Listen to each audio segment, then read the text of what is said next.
Hello and welcome back. It's good to see you there.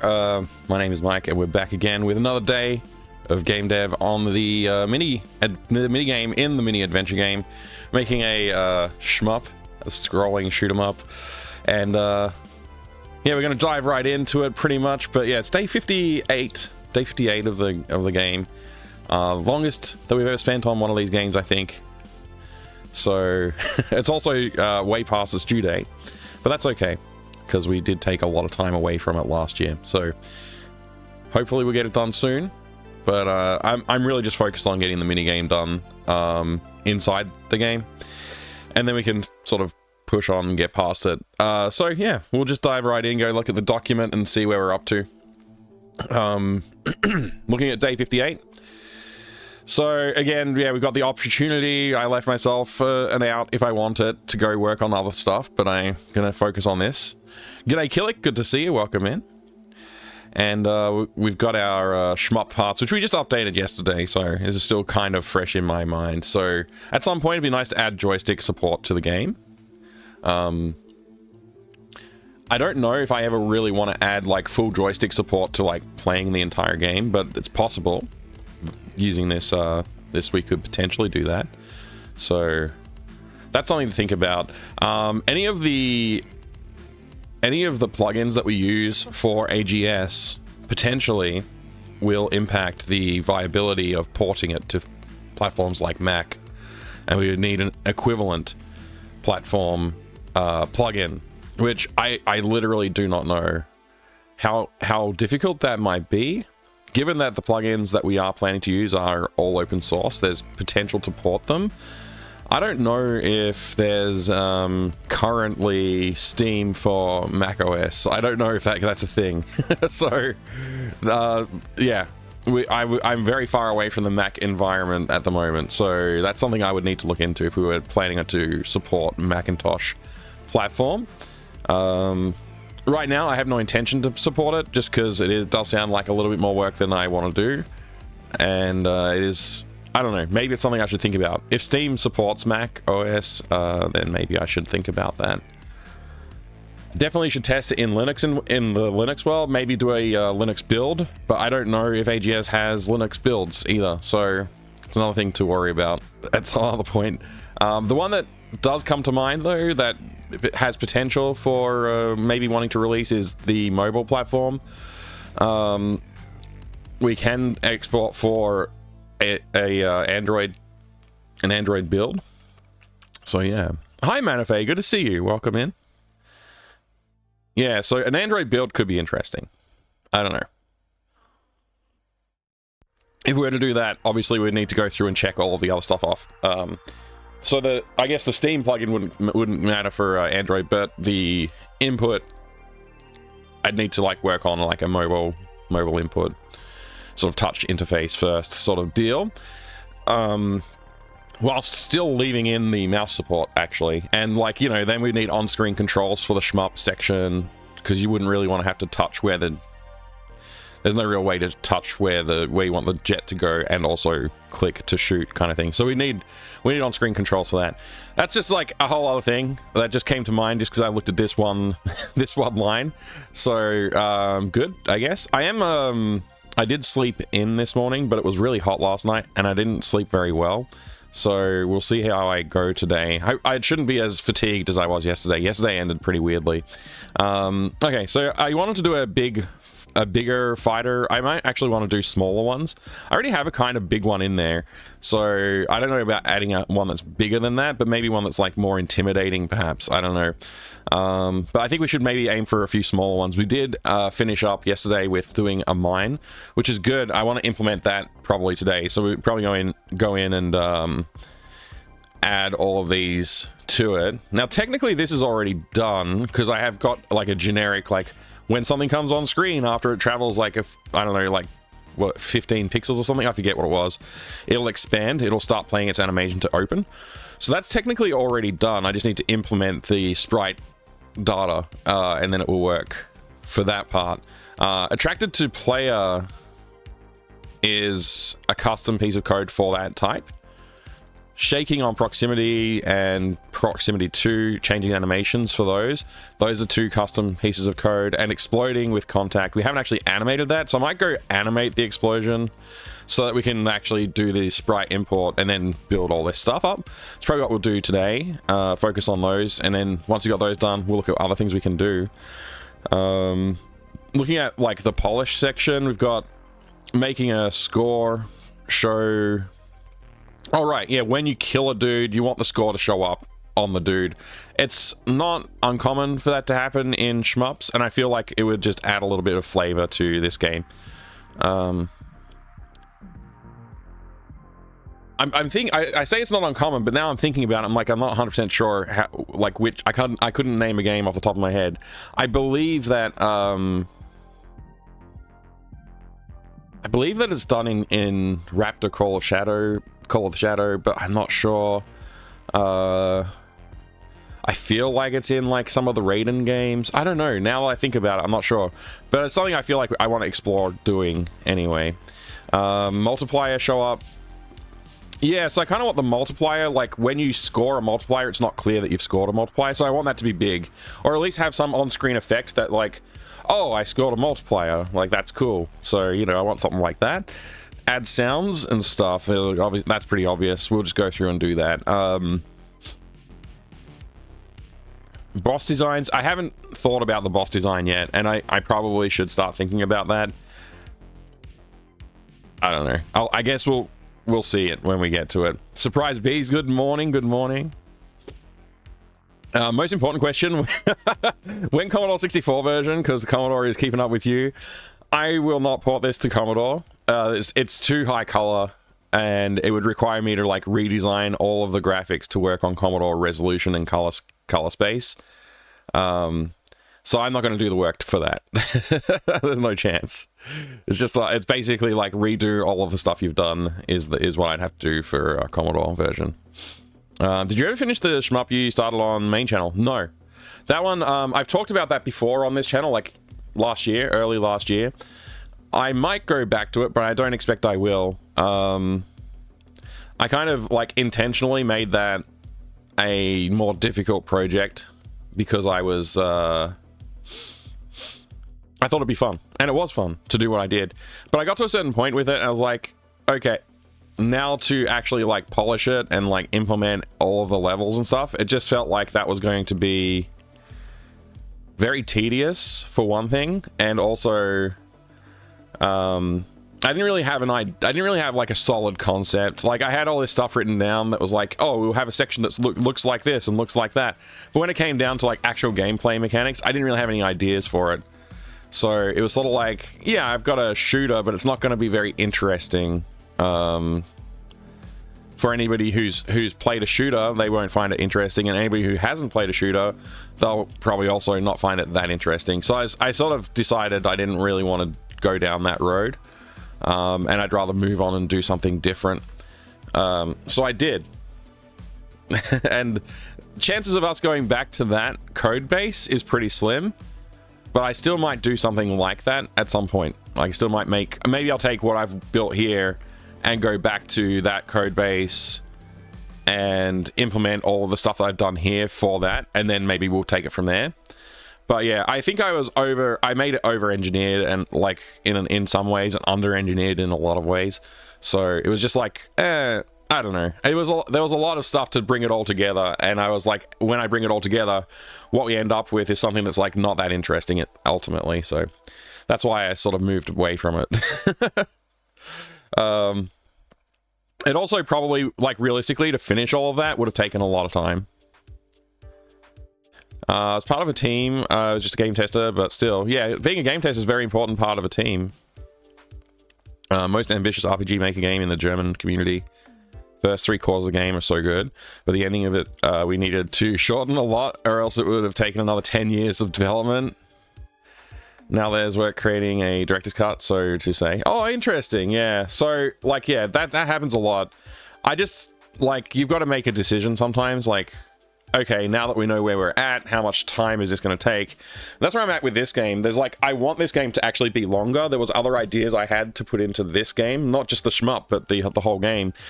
And I was like, I kind of need to just tie it off and not add all of those things and just try and finish the game at this point. So it might not be as long or have as many details as I had planned to put in, but if there's something that I can easily put in, I'll try and do that.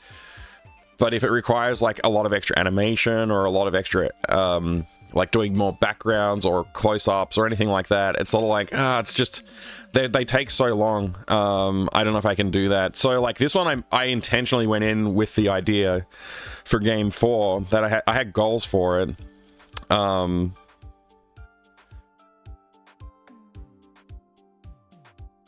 Somewhere in here I wrote that I wanted to focus on like improving the background asset pipeline and polish, focus on character interactions.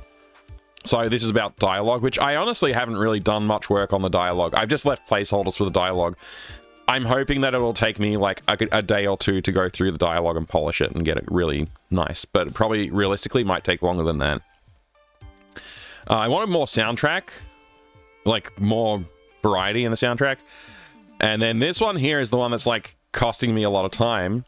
Bigger, broader, better animations for special interaction. I wanted everything to feel like it was a unique idea that I could put effort into, and like have a unique animation for it. And like this is where the idea of the introduction animation for the dogs coming onto the scene came from. Climbing out the window, instead of just appearing on the ground, you actually see your character climbing down the rope. Things like that. It's like we didn't have to do that. We could have just left the rope, just had the rope hanging there and then appear on the ground and be like, yep, that's done. But I was like, no, I want it fully animated. So I fully animated a lot of stuff in this game that didn't need to be fully animated necessarily. Like if I was making if I wanted to make this game longer, I would have cut things like that so that I could add more content, because those take a lot of time. Talking animations and gestures and stuff like that, that's all done. So that was a new thing. You know what, I don't think I actually put gestures in, so that's like checked, but I don't know, whatever. Maybe I'll do that at some point, maybe for the next game. Still would love to have voice acting, but I probably still won't get it done. I'm still intending to do it. We'll see if we can. I don't know, I really don't know at this point.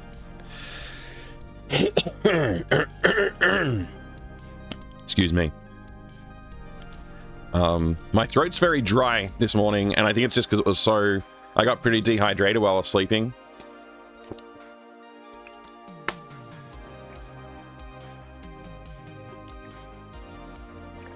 It was pretty warm overnight.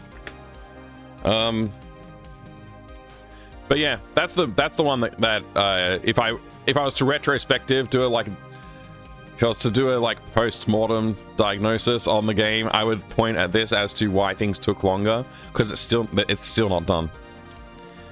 I would say that's one that costs us a lot of time and effort, but at the same time, that's how you get a better game. So it's worth it, I think.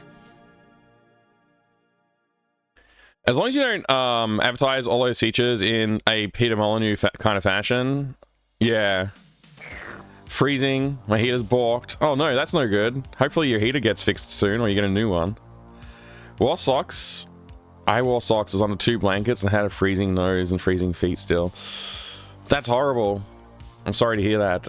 Hopefully your heat gets sorted out soon, because that's no good. That's no good. Who slurped? Master Gregor, hello.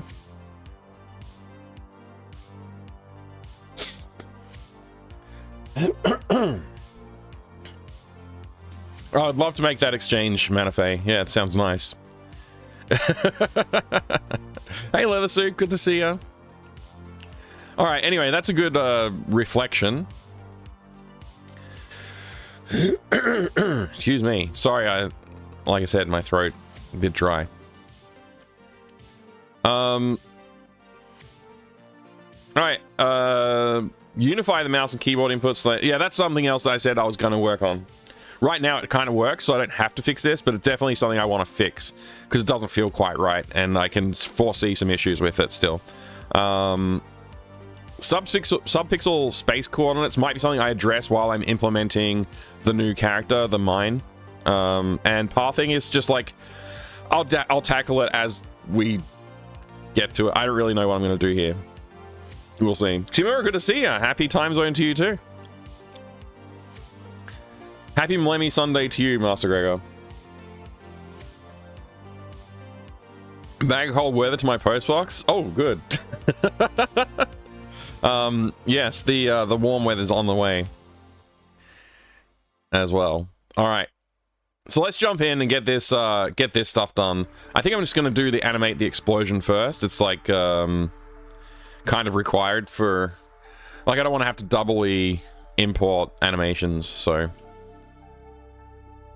let's see.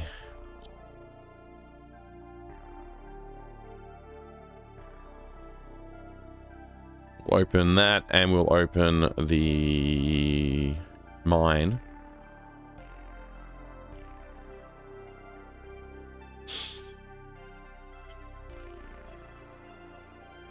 Well, this is going to be awkward because it's got way more animations. These are the first, like, I've also kind of hard coded it so the enter animation has to be 4 frames and the dying animation has to be that number of frames, which is 5. Knowing that, I guess I can explode in 5 frames. So let's just take this frame. Oops, I did blank instead of new. All right, delete this one.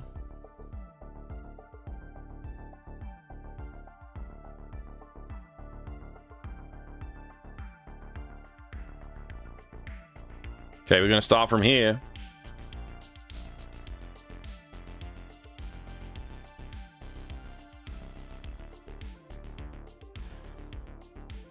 We got 5 frames to work with, so let's just make 5 frames. I keep making blank ones by accident. Whoops. That's 5, right? Yep. New tag. Die. Okay. Yeah, this one's unique in that we want it to cause damage to the player as well, so gotta think about that. You're doing very well. Thank you. Peter Mole in new fashion, you will be able to see the llama grow up from an acorn. Yeah. Yeah. It will grow hair in real time, fur in real time. You can shear it and weave the fibers into any garment in real time. All right. Okay, here we go. So I think what I want to do is just like, hang on, let me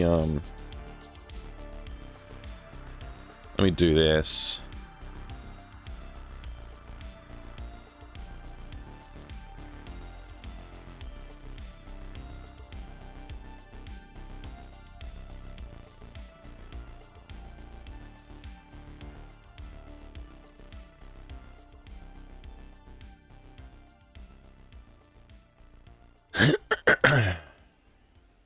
One.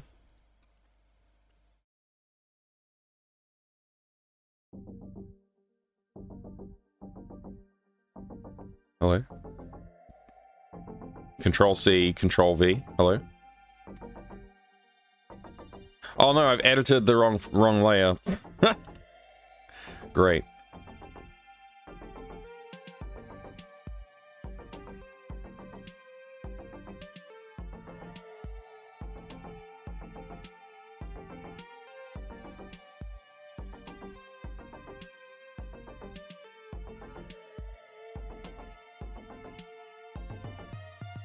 All right, that's fixed.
I'm editing the wrong frames again, wrong layers again, aren't I? Yep.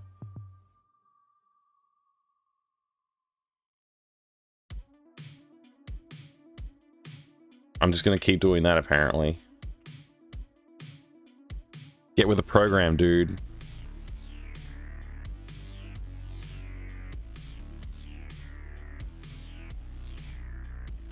So what I think I want to do is like not have this the dot in the middle grow on the second frame. I want to stay the same size in the middle, and then we can like expand it on the third frame.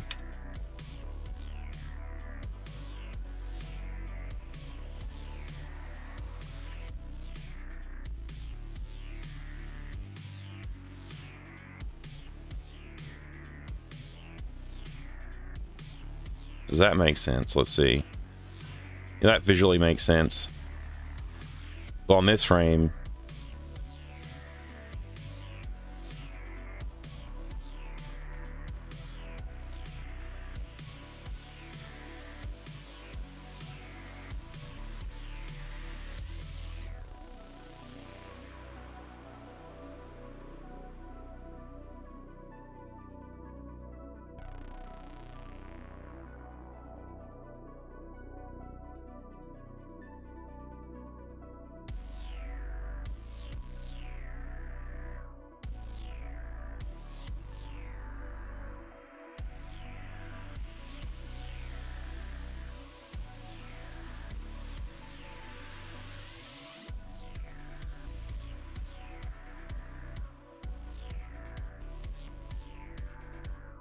and then we just want to blast.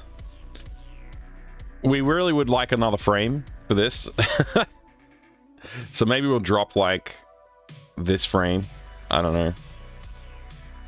Maybe we'll drop this middle frame. Maybe we'll drop this frame. I don't know. We'll see how we go. We'll like do the last 2 frames and see what it looks like. Oh, excuse me. G'day, Pi. Good to see you, man. Good afternoon. Good night. Time zone, 1:30 a.m. Oh, have a great sleep. Have a great sleep. Bye. Thank you so much for dropping by and saying hello, though. Appreciate it.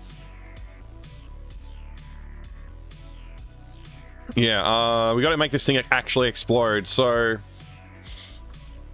let's just have some fun with it. I don't know.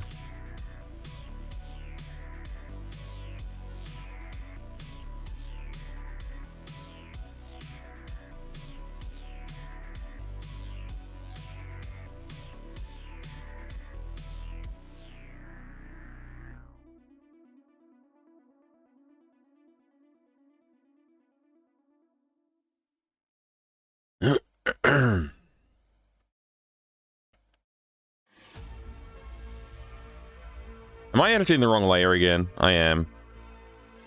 Let's not worry about that anymore.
I've just edited the wrong frame, haven't I? Oh well, it's fine. It's fine. I don't care anymore.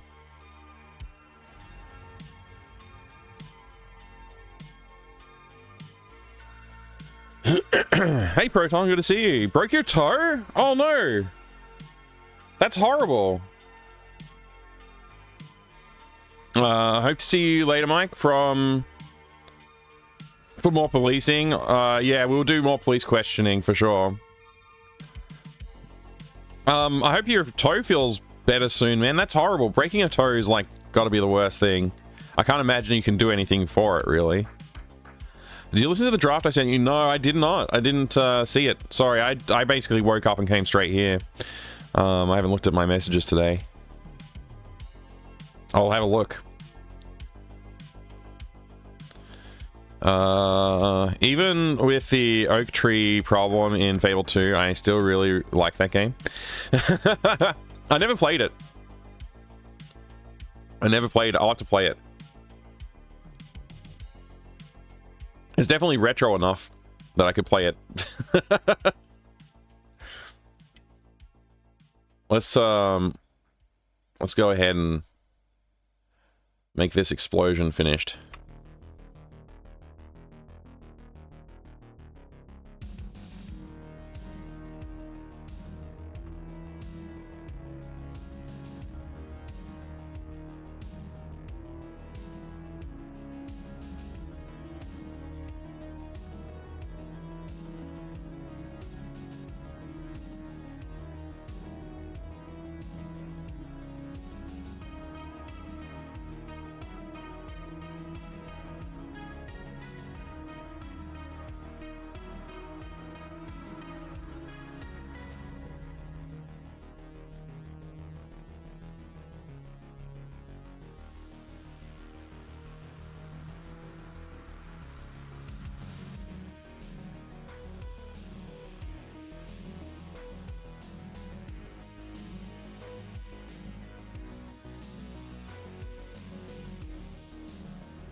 Yeah.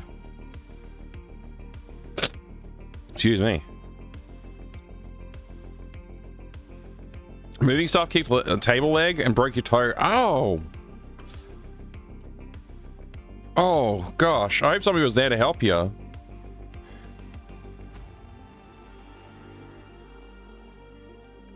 At some point in my life, I started always wearing either slippers or indoor shoes. Foot injuries aren't worth it. Yeah. Indoor slippers is a great idea. But, like, when your feet get too warm, you go barefoot. It's, like, inevitable you're going to bump your foot on something. I bumped my foot on the chair this morning, actually, sitting down at the desk. I was, like, pulled the chair in and it bumped into my heel, and it hurts so much. Okay, so we go from that to that. We need to do something about this explosion. I feel like I'm going to need one more frame still, even with these changes. But anyway.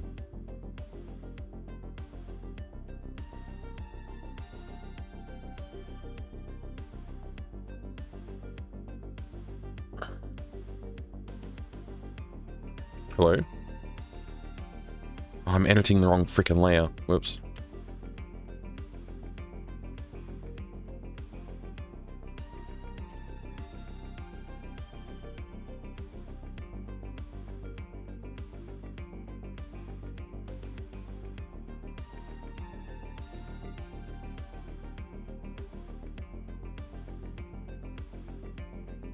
Hello?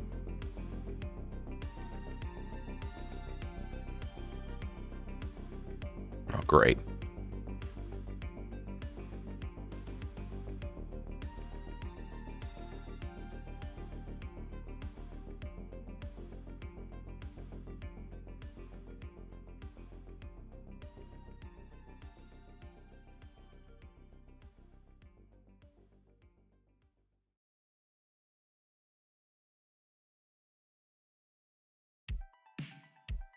I've been very incorrect with how I've been handling that.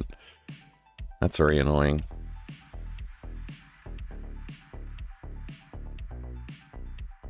Okay.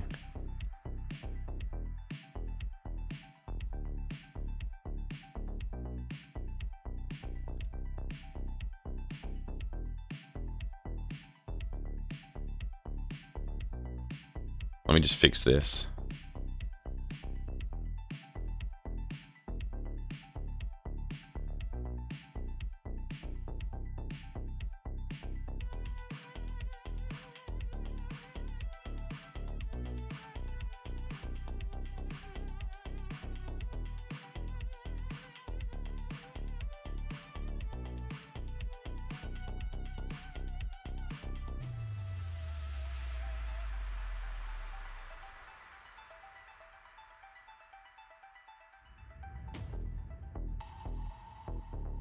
All right, there you go. That's fixed.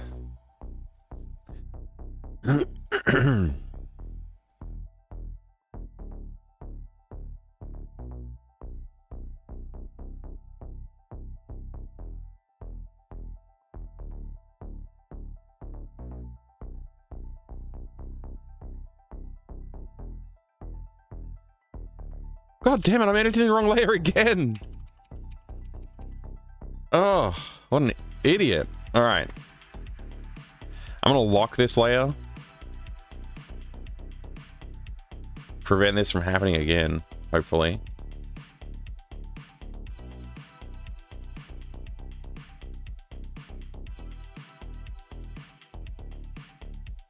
So the first thing I'm trying to do here is just push the wave of the explosion out. The background part, and then this part I'm going to just have that fade, but in a I'm not going to fade it to this color, and ideally I'd have one more frame. I'm going to see if I can add one more frame and like update the code to handle that. Maybe it's just custom code for this particular thing or something like that. I don't know.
Hello? Oh, right.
It just looks like a square is the problem as well. Oh well. It's fine.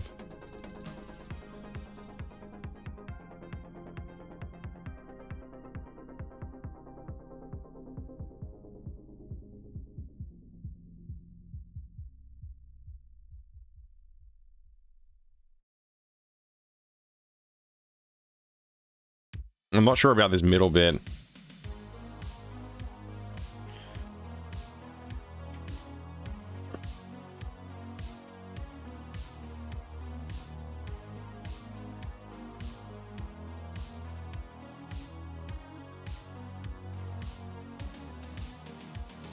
It's a little less distracting like that.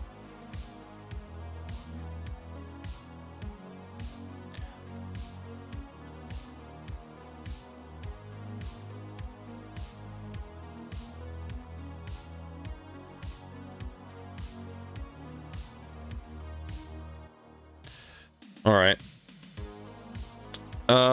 So we got enter, which is it should only be 4, but I think I just added extra frames so I could like look at it. Yeah, it's only 4. Delete frame. There we go. So we got enter, and then we got the danger, and we've got danger 2, and then we've got die, which is I think 2 more frames than it should be.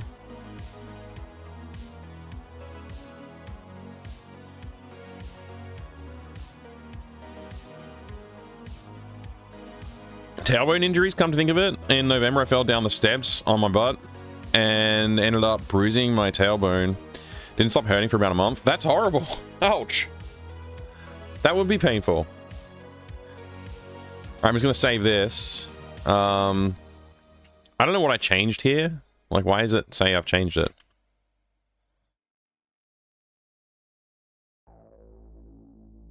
Okay, we'll add a new layer because we got layer 1, layer 2. So we'll add a layer 3.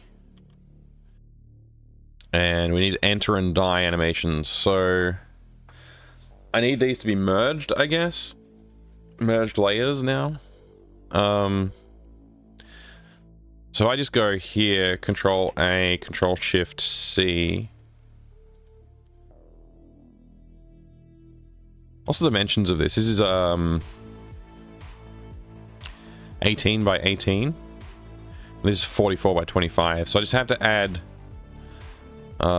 sprite, canvas size. I need to add 18 to the width, I guess.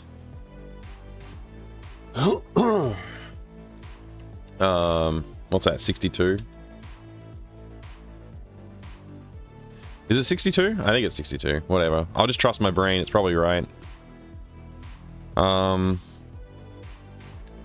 Control V. Move it across to here. That should be right. Let's go to the last frame of die. Yeah, it's right up against it. That seems about right. Okay, next frame. I'll just do this. I don't know how I'm supposed to do it, so we'll just Control Shift C everything over here. And then drag and drop it, I guess. Feels inefficient. But nobody really knows how to use A-Sprite, right? A-Sprite's a mystery. What did I just press? I don't even know. Complete mystery, A-Sprite.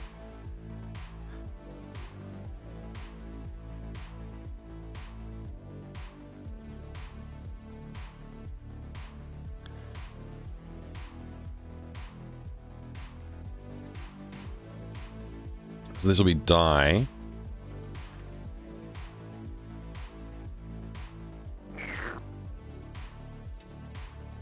Thank you.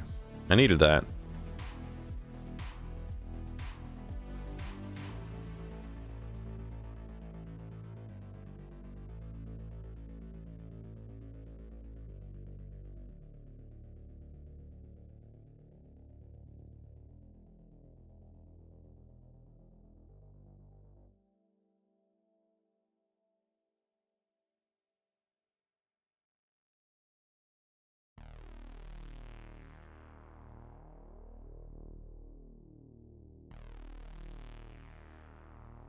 Oh, we've got different explosion colors. I might have to alter my explosion to match these. I forgot we already had explosion colors.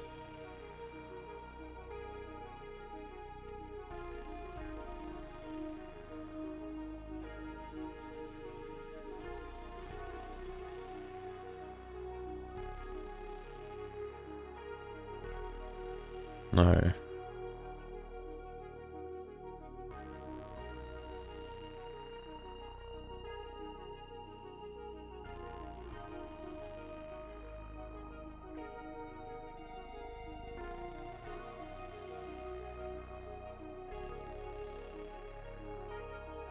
Oh, okay. I didn't really use the last frame, did I? Okay. Well, I guess we'll fill in the last frame later.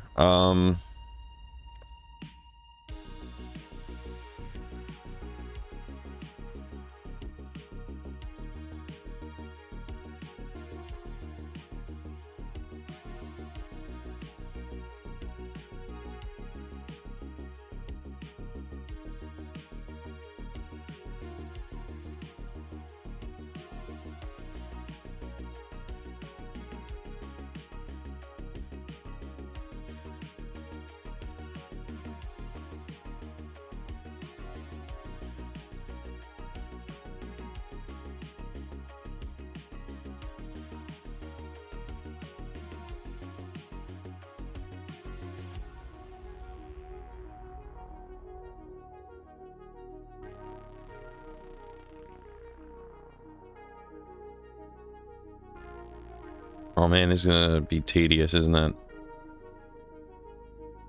Okay, they don't have any lighter color, so we'll just stick with the lightest color in the center of ours.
There's no red on this one.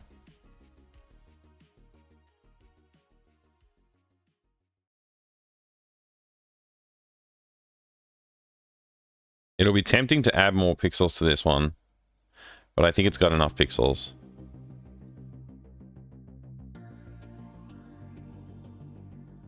It will also need a custom hit radius that we'll have to define in code, in data somehow, because the hit radius on this compared to the size of the sprite is much smaller, so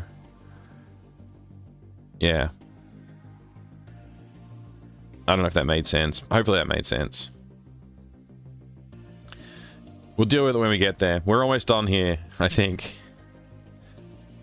Man, it's the difference between these two colors is so minimal. Like, I'm probably gonna miss one. Hope not. Send you sound effects for animation as well. I gotta talk to you, Proton, before you dive too deep. Yeah, because for the music of the game, like the whole adventure game, I want all the music to be composed for the MT32. And yeah, I guess for sound effects it's probably okay to do whatever, but for the music, MT32 is what I'm after.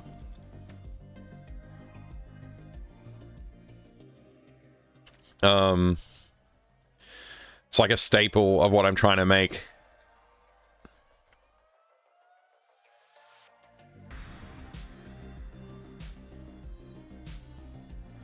It's weird how muted these colors are for this explosion compared to the colors that I chose for the other explosion. I like the other explosion better. It's more vibrant and bright, which is better.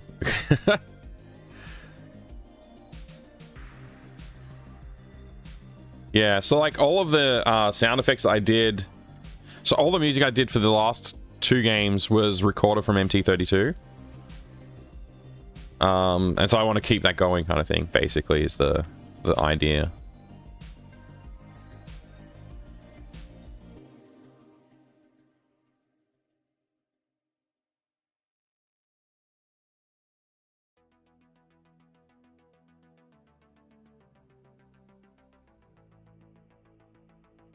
Where are we?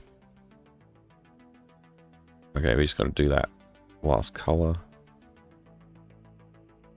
Yeah, I knew I'd miss one. There's one right there that I missed. It's such a similar color.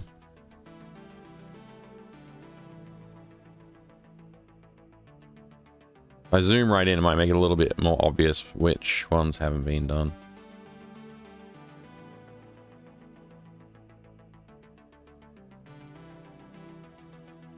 I think that's all of them.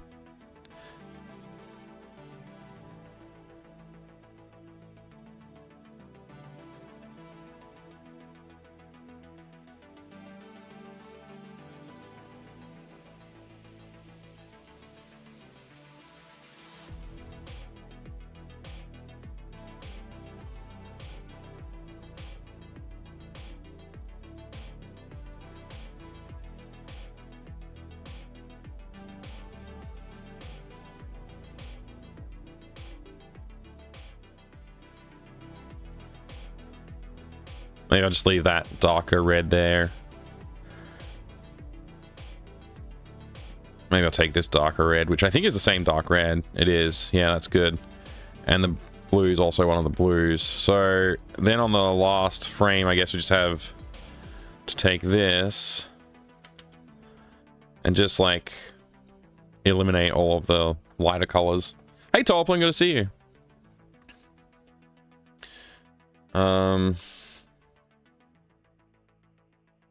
Let's just try and eliminate as much as we can here.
I feel like that there's not enough energy left in the last frame.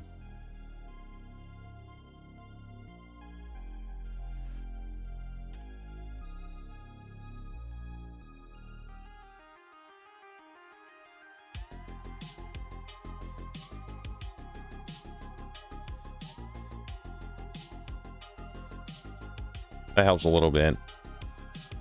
All right. So we got to add, what is that? Die goes from 5 frames to 7 frames for this guy.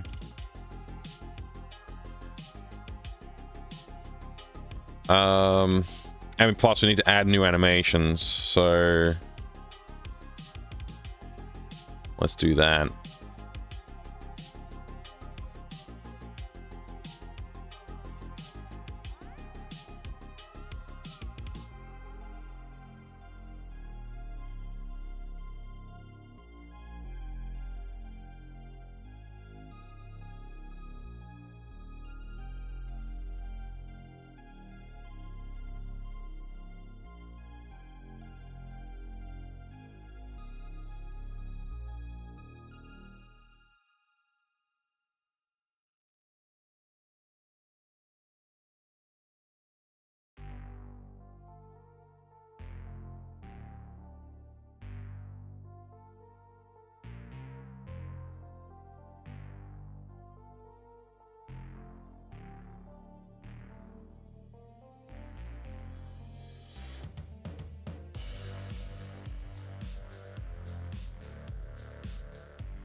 Okay, we went 1 pixel too far to the right.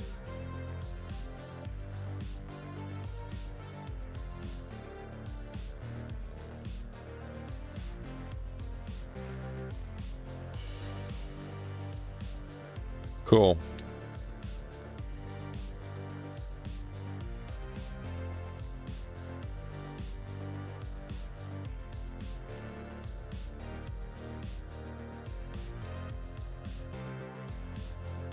Excellent. Excellent. All right. Stop animating, save, and export sheet.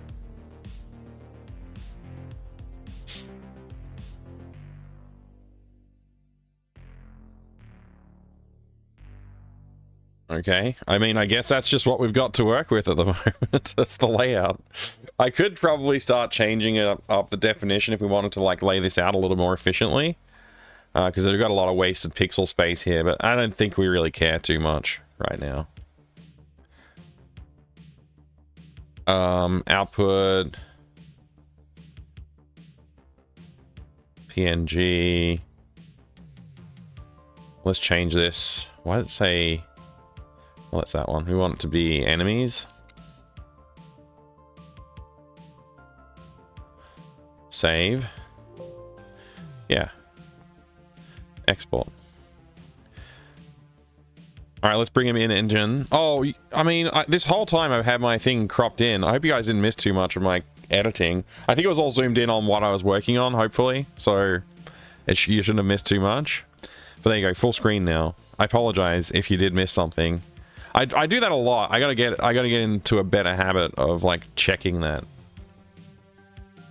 When I move on from looking at the document or anything like zoomed in, we then need to get into the habit of changing the scene up.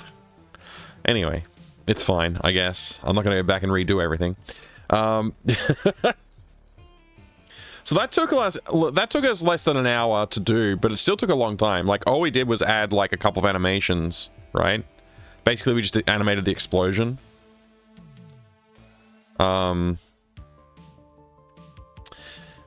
Yeah, so that's like just an example of how long it can take to do like a basic animation's like an hour. That's like a quarter of a stream usually. I'm all out of coffee. That was last drop. I'll have to get another coffee because I'm gonna need it.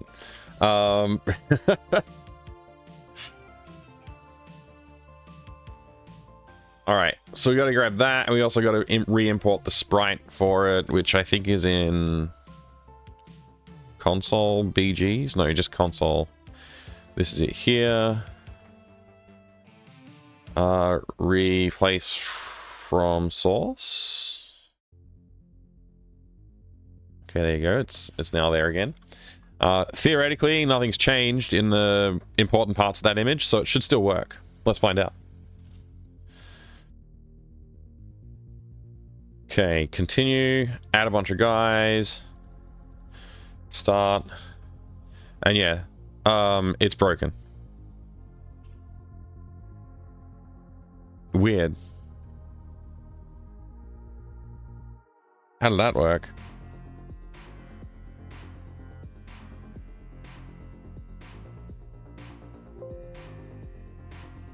Did I change it that much?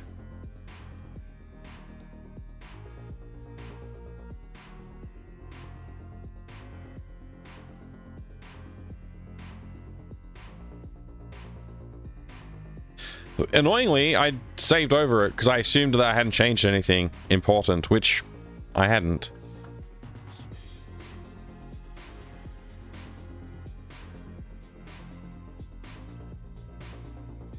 The only thing I can think is like, did I change the order of them? But I did not. That's the order that they were in, I believe.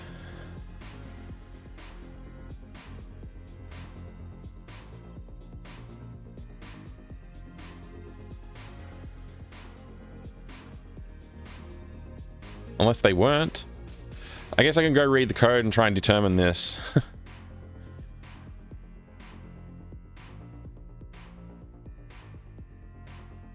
First one's 30 by 25 and the second one's 14 by 14, and its offset is 30 across, which is the width of this. So it's expecting the little guy to be in the middle, but the little guy is not in the middle. So I guess I'll just change this to be 0.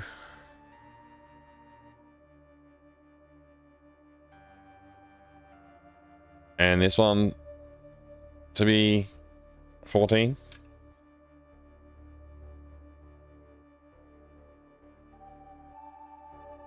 Does that fix it? Hey there, Stockfooter. Good to see you. Mike, are you still going to have sound effects in WAV? Yeah, we're going to do WAV files, I think, for the sound effects. Or MP3s. Like, yeah, MP3s, WAV files, whatever. For all of the sound effects.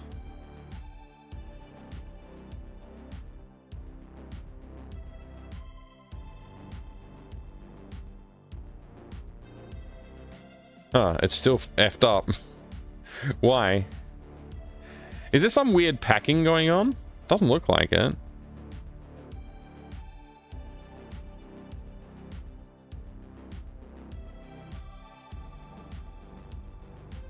One, two, three, four.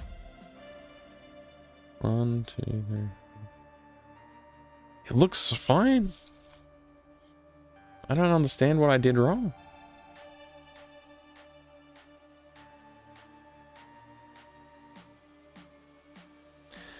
There's probably other hard-coded values I put in somewhere in here, like these, that are also wrong somehow.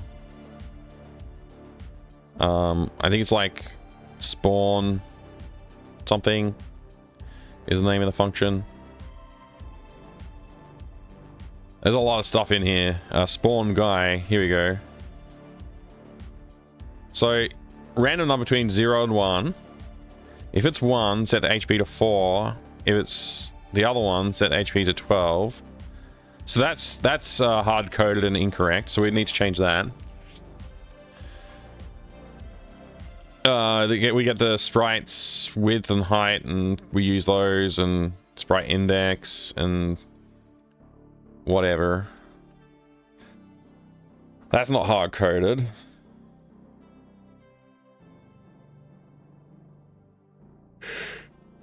I don't know.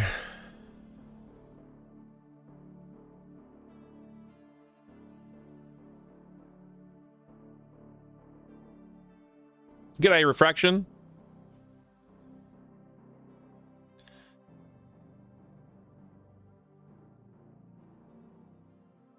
I'm doing good. I'm a little confused about my sprite import just now, but other than that, I'm good.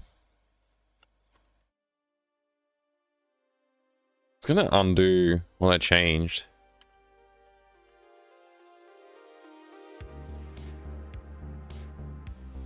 And then I'm gonna go in here.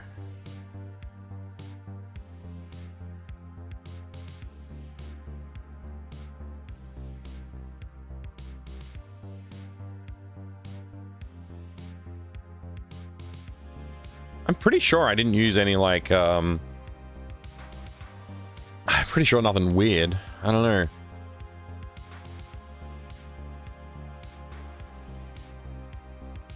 Can I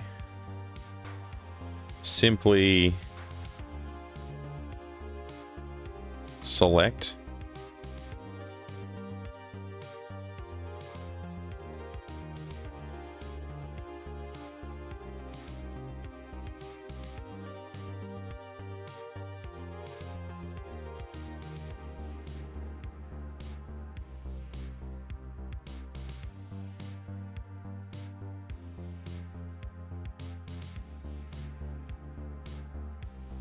Just temporarily, let's try this.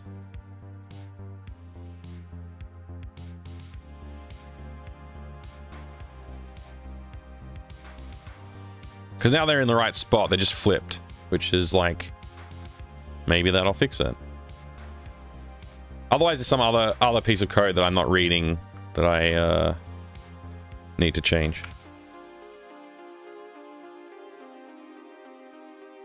Why?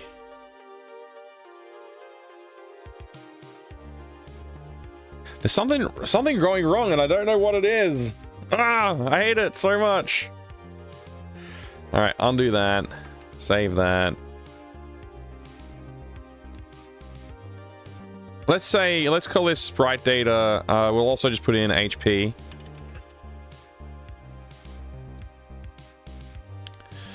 And we might want to put other stuff in here too. It's no longer just exclusively sprite data, but whatever. And when we set it up, we can just do that. And then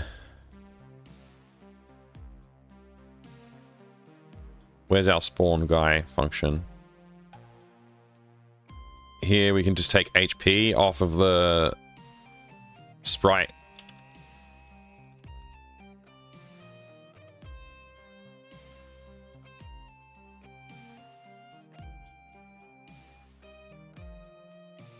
Yeah. Then we can delete that.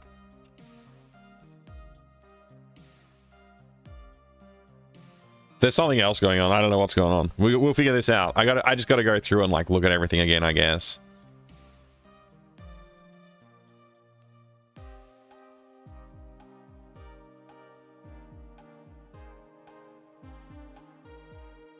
It seems like the first index is correct and the second index is incorrect for some reason. I don't know why.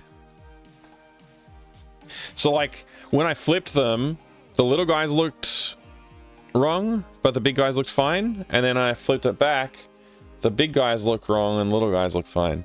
So that's the second index is incorrect somehow. So maybe there's some like, maybe I used some index somewhere where I was supposed to use like some other value. I don't know. I'm not sure. Or maybe I used the height of something somewhere where I was supposed to use something else. I don't know. So I guess that first place to look is just like draw guy. Do we have a draw guy function?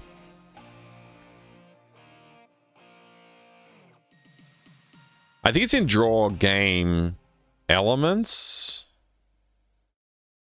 And then we have draw ent. Oh, I called them ent for some. I wanted to call them entities at the start, but I didn't, and now I regret that because I called it draw ent instead of draw guy. Whatever. Okay, let's just read this code. Let's delete this. What, I don't even know what this is for. Drawing a rectangle. Oh, that was like A if you don't have a thing. This is like to draw the bullet. Yeah, okay. Drawing player for now. Part of sprite sheet probably. Yeah, we may or may not do that. I think we won't bother. Player, as far as I know, draws just fine. How are you going today, Refraction? So this is the sprite index that we get off the guy. Then we pull the sprites.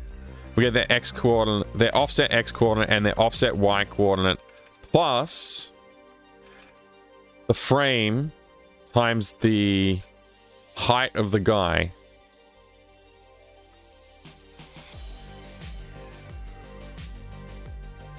Therein lies the problem, probably.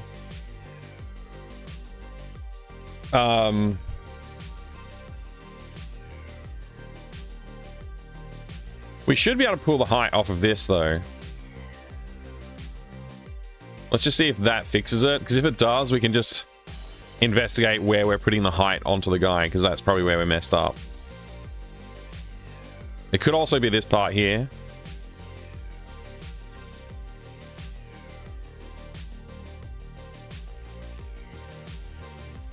This is just our offset. Let's just do int width equals dot width and put it after we get s and do the same for height. I'm tired. I didn't go to bed last night and I've had a couple of naps today. Not sure how much longer I'll be up. But I've basically done nothing at all day. Oh, great. Other than that, I'm fine. Yeah. Hey, having a day like where you're just in recovery is totally cool. It's fine. You're allowed to. And then I can just change this to H. Change these to W and H.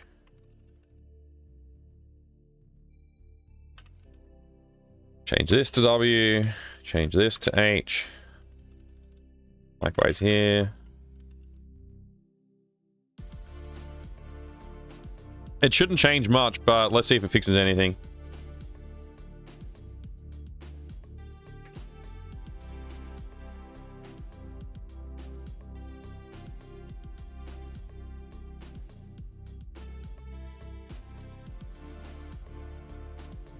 Okay, they're still royally effed up.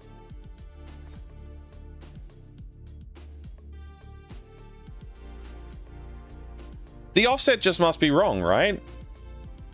Or something. We're getting the OX and the OY.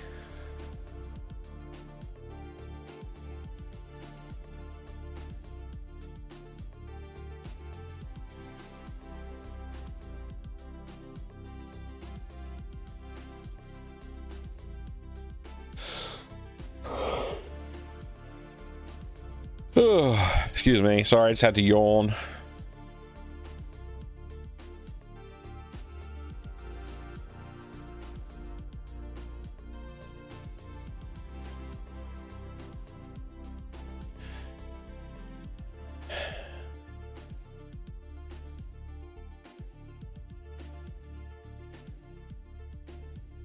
The sprite OX and OY, the offset X and offset Y.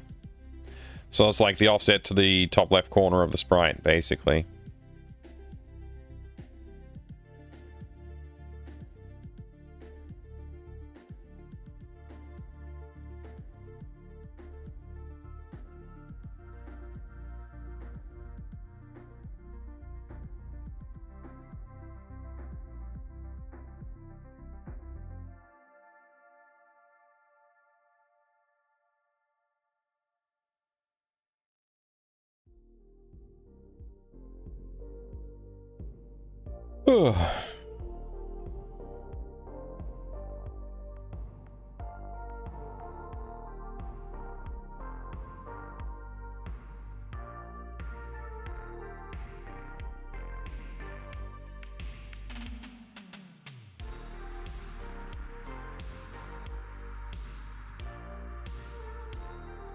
Need another coffee.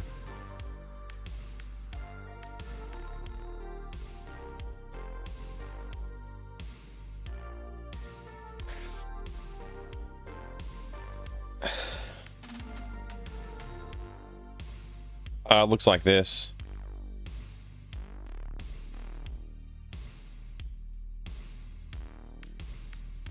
This is it here. So it's like ship number 2 is the first column. Ship number 2 is XY00. And ship number 1 is XY14 and 0. This is with 14.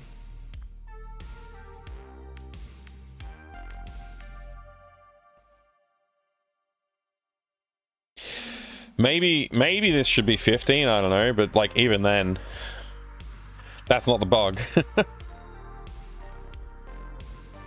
The height.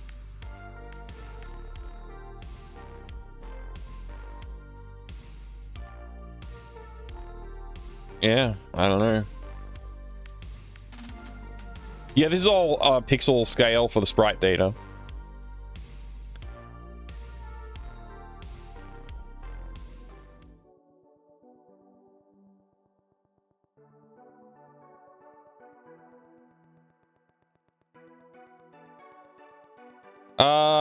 I can, Proton. I'm just trying to fix this bug first, and then I'll take a listen.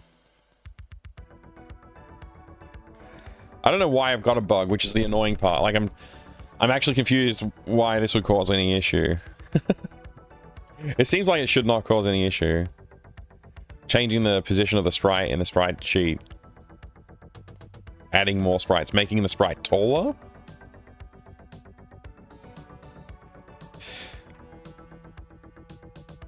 Their offset's like completely wrong. Like completely wrong.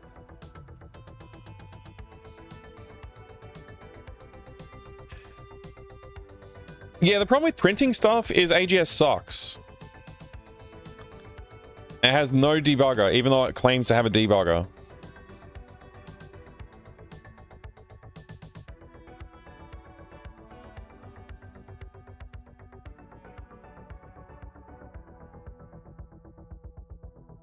Like, I can set breakpoints, but I can't inspect values. And there's no, like, console output to speak of. So the only way to get stuff out of it is displaying it on the screen as, like, a message. Which means you can't just ignore it. You can't just be like, oh, I just wait until the right one comes up. You have to, like, press enter every time you display a dialogue.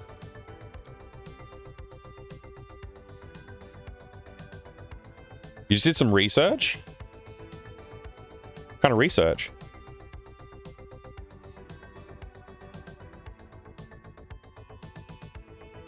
Yeah, I'm not using AGS's sprite drawing, though. I'm not using AGS's sprite drawing. I'm using my own. That's why I'm doing all this. Like, I'm literally just stamping sprites onto the screen exactly how I want it to be. And ignoring AGS's sprite rendering entirely. In this case. Because I don't like the way AGS does it. It's bad and wrong. I mean, it's great for simplicity of, like, doing the adventure game stuff, but even then, it still causes issues, so... You know. Yeah. Yeah, AGS is bad. AGS should just let you define where the center of the sprite is. This is something I've ranted about many times on the stream.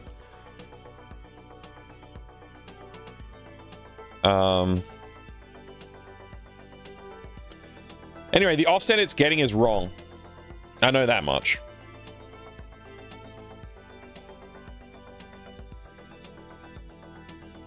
I never set the HP in here either, so let's quickly set the HP for these guys. This guy was what, 12 or something, and this guy was 4.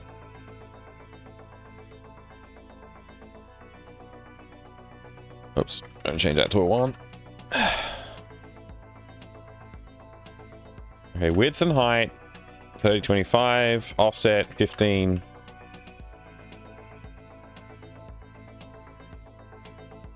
And then when we draw int,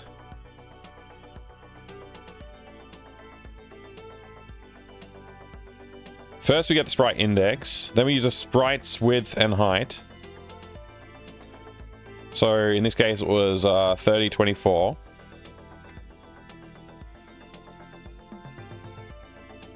The offset was 15.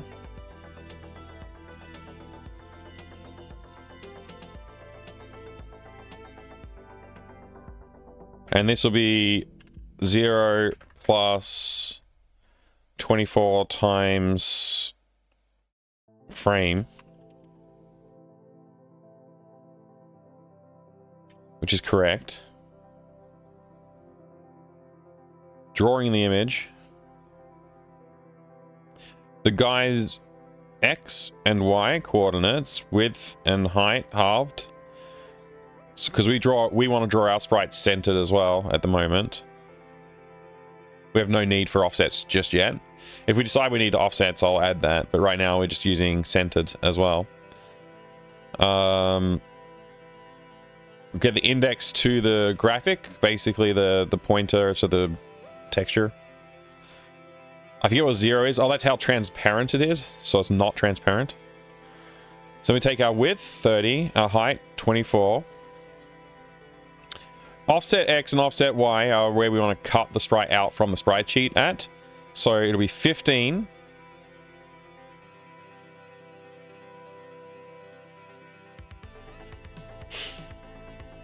And 0 for the first frame. And then the width and the height of the sprite, which makes sense.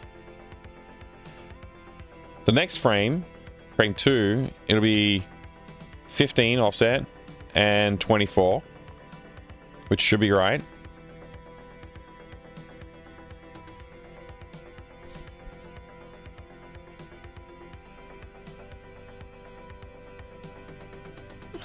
Let's just do this. Let's create a situation on the menu screen where we just see all of the sprites for that guy. We'll create a guys. We'll create 4 guys. And we'll set the frame for the 4 guys to increment by 1 for each of them. But we'll make their sprite index be 0. Which will be the first guy, which will have these values that I've typed in here. And then we'll just plaster them across the screen. We'll just see what they look like and see if we can figure out what the heck's going on. Some visual debugging. So we'll be calling draw ent and then specifying it. So we have to set the guys up. Yeah, it's definitely being called. Hi, guy. Alright, so we're going to go to draw menu, which is this one. And draw menu also handles the menu input because that's how we do things. Alright, here we go. We're going to just say guys 1 dot sprite index equals 0. Oops. Oh gosh. Okay. 1, 2, 3. Whoops. 4.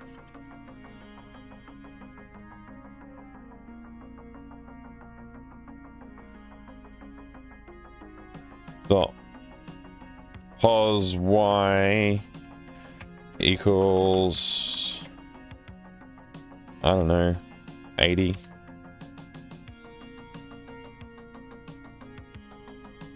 I don't know if I'm allowed to do this. I'm going to try it.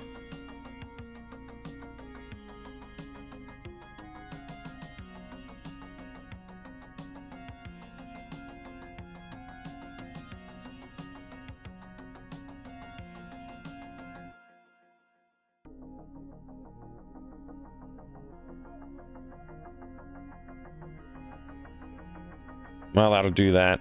Let's find out if the compiler complains. Yeah, it does. Okay.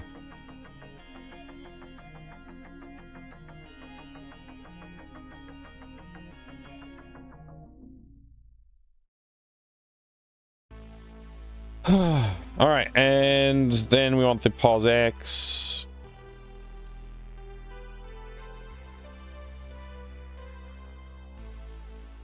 Hey, Micron.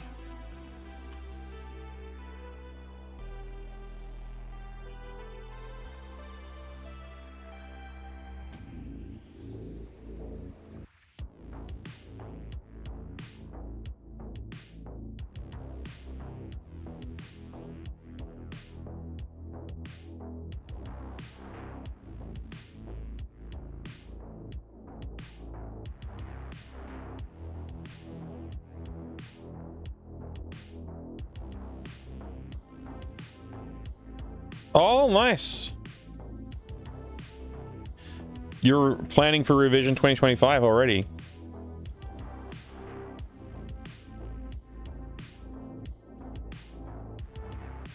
I don't know if that's right. I tried to do the math and my brain just stopped working. I got a little distracted. So that's the positions. And then we just want the frames as well.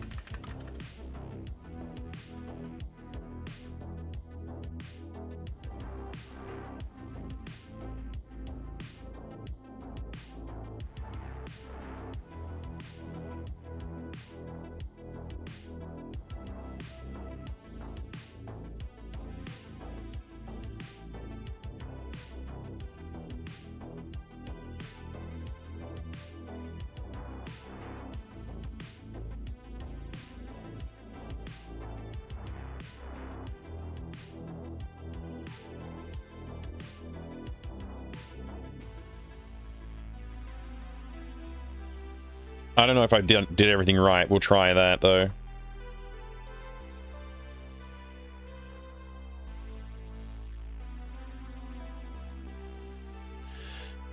I don't even see them. I probably screwed something up, I guess. Maybe the offsets are wrong or something like that.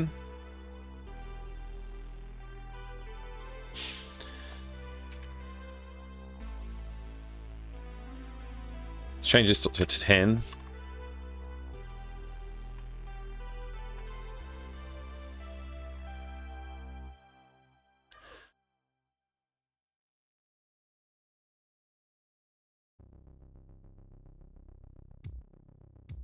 We have the first place to defend for, of course, yeah.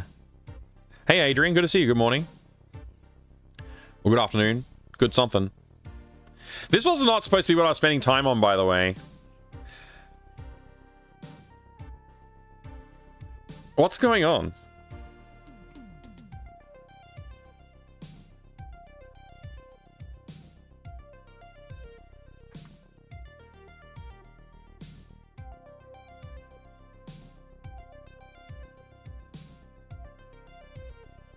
I just realized I don't think I reloaded after changing it. That's one thing. That would have been confusing me.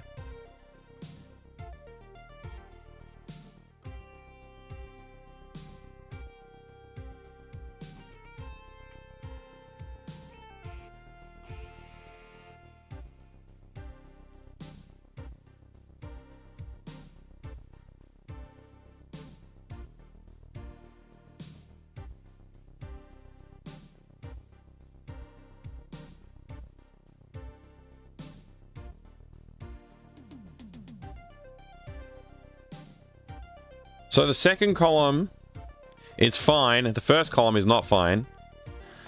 So there's that. But also, why is this not working?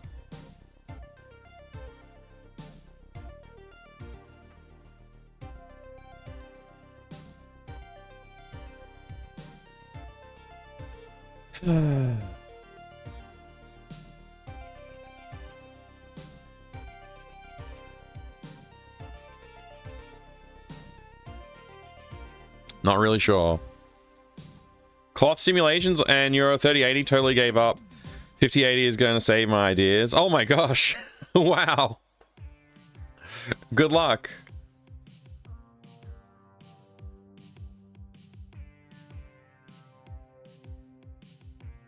You weren't, but here we are. Yeah, no, exactly. Lane using pre-built Fairlight engine, but we're squeezing everything out of it. Proton and his crew are voodoo wizards with their hardware. Wow. Good luck. Good luck. So why would this not work? Like, are the positions just really bad, or are they moving off the, like, is something being updated? Did I not set enough data for the guys? Oh, I didn't set them to active. They have to be active to be drawn, I think. I don't remember. I could check that.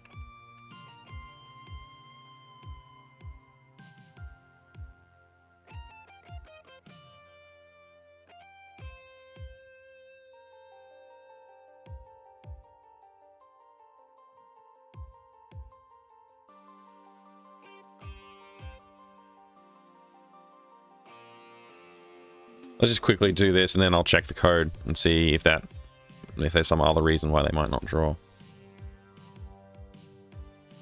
Yeah, they're not drawing.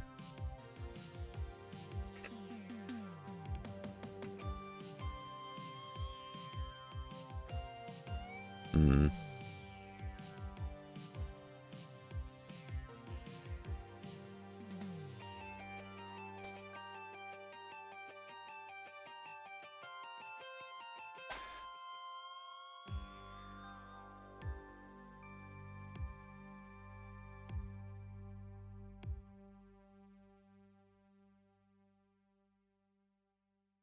Definitely 14 by 14.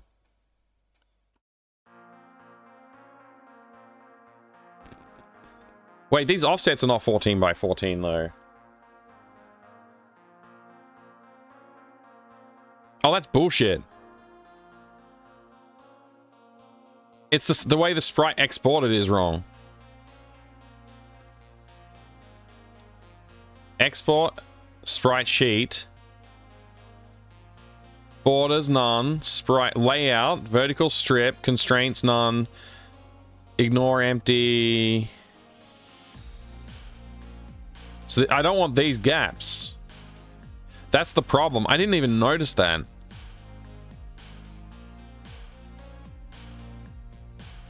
Hacked. No. Columns. Doesn't work. Vertical strip. Doesn't work. Constraints none. Ignore empty. Doesn't do anything. Merge duplicates. Doesn't do anything. Preview. Okay.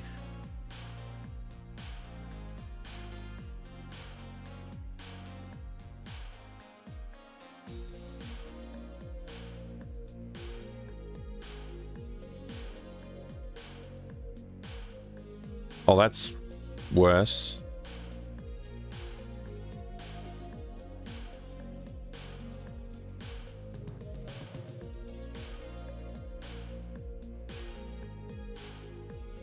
Don't trim cells.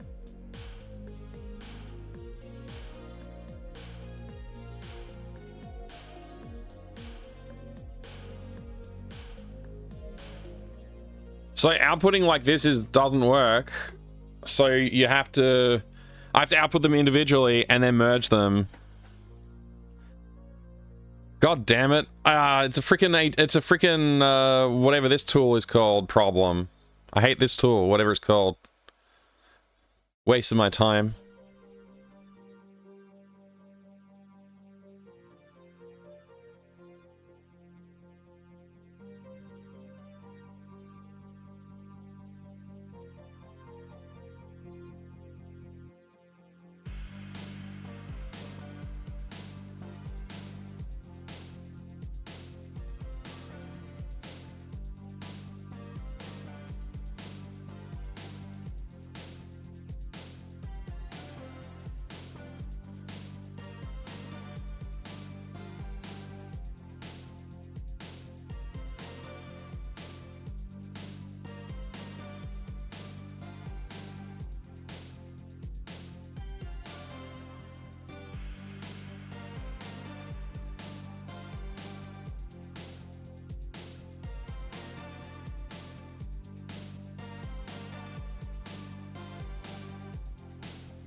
Look how much space it wasted as well.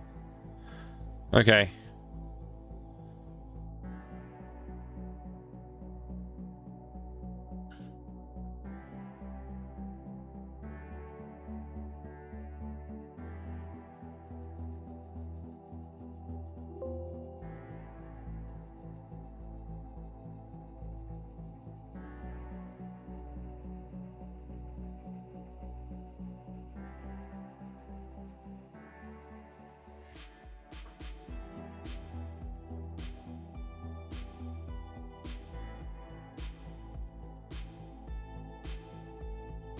So that editor wasted like an hour of my time because I didn't look at the image properly. I didn't notice the gaps between frames.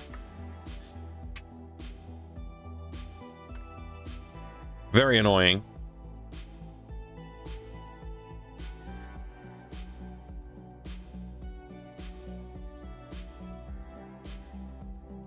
It would have been pretty cool to drug the cat.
Hey, Gimme Cat. Hi, hi, hi. Good to see you.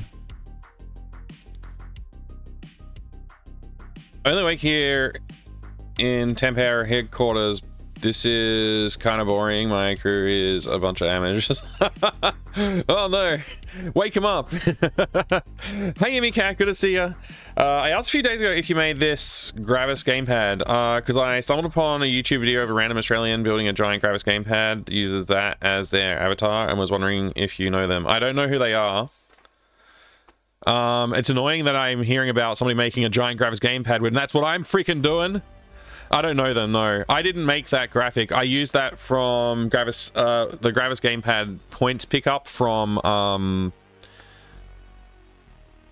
Jazz Jackrabbit.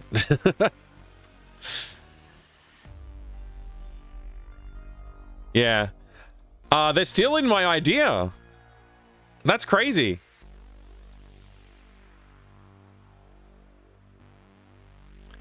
I'm kind of annoyed.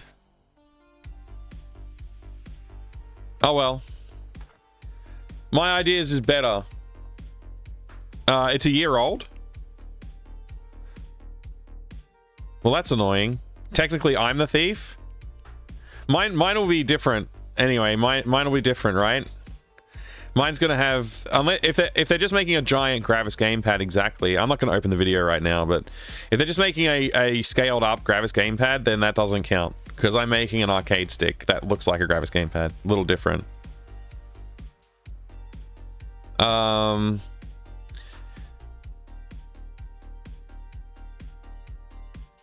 Short throw D-pad stick. What? Oh, okay. All right, I gotta just implement some stuff like death frames.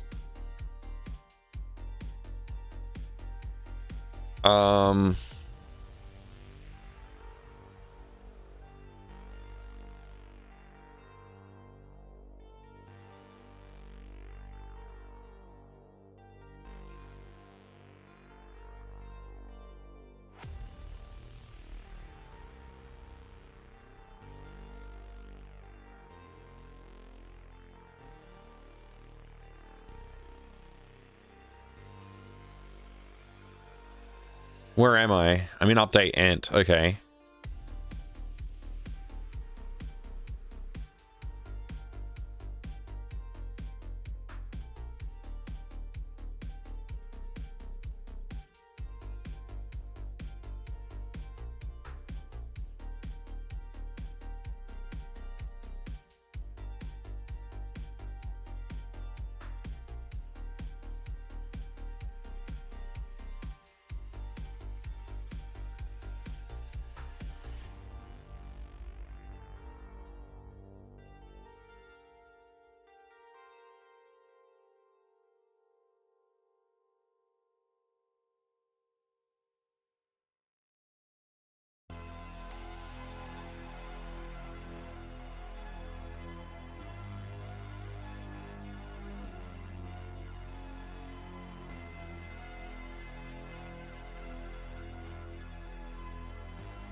I didn't get to see that guy die properly.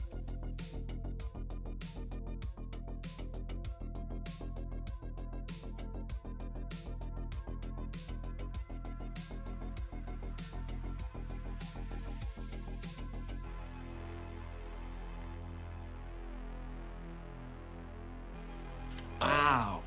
Look at the size of those knockers. You like the parallax stars, Cat? Nice.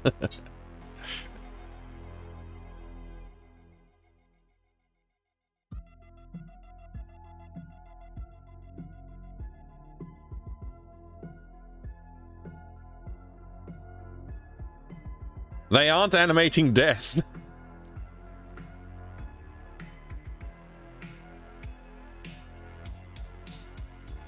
It's because their death animation starts way late. Why is their death animation so late?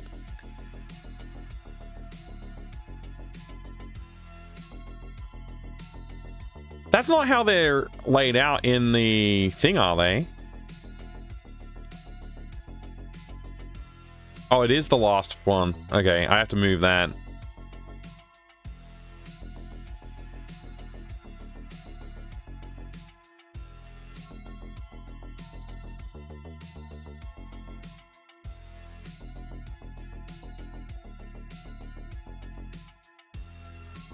No, no, no, no, no, no, no.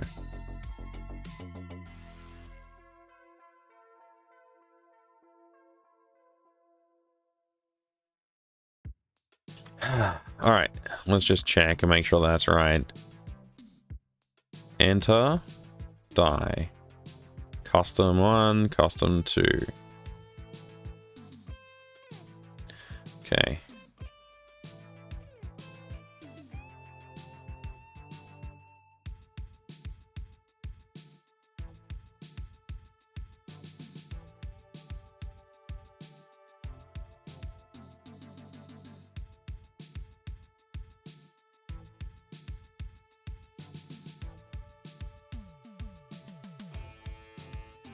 Can't reload.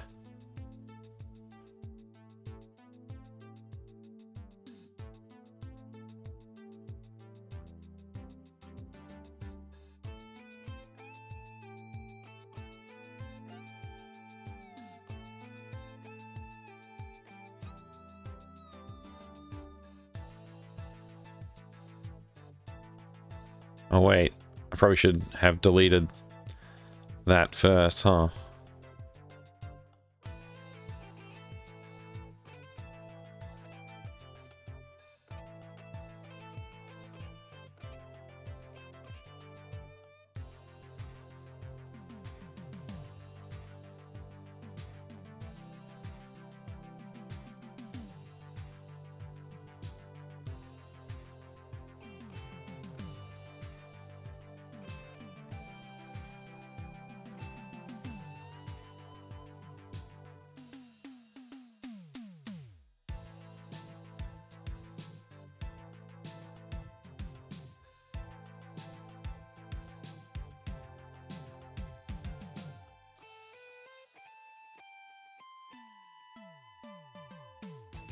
Okay, they explode. They do look square, though.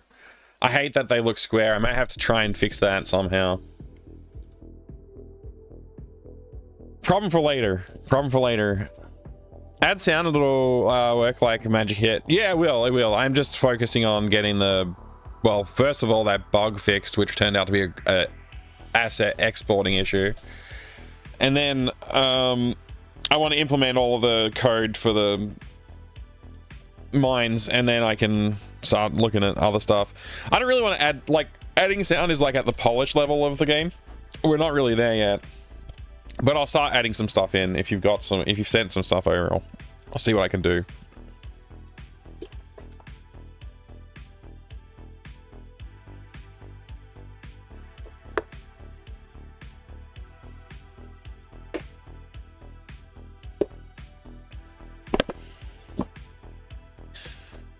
Oh, the stick is in it, but it doesn't have to move much to activate it. Oh, okay. That's what you mean. Sure, I get it.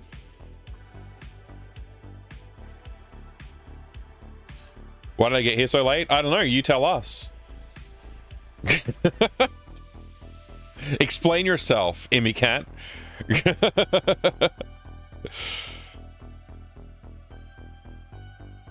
Am I the first one to make a shmup in AGS? Probably not.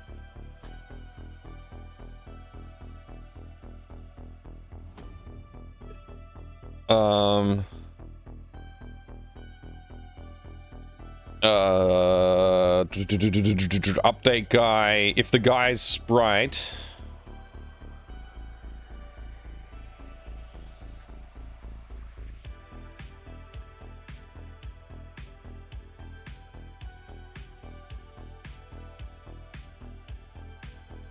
Wait, what's this frame advancer equals 0 nonsense?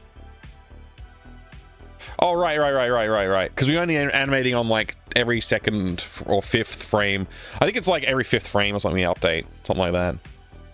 Hey, Ginger Buddha, good to see you. Homemade sushi. Made and eaten. Drinking it all. Root beer. Time for lurkage. Oh, enjoy. That sounds like delicious. A delicious food and drink. Yeah, I wouldn't mind some too, Ibby Cat. Adult root beer. I guess it's root beer with alcohol.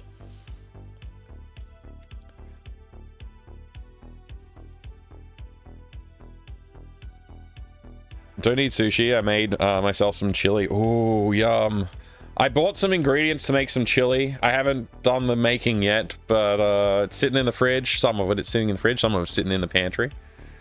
I don't think I have everything I wanted to put in there, though. So I checked the pantry, and I was like, oh, there's not... I need to get some stuff, so I gotta do another shop. But then I'll make some chili. Hopefully it lasts for more than 2 days.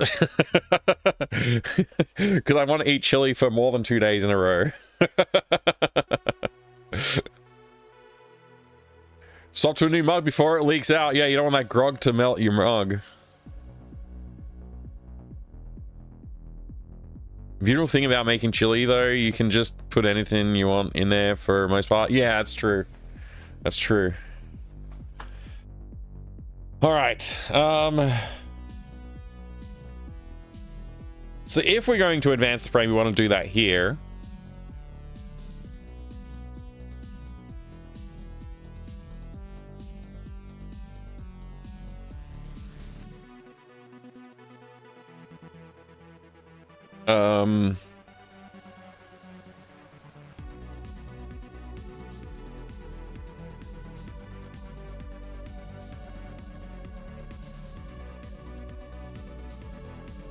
I think this is correct, but I'm also a little confused.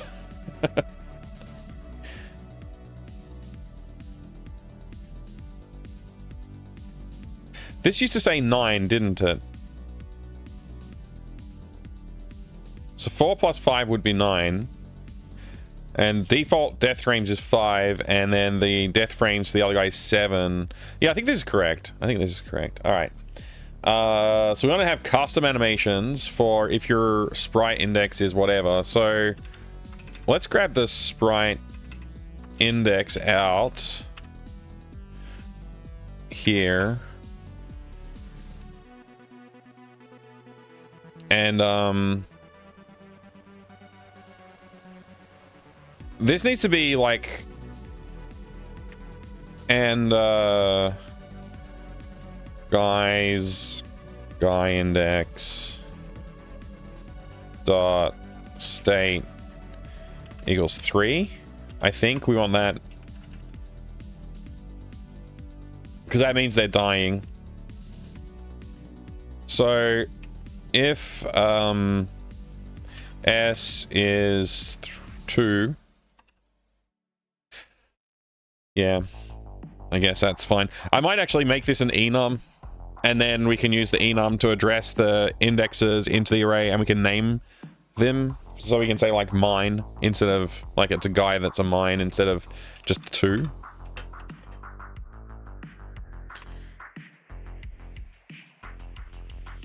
If player proximity yada yada frame advance, otherwise go back to like the non-normal mode kind of thing. So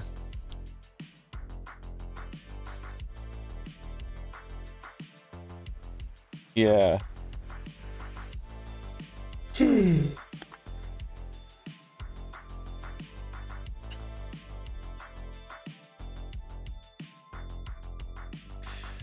I'm just gonna make a coffee and get on with it after I've had a coffee. Deathblow, good to see you, dude. In case alcohol wasn't causing enough havoc with your system, we'll throw in some sugar. What could possibly go wrong? Be sure to put chili in my chili. Yeah, okay, I'll put some chili in my chili. Sounds like a good idea. I'm just mixing 40% vodka and ginger lemonade, 50-50. Wow.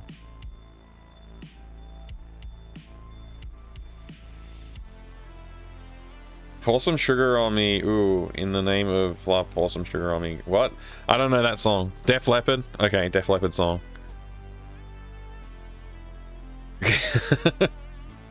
I'm gonna go get some coffee, and I'll be right back. It'll take a minute, so I'll put a BRB screen on. We'll have this. You know what? Let me just implement something. Let me just implement this slightly before I go. So if we're a mine,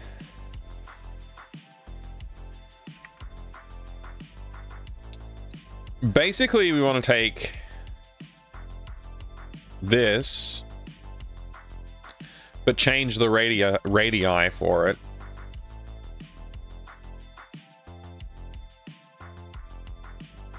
Also, the radius for the guy needs to be adjusted if it's...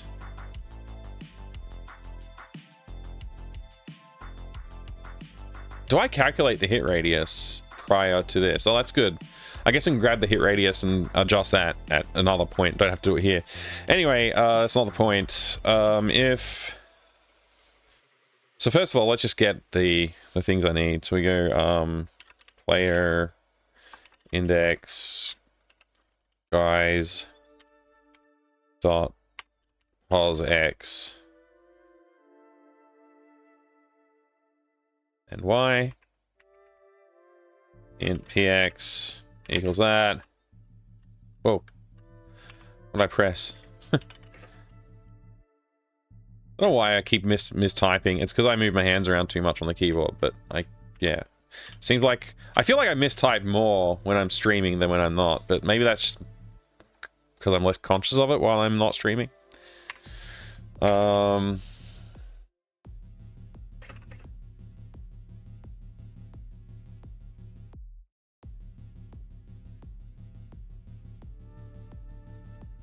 Also, I type a little differently because I'm using a different text editor.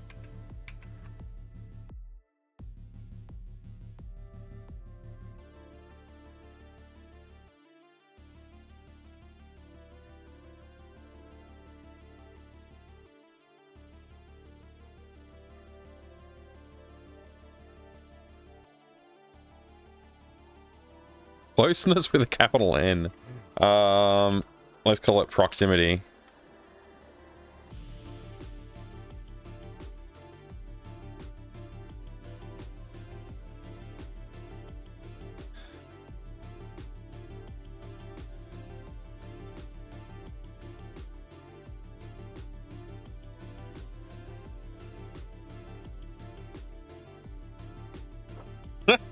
Oh wow, Micron.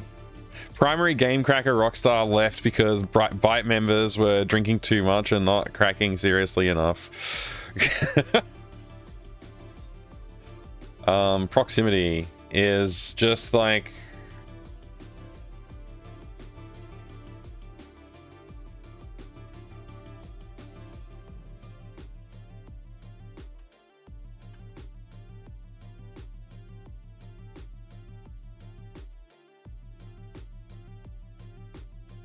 Let's just make a distance function.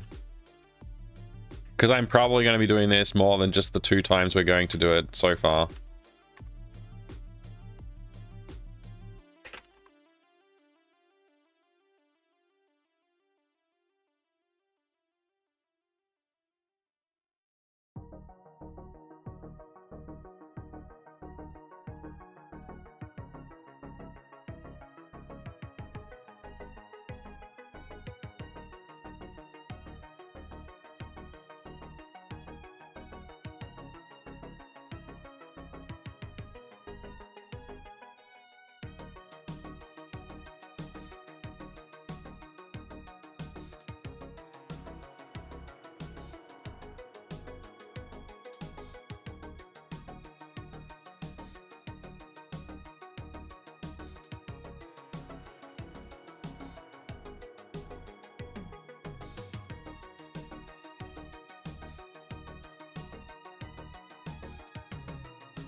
There we go.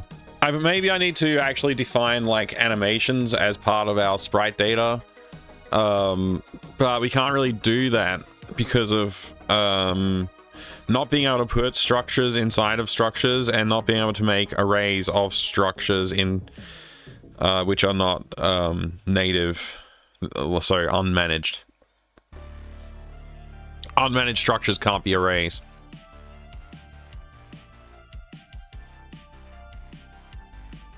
So What I would like to do is say like have a set of animations. But yeah, I can't do. I'm in Melbourne, Micron B.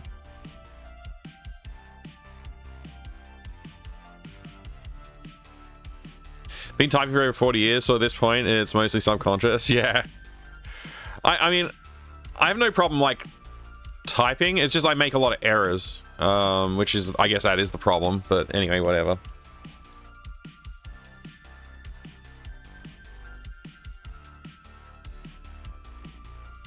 All right, so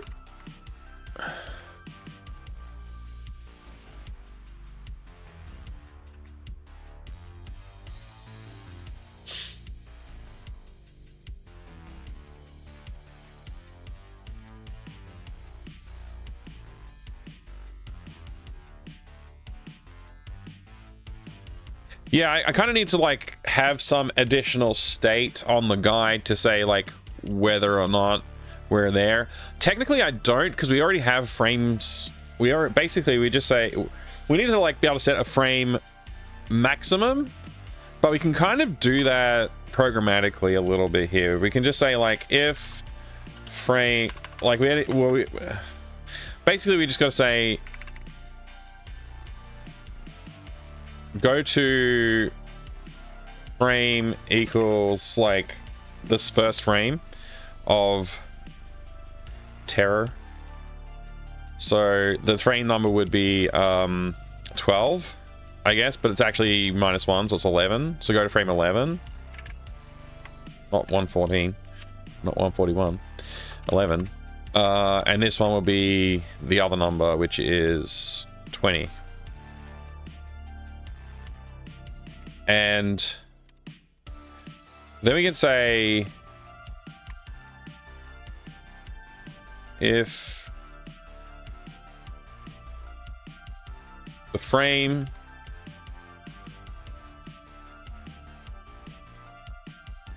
is greater than 3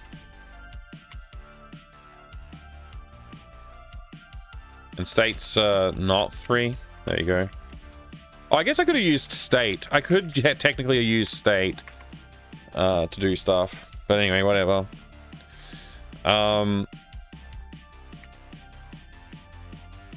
Frame plus. If frame equals 19.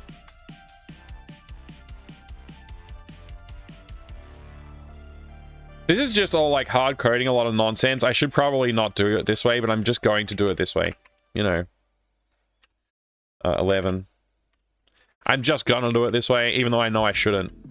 Mainly because I just want to get it done, and I don't really care if this is like pretty at all.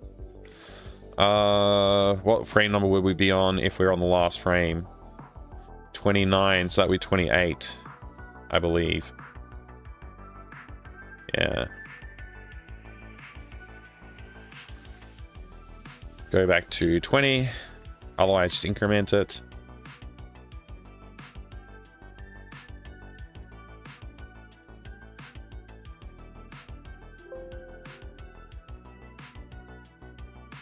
Oh yeah.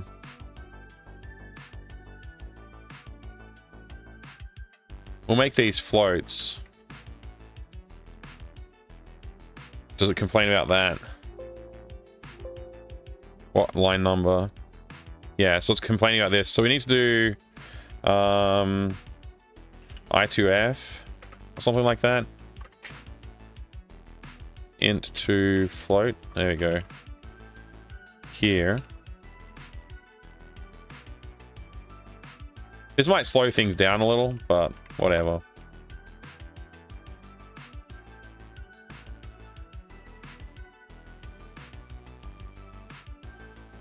Simply because I want to use square root, right?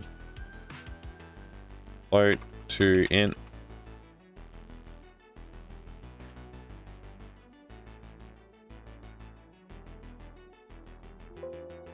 Still an issue. Pos y lowercase y, that's unallowed. That's the uppercase y.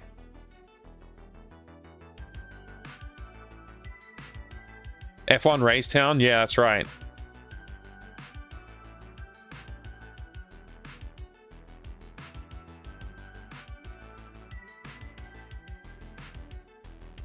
Okay, we got a few of them animating.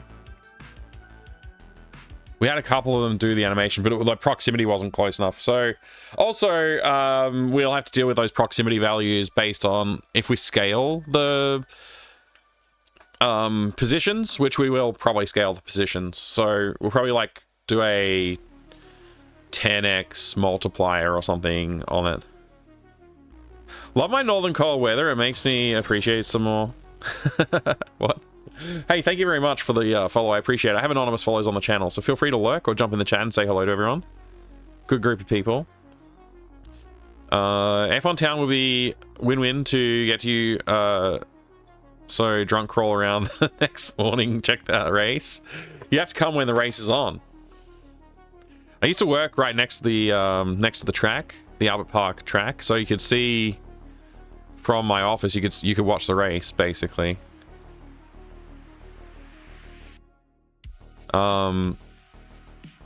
Australia and South America are a few places I haven't been, of course. The polls are a couple of others I want to go. You won't go. Hate the cold. Constantly planning to get the far away from Finland weather. Wow. I mean, yeah, living in Finland and hating cold is like... I'm surprised you haven't moved already. I love my northern cold weather. It makes me appreciate some more. Holy crap, Google changed that on me. It makes me appreciate summer more. Right. Yeah. We don't get cold enough weather here, I don't think. I wish we got colder weather here in Melbourne. Like, it'd be nice if it snowed occasionally, like rarely it would, like we get actual snow. That would be cool, but it's like exceedingly rare that we ever see snow at the level we are at. So, you have to go up the mountains a bit to get snow.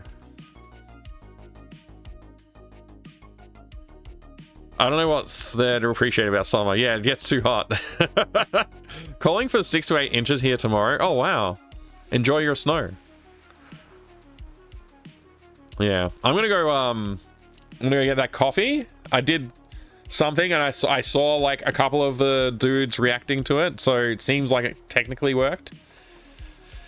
I might actually change the rate of speed that the mines move at as well. Again, this comes down to I probably need to do the scaled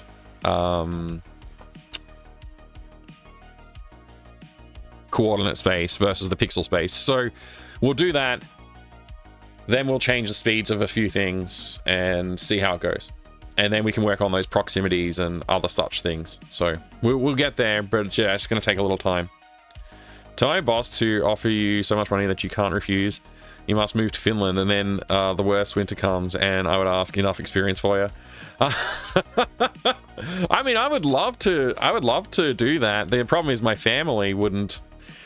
My family, every time I've floated the idea of us moving to another country for a short time to experience like another culture and climate, they're always like, no, I don't want to leave my friends or my job or whatever else. So probably won't happen. I'd still like to do it, but yeah, I don't know if I'll ever be able to. Anyway, I'll be right back. Let me go to the BRB screen, and I will be back in like I don't know. Takes a little while to make a coffee, maybe like 5 to 10 minutes, maybe a bit, somewhere around there. Joke's on them. I have no friends. You've got friends with us though, Remy Cat.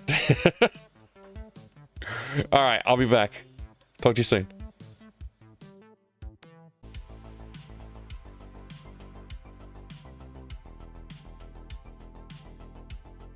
Hello, welcome back. Sorry about the delay. My son burnt his arm making a toasty, so I had to help with that. He's fine. I mean, he'll be fine. It's just it actually was pretty bad burn, like it was blistered up and everything. So the music's still here. It's just turned down. Can you really not hear it?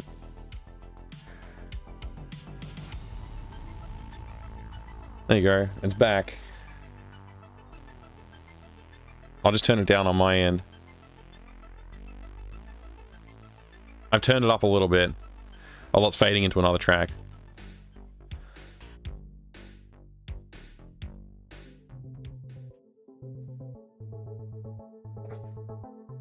There you go. I don't like the background music to be very loud. A few people have commented that there's no music. I'm like, well, I can hear it. I just don't like it being too loud, because if it's too loud, then it distracts me and I feel like I can't really talk. All right, we kind of did the proximity thing, I guess. We also want to do... This is really, like, not the right place to be doing all this, like, functional stuff, by the way. Like, this should be handled somewhere else, and we should be setting the frames to this somewhere else. So I guess I could move this. Technically, we could move this to, like, the place where we do the collision checks.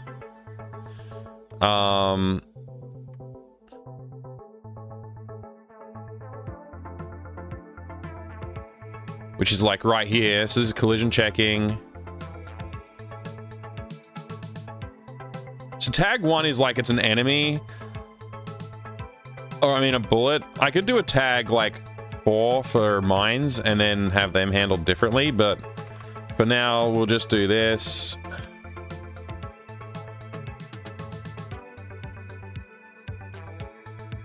This is still technically correct, I guess.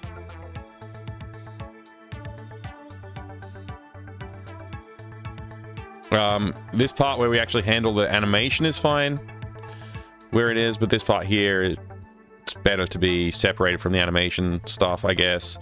So if its proximity is less than, I don't know,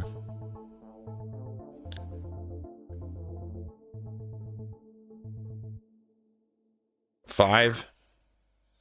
What's the player radius, by the way? What radius would you land on for the player?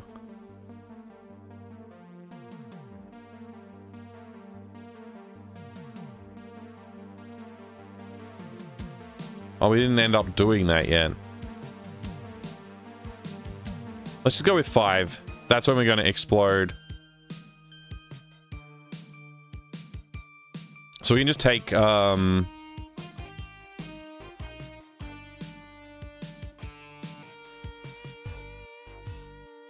this part.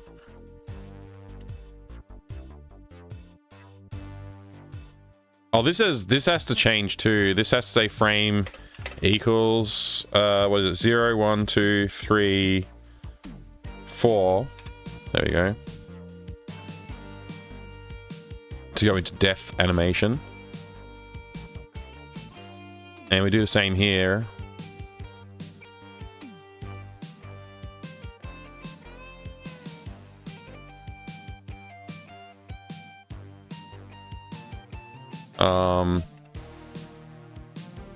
But we also want to damage the player.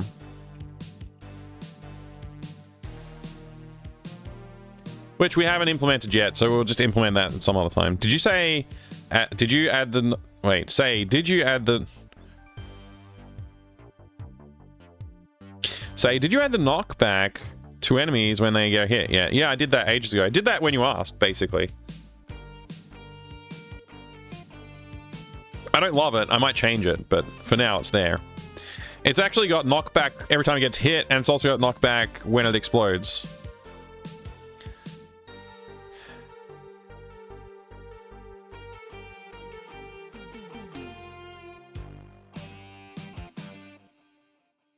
Don't open beers before 6 PM and pop at 6 PM somewhere.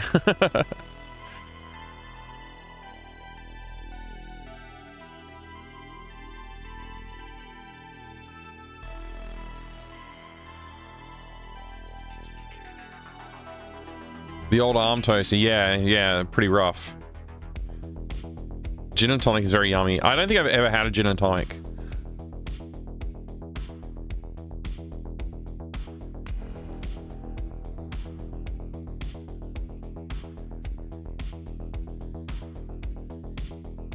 I think I want these numbers to be bigger.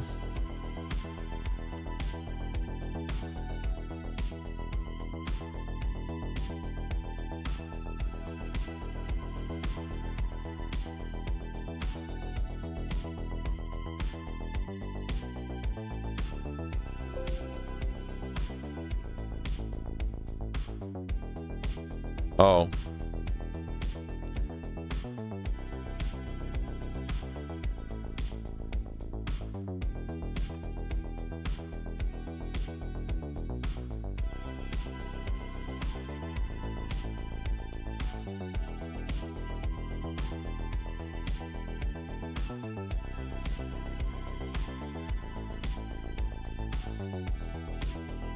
They didn't explode or go to phase 2. It's because I've done LSIFs like ugh, okay. Well, if I'm gonna do LSIFs, these have to be in the other order.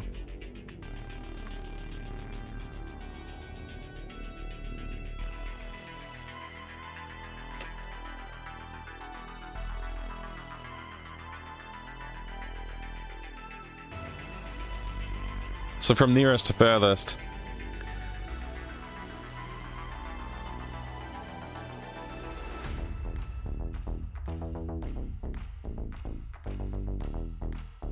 That was pre-second coffee Mike made that mistake. I wouldn't make that mistake.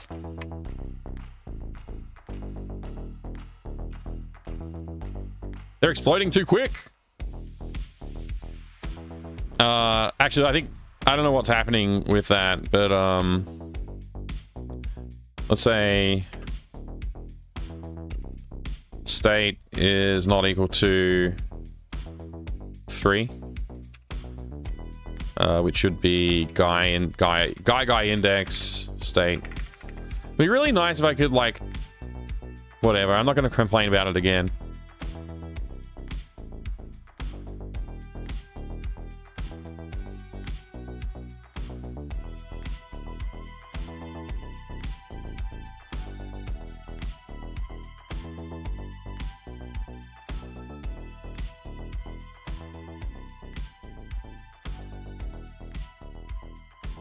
Yeah, the square frame is just too much. I need to either make their dimensions bigger, which sounds like a good idea, or make the explosion a little smaller, which sounds like a less great idea. So I'll probably make the frame bigger for the guys.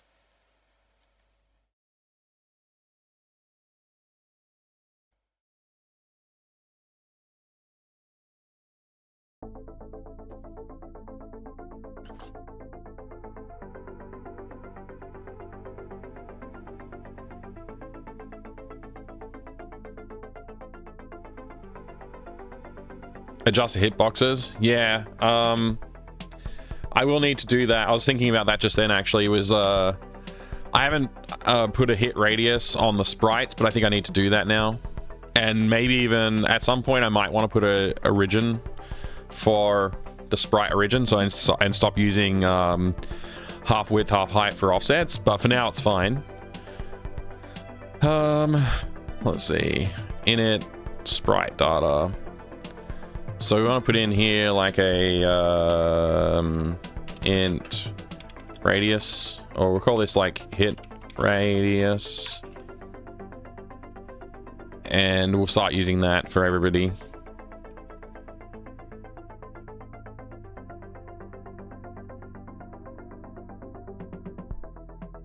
And this will be just like I guess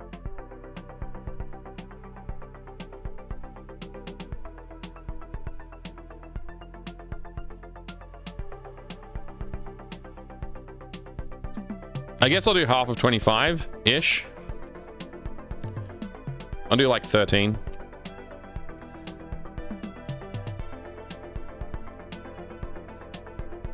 It might not be fair, but it might not feel as fair, but it's a compromise because of the shape of the ship.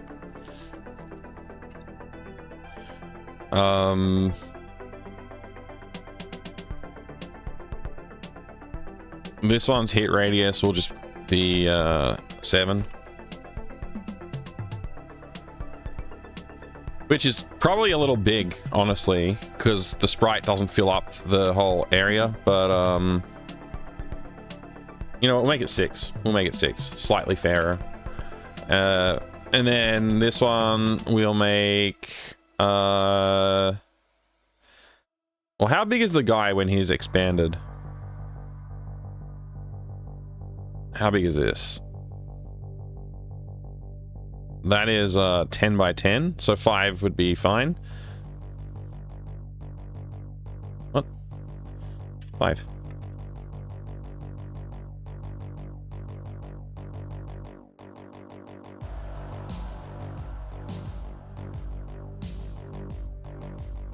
Oh, it's 4 a.m. Amy Cat. Have a good sleep. Rest well. So now we can use that hit radius when we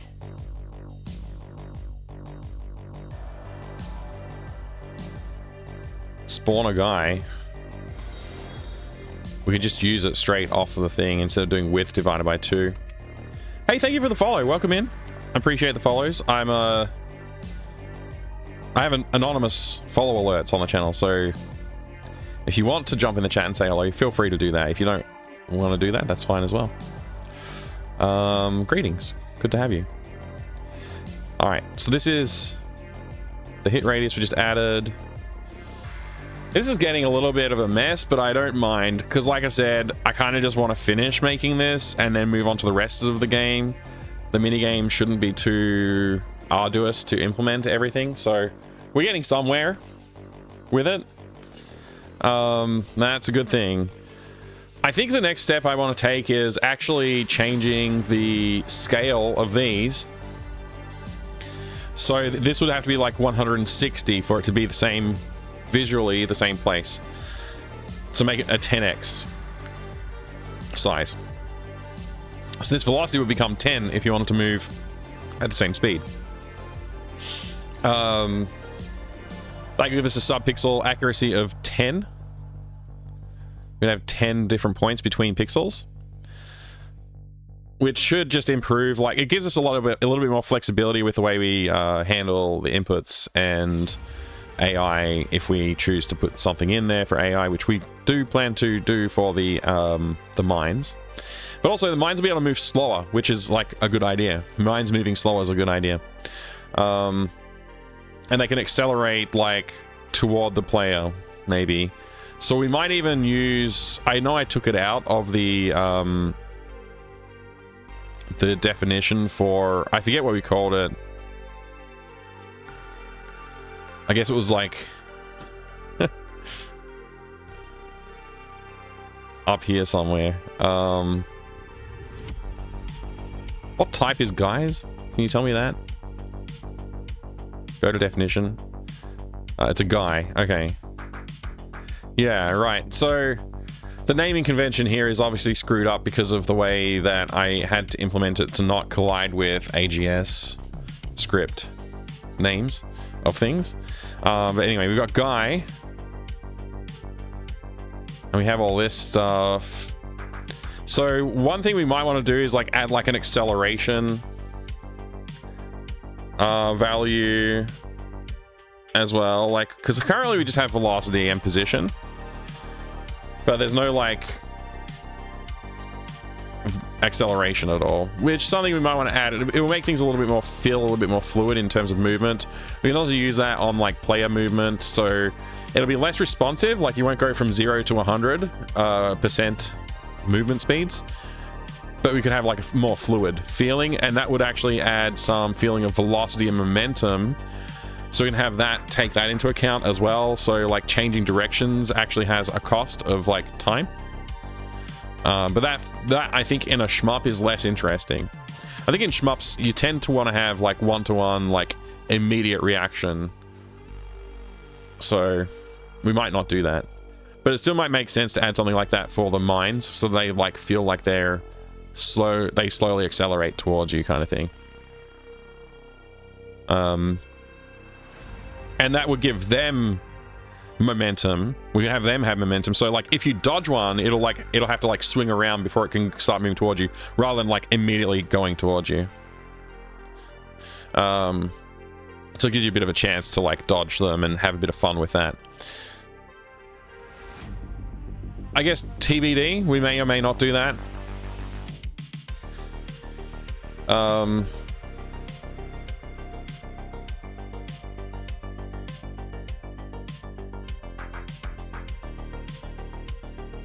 Yeah, let's go ahead and just put in some other stuff then. Let's add the AI for the updating guy. Update entity in here. We already have this part where we're doing a proximity check to the player. I think we'll make this like way bigger. It's like 50 maybe. And we can have it just move toward Guy. So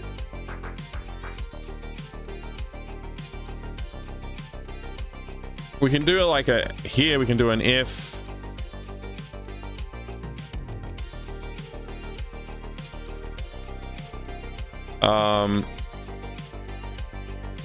Move toward player, and we'll just say vel x equals player. So actually we just do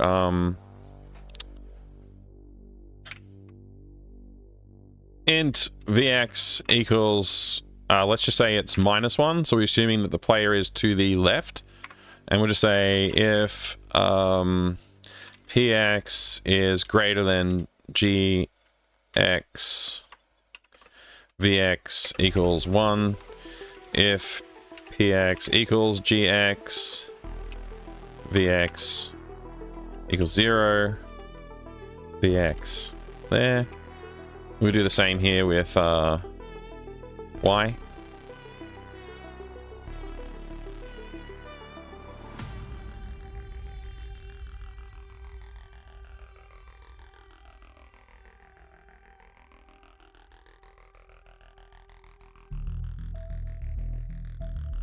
That should just basically move toward the player now.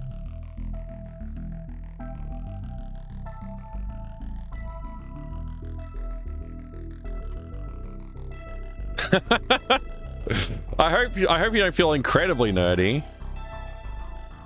I mean, if feeling incredibly nerdy is a good feeling, then I hope that you do. Yeah, so those three just like moved in line with where I was, which is kind of cool. It's like good enough for now. Like, this is really dumb AI, but it's like good enough for now. Like I said, if we added things like momentum and such like that, it will feel an acceleration. Like, that will make it feel even cooler. We will obviously at some point want to make player damage a thing, but right now I don't care about that. Let's go ahead and do the sub-pixel movement space sort of idea. So we're just gonna say int arena. We'll call the screen the arena. That's probably an overloaded word in programming, so maybe we won't do that. Let's call it zone width equals screen width times subspace.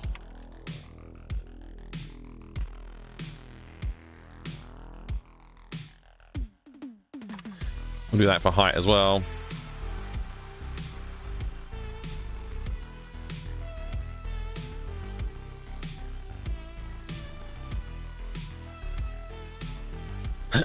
And subspace will be 10 for now. So that then we can actually go and change that. Do I need to keep this? I don't know.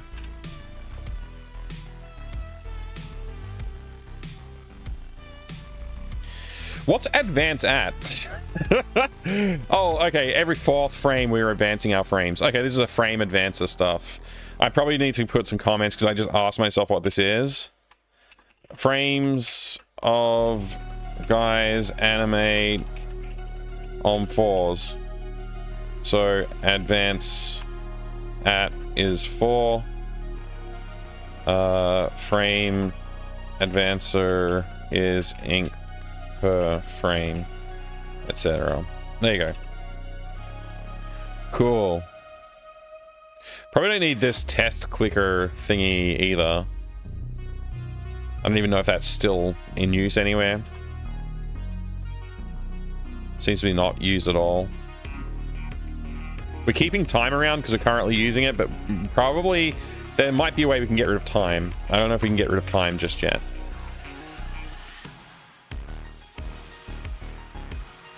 How's it going today, Stockfooter? I hope it's good.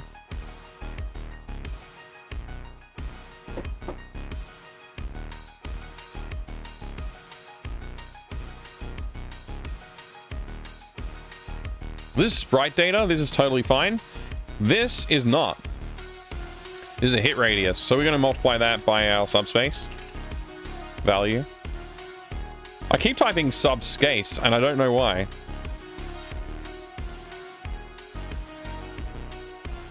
Hit radius times subspace. Hit radius times subspace. Player ship width and player ship height. I feel like we don't want that. I feel like that's just like gonna overload somewhere along the way. I probably use this in several places at this point as well.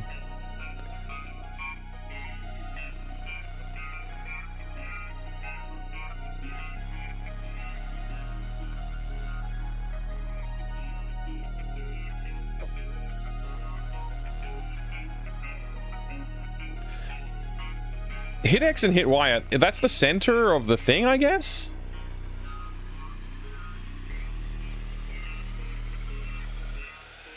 I'm not sure. This needs to be zone width and zone height.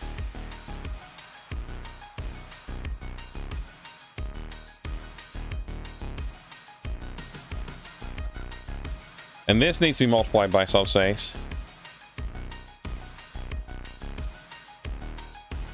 I genuinely am not sure if I'm using hit X and hit Y anywhere.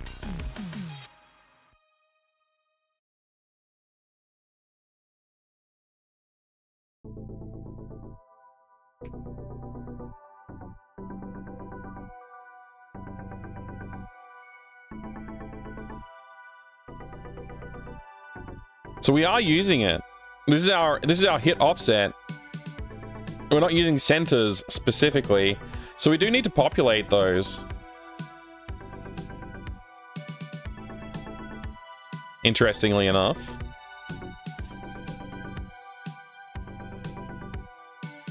So init player ship is doing it.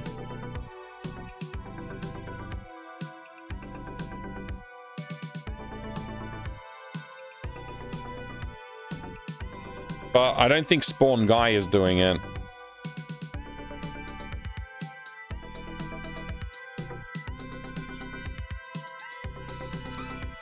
Why do I have so many subspaces in there? Whatever. So this needs to be defined. Okay, that's zeroed on... Where are we? Get next slot.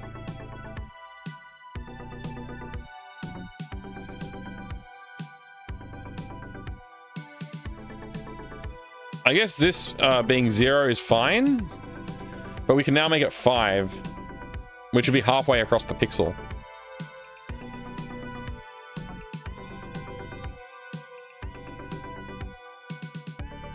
The position also needs to be accounted for here.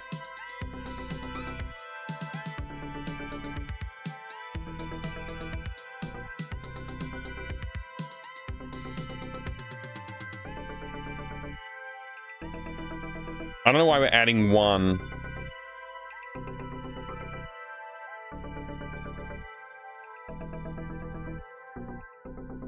That should become an added 10 if we're going to consistently keep that. I don't know what's for though. Velocity becomes 40.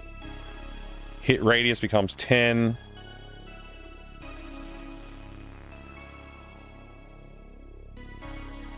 Okay. Spawn guy. This will need to come out of the definition for the sprite, which we don't currently define. Hit X and hit Y in the sprite definition, I don't believe. So we want to basically say, we just want to come up with this value, which will be this.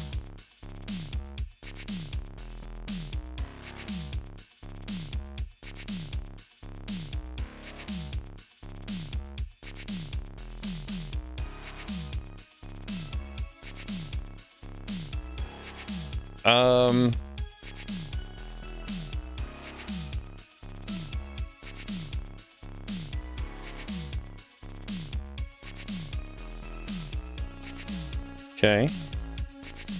Hit radius should already take into account subspace, so we don't need to worry about moving that. Width and height, HP graphic. Yeah, I think that's fine. Positions need to be subspaced.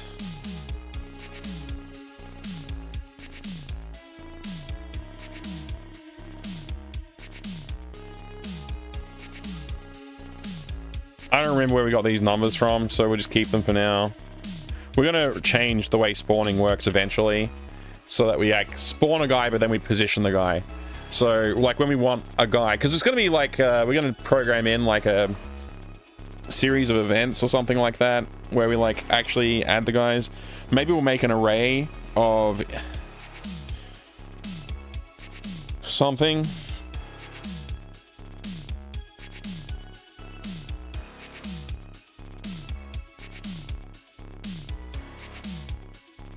Yeah, we'll make some kind of an array of structs that has like definitions for like what to spawn when or something like that. I don't really know. Subcases for when you buy sandwiches. Yeah, that's right.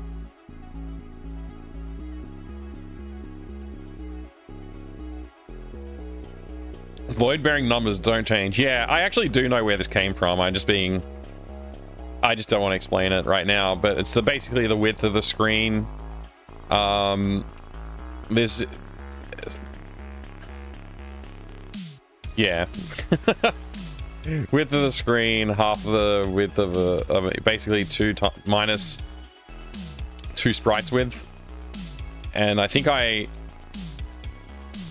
like 208 is used in a couple of places, but you can see it's the width of the screen here.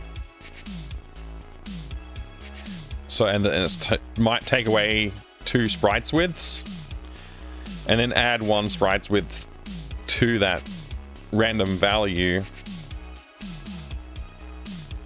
I'm not exactly sure why I decided to do that, but yeah, I'm just multiplying this final value by subspace just to put it in the right position, I guess. Cool.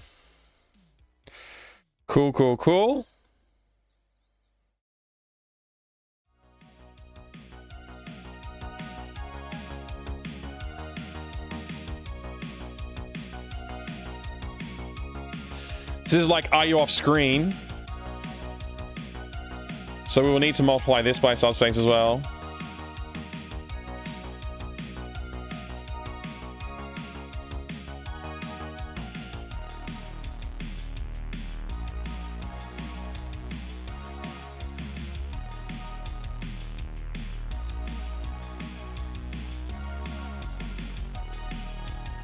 Almost missed that one.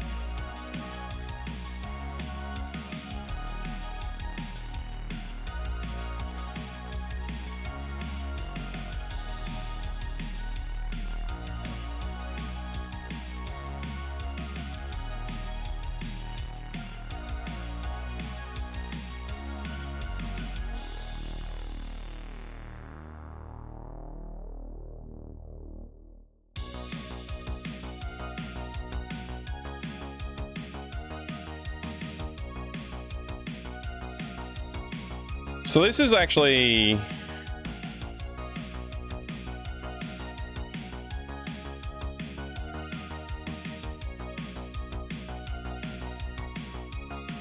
This just gives us random directions, like more random directions. Now it won't be like... It won't be left, middle, or right. It'll be some spectrum between those. So that's pretty good. Probably change fiddle with this number 2. So instead of being 20, we could make this like 12 or some other number. Or we could use a factor of like how powerful was the gun that hit it or something like that.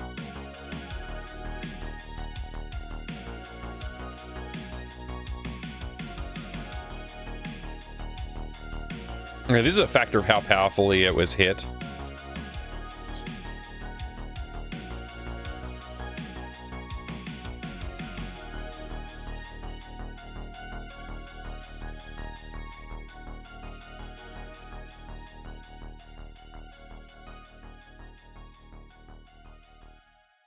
I'm just scrolling through all the code, just looking for things that are relevant.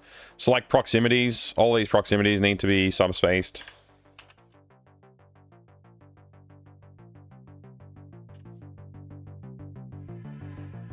Why is subspace showing up so frequently in the suggested things? I don't know why.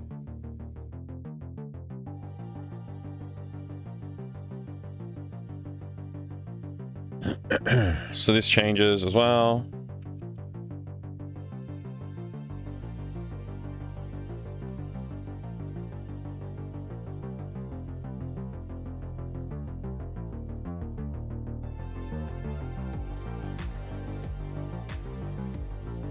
This is all just animation relevant stuff.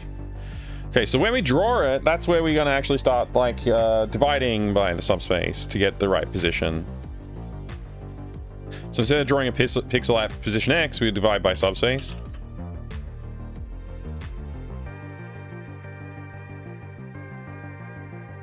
Drawing the image.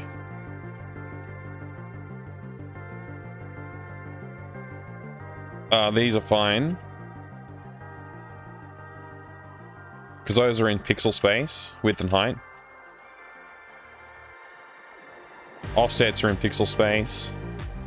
But again, positions are not.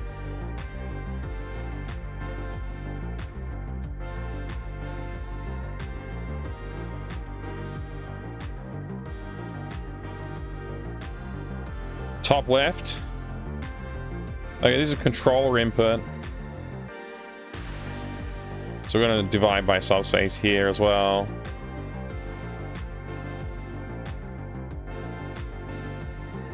Only really relevant to the mouse.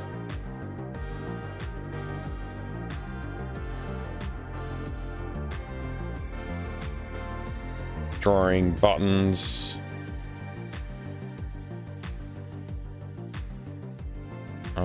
Continue game, controllers, mouse, etc. Movement should be handled somewhere in here. I don't know where. Pretty sure none of that's relevant. Draw config screen's not relevant. Update game, this is relevant. Okay. So all the stats right now are pixel scale, but the velocity is not pixel scale when we use it. So we're just going to do this. No, wait, this needs to be a multiply.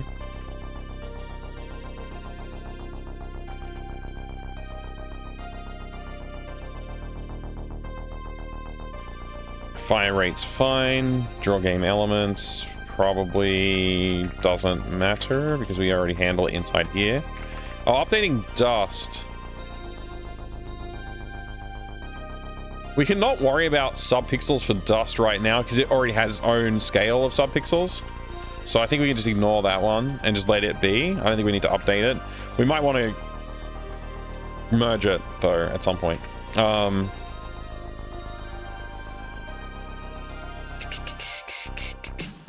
Draw ball screen, okay. Draw fail screen, that's fine. Draw win screen, also fine. Draw game. We may have taken care of everything. Okay, let's see.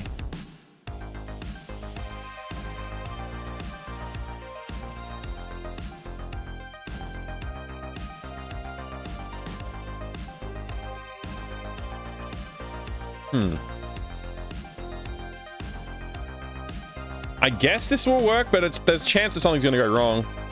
Dassen Radman, hello, good to see you. Programming's going good. We're having a good time.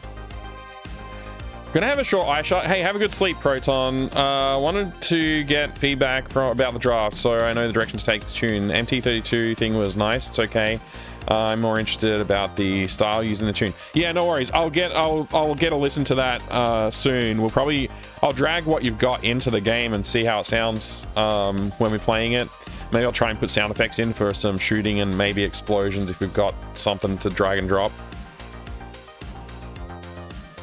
What am I doing now exactly? I'm working on a mini game inside my adventure game, which is a shoot 'em up, like a, you know, Galaga or Raiden or something like that. What? Oh, we're not allowed to do that here, huh? Alright, well, let's just type it in. Just add a 0 at the end of the numbers. There you go.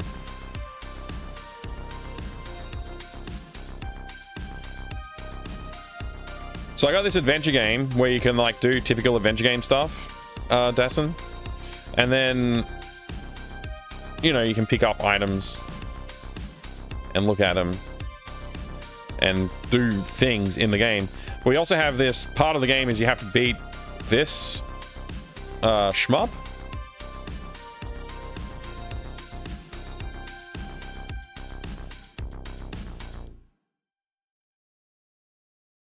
Okay, I'm not sure what just happened. All those guys just disappeared. Seems like shooting is fine. So I'm just converting this to have like a sub-pixel space to move within, so that we can change the factors of things. But obviously there's some issues there, like those collisions didn't occur and stuff like that. So we need to work on that. So I'm just started trying to move everything over to use the sub-pixel space, which is like we're just doing like 10 sub-pixels per pixel, which is not to say we shouldn't call them sub-pixels. We should call them something else. But yeah. There's basically, for every pixel displayed on the screen, that's representing 10 coordinate spaces, X and Y direction. So we're kind of decoupling our rendering from where things exist in the world to give us a little bit more flexibility with our movement and stuff like that.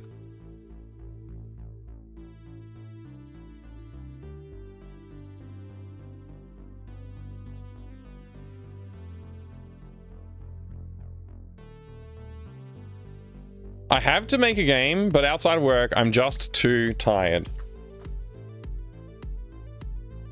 I know the feeling.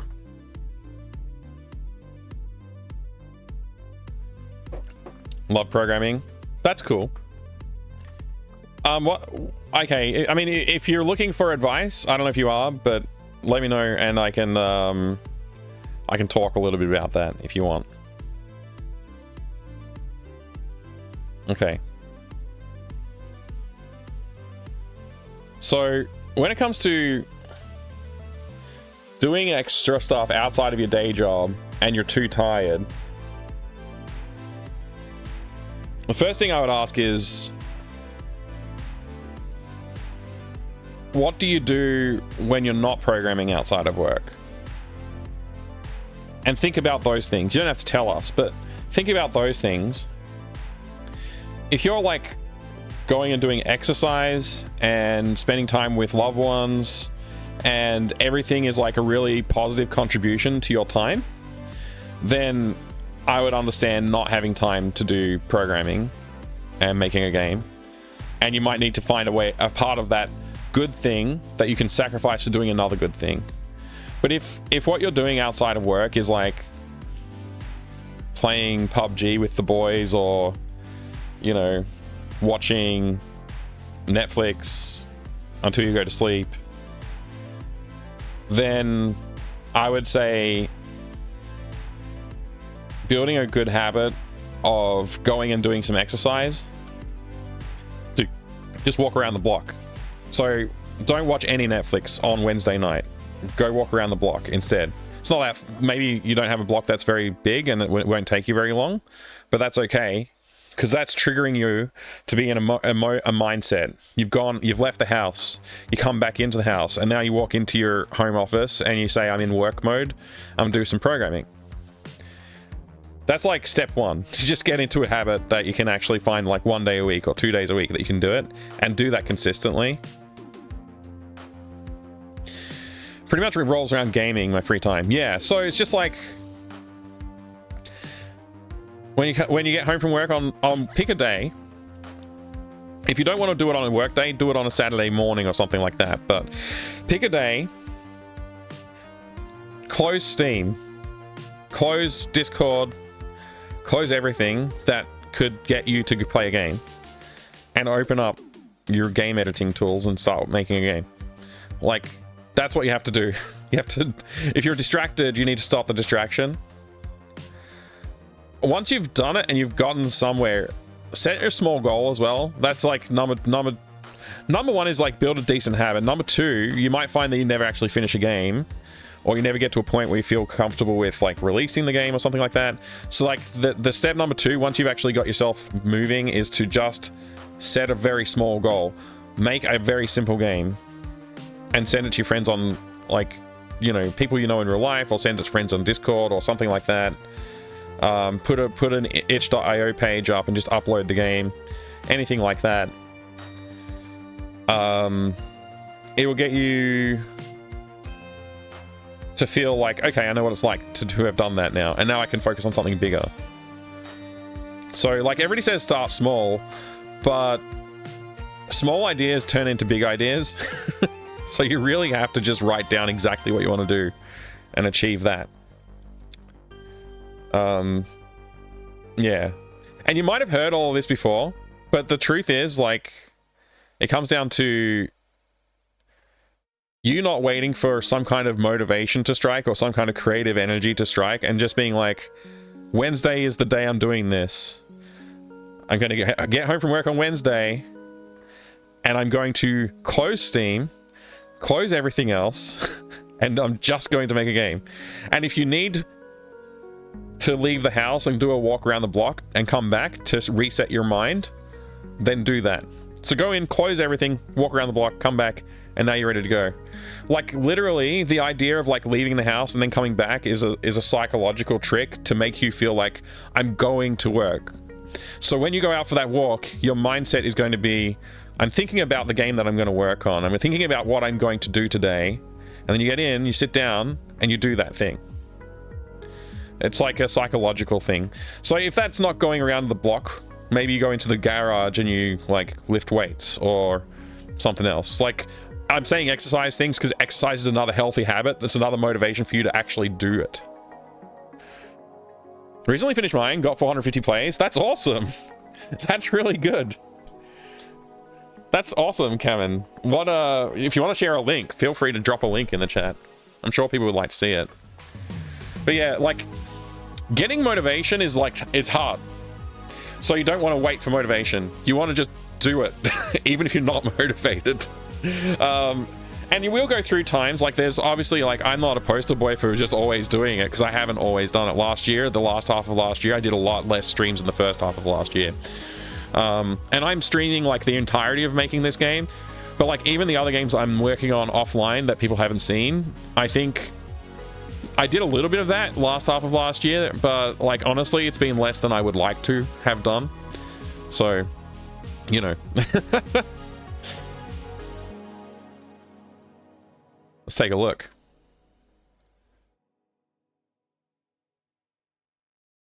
I just want to look at this image. This is a very lovely image. This reminds me of, oh, why is my mind gone blank?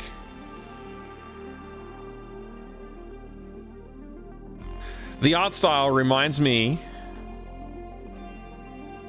of Twilight Oracle and stuff like that by the same creator, who I hope to have on the podcast this year.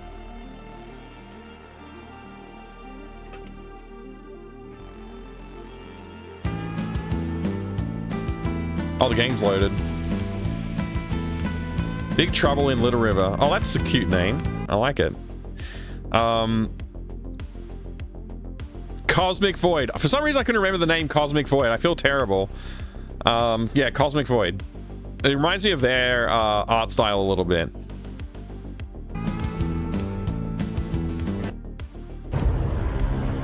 Let me stop my background music. Somewhere in northern Quebec. Oh, beautiful. This is fantastic.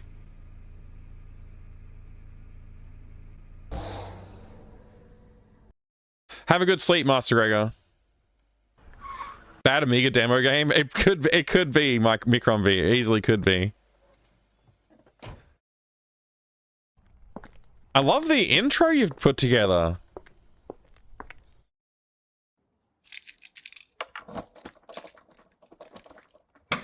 little bit of a graphical glitch. Or is that supposed to be like that? I don't know.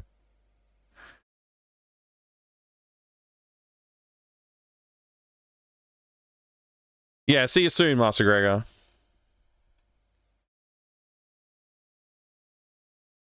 I wonder if I'm supposed to click something now.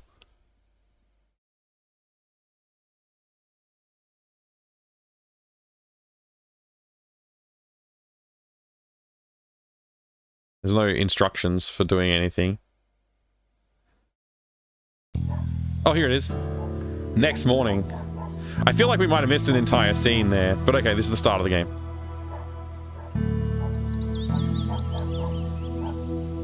Okay, the music reminds me of Matthew S. Burns music.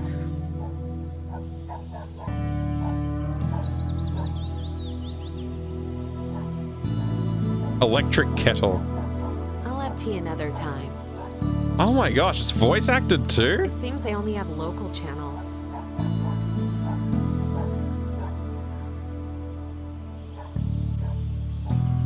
Okay, we have some settings here.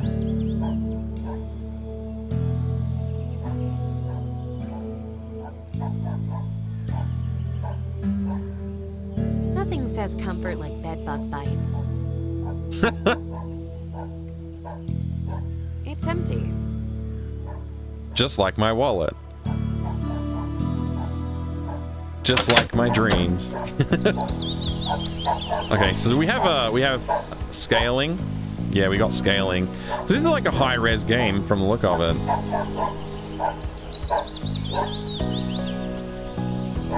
What resolution is this? Pretty high res. Feels. Maybe not.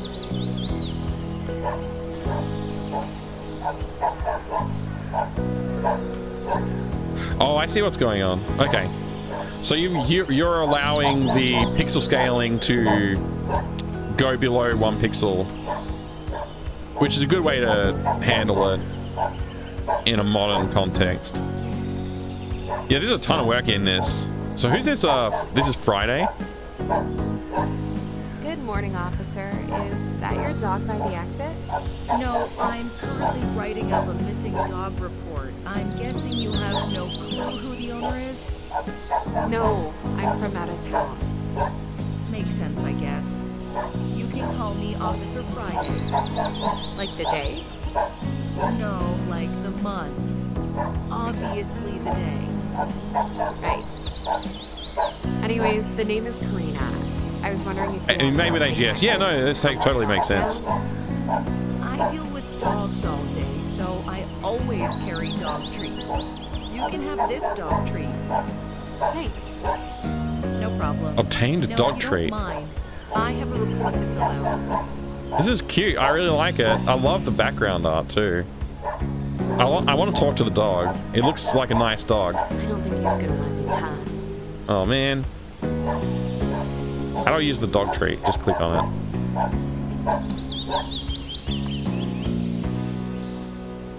Lost dog treat. Now can I talk to I dog? guess he was just hungry. Can I pet the dog? I can't pet the dog? Worst game ever. No. I'm kidding. Okay, now we got a map. Oh man, this looks really nice. You put so much effort into this. How big would you say this game is? Like how many screens and like puzzles or something like that?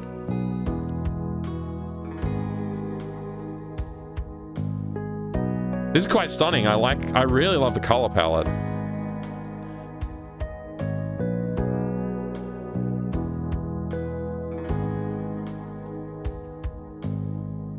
Let's go to the mall. Wait, there's a river? We go to the river? Let's go to the mall. What the heck? Another dog! Let's talk to Paul. Take 36 minutes to play? Okay. It's a lot of effort put into it. Hello, I'm Karina. I was wondering if you saw anything unusual last night. What are you talking about? Like, a car was stolen. It was my car. A car was stolen? You know anything about it? Why didn't you Give me tell Officer something Friday to do, about and that? I might jog my memory. Do I look like a delivery service to you? Let me know when you got them. Ugh, fine. This guy wants Your a name is drink. Paul, by the way. Does he want, like, alcohol or just coffee?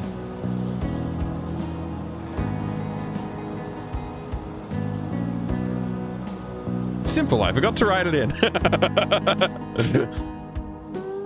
It happens to the best of us, I'm sure. I guess that's the dairy section? Does look milky, yeah. Fruit products, left shelf, right shelf. Oh, there's an arrow down. The bare necessities. This shelf is filled with junk food. I thought that was the bare necessities. Medicine cabinet, it's locked though.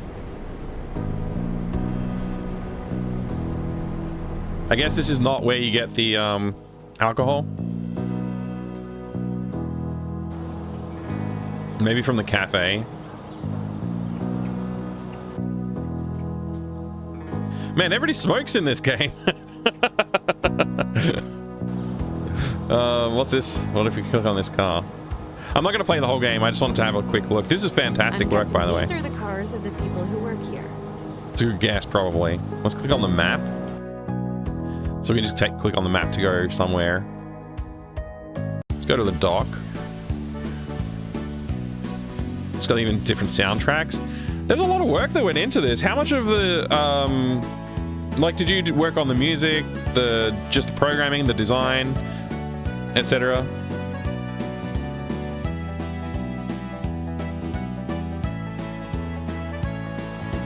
I want to talk to the duck. I don't want to talk to you. A full year to make. Yeah, I bet. This looks like it.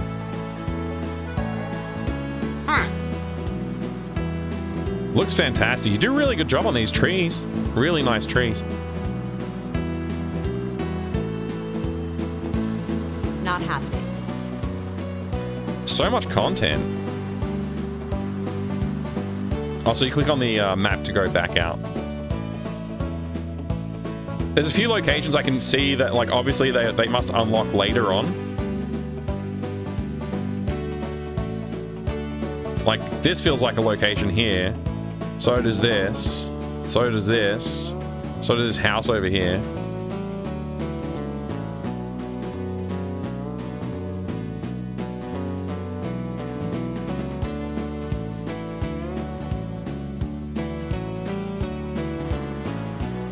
Kind of just want to, like, explore the world, but I should get back to my game.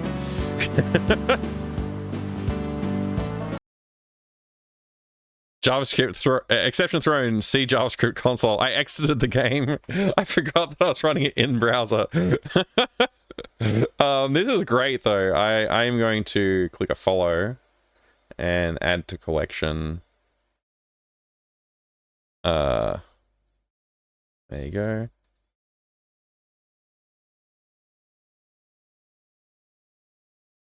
Big Trouble, Little River. Walk through, can't get Uncle to tell me anything. Can't seem to find the safe. Almost cinematic feel. From what I've seen, this has really pretty sprites. Ask if you're offer a download option. There is a download option. Black screen after the car pulls up. Yeah, that's what happened to me. You played all my release games, Carmen? Oh, thank you. Thank you. What did you think of both of the adventure games? I put in, like, 2 weeks of effort into the first one, and I don't know, like, I forget how many days. I've got we did a record here, I think. Hamster was 196 hours of work compared to 83 hours for the sandwich. It'd be nice if they were longer. I agree. Yeah, I agree. I think Day of the Hamster, like, averaged, for all of the playthroughs I saw streamed, it averaged probably about an hour to, if I exclude some of the longer ones. There's a couple of ones that took much longer. So about an hour for playthroughs of that, which is what I was aiming for this one. Day of the Redacted, the one I'm working on. I don't think this is 70% complete anymore, I think. I think this number needs to be higher. Maybe it's more like 65% complete. Or even like 60% complete. I don't know. But yeah, we're on track for like 300 odd hours, I think, on this game. And I don't think it's going to be... I don't think it's going to be any longer than probably like 40 to 80 minutes for on average, probably.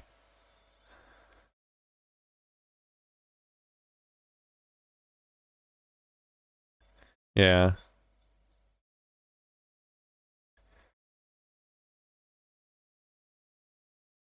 But thank you for playing my games.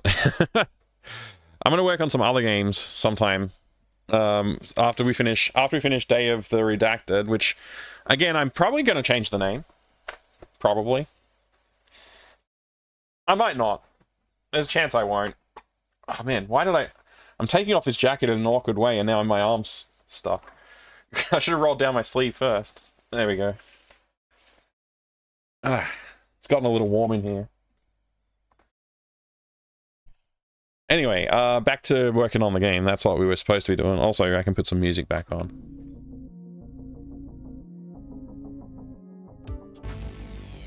Actually, let's grab the music that was sent through here. What's this? This is a draft tune. Here's an explosion. Let me listen to the explosion. I heard nothing. Oh, it was quite a low sound. Okay.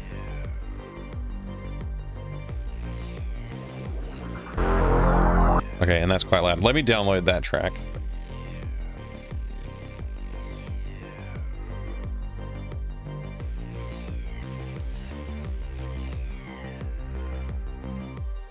I'll put it in...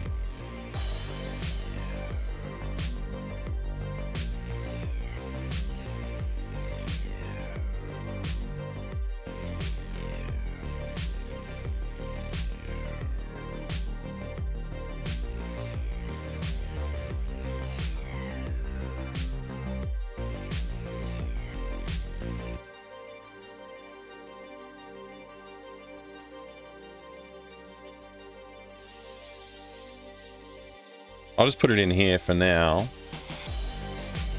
We'll go ahead and we'll import it. Night of the Redacted? Yeah, that's a better name. Night of the Redacted is a better name. Audio, music. Add audio files. Wait, no, let's add a folder.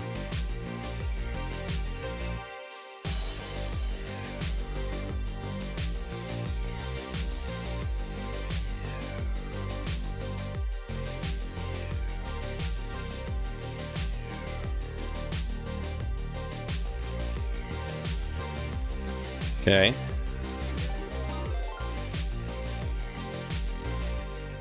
Thank you for the raid, Cephalon Gideon. Welcome, Raiders. Hope you're having a good day today. I am well, thank you. I am well. How are you? Thanks for shouting out Cephalon Gideon for us. Appreciate that. There you go. You were, what were you doing? This counts as crafting. Oh, okay. What kind of craft were you doing? Alright, we have the... let's just play the music for the shmup. Put that on. Play with Winair. Turn it up.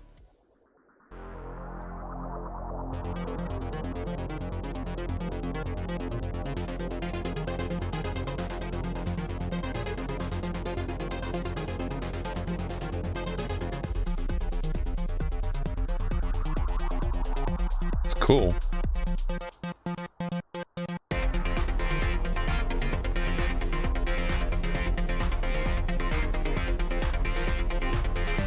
Yeah, that's right, Refraction. It's not automated here.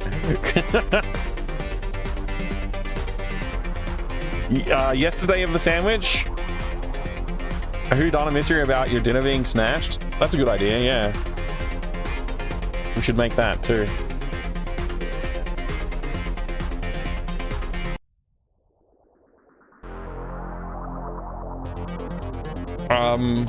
What kind of craft are we up to today, Cephalon? I'm well. I hope you're well as well.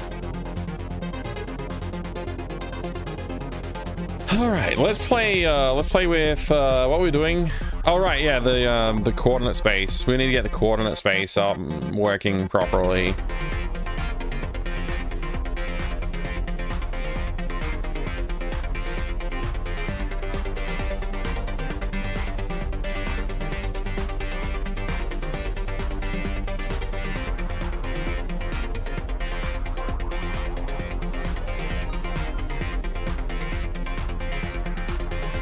Oh my gosh. Thank you for the raid. Hello there, Acorn. Welcome. Howdy. How's it going?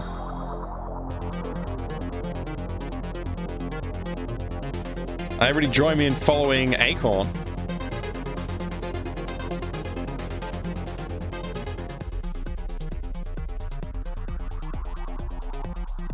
We had the time graphics skill to make these adventures. I got a ton of scripts I've written since the late 80s. A few of those were used for RPG games. Oh, that's cool, Micron.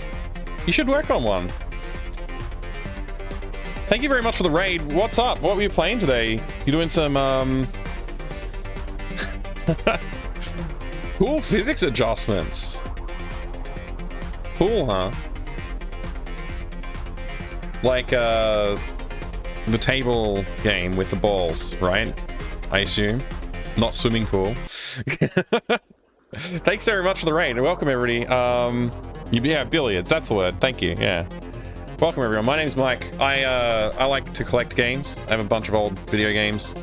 I don't know. There's one. Battle Spire. There's a bunch of them over here. Anyway, I collect old games. I like making them too. And that's what I'm doing today. I have another channel where I stream like gaming. This is just where I do the game dev stuff to keep it separated, so I can focus on the game dev and not worry about like other content. Not a swimming pool this time. Well, maybe next time. You never know. Epic collection. Thank you. Yeah, it's a many years old collection at this point, and continues to grow. I'm having a good time though. I've been playing Police Quest series lately on my channel, so on my other channel. I must have set someone back a few dollars. Yeah, over the years, the prices of video games have gone up a lot. I collect mostly PC games, so like a decade ago, you would see like console games, especially like Nintendo stuff, selling for a lot of money, like hundreds or thousands of dollars. But PC games were still very affordable. Nowadays, that's not the story anymore. PC games have kind of caught up. But you can still get good deals, just like anything. You can still get good deals, which is what I mostly go for. Try and buy in bulk, and you know, or like find a decent deal, sort of thing. So yeah, Police Quest is on your backlog as well, Cam. And yeah, I hadn't played it, and Police Quest 1's a very frustrating game, but it's fun. I'm having fun with it too. Click and Play, yeah, I actually have a copy of Click and Play on the shelf back there somewhere. I played with that when I was a kid as well. It's not really designed for making adventure games, that's for sure, yeah. Hey, thank you very much for the follows as well. I have anonymous follows on the channel, so feel free to lurk or jump in the chat and say hello. So you're programming a billiards game. Sounds very cool. I like the sound of that. If you have any links you want to drop in the chat, feel free to do that. We're very like open here. I don't monetize this channel or anything, so you know, if you want to follow my other channel, feel free to do that. That's where we do all that kind of stuff. But here it's just pretty chill. I just do the programming and game dev stuff, drawing, whatever I feel like. So yeah. I hope you're all having a good time though. Thanks very much for being here. Hopefully that intro was okay. I didn't do my normal spiel, so hopefully you're all feeling very comfortable and chill right now. All right. So I'll tell you a bit about what I'm working on, because that's what everybody wants to know whenever they come in here. They're like, hey, what are you working on? I'm working on an adventure game, a point-and-click graphic adventure. It's about, I guess it's about, like, escaping your home a little bit. It's sort of like a prequel. It's like part of a mini-series. I'm doing 3 games in a mini-series. This is the 3rd of 3. That are like the prequels to like a bigger, more fleshed out adventure game that I'm planning to work on. right now, I'm working on a shmup that's inside the mini adventure game. So we got all like the typical adventure game stuff. You have to figure out how to get out the room, like the doors, for some reason it's locked and you can't get out. And so you have to figure out a way to get out. And later on in the game, you'll come across this console and you have to play a game on it. And so I'm just like working on implementing the game. So I'm basically implementing like a little shmup engine in AGS. I'm using AGS to make the game, by the way, which is another thing people like to ask. I chose to use AGS for the games because it's well suited to making adventure games. Having used it for making several games at this point, I don't know if I would recommend it necessarily. There's a lot of things I don't like about AGS. But basically, like, as part of the shmup, we've got like a configuration system for like upgrading the guns, the wings, the thrusters, and the fuselage. Each of them have 3 levels. There will be a cost to the upgrades, so part of the puzzle for this is like configuring the correct ship to be successful. There's also going to be a few other attributes that you'll have to configure, so like weapon types like energy versus ballistic or something like that, and a few other things like shield types and generator types, stuff like that. So there will be some combination that you'll have to select, and there's limited number of points that you can spend as well, so it limits what configurations you can actually choose. But eventually, like, you'll select the right configuration and that will make the game very easy to play, but by default it'll be very challenging and hopefully like basically impossible. But I kind of want to leave the option for like somebody to really try and maybe they can get through it, but it's going to be difficult. So then, like, once you enter the game, you can like fly around and shoot. And right now I have I've just changed the scale of the world to be different to the scale of the like what's rendered on the screen, the pixel scale. So I'm just working through that, implementing some changes there.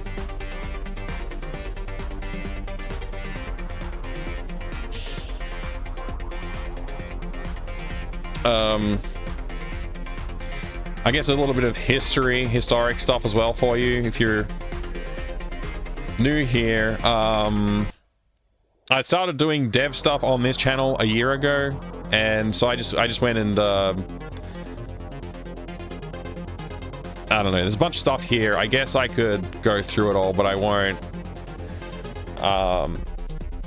But yeah, I made a couple of games on stream and released them on stream. I do everything on stream for the games that I choose to do on stream. So there's some stuff I work on offline, but the stuff I work on stream is all, you see everything. Like, basically, sometimes I do a tiny little bit of work off stream.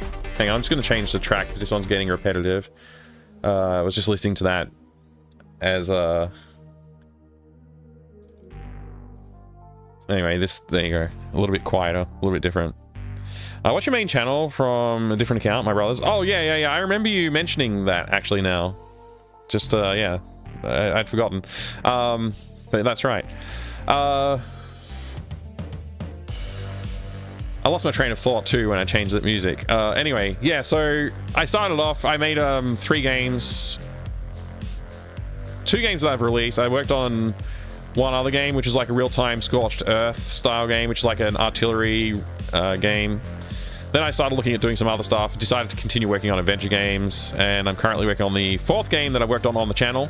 It will be the 3rd game that I release, and I hopefully will release it within the next 2 months.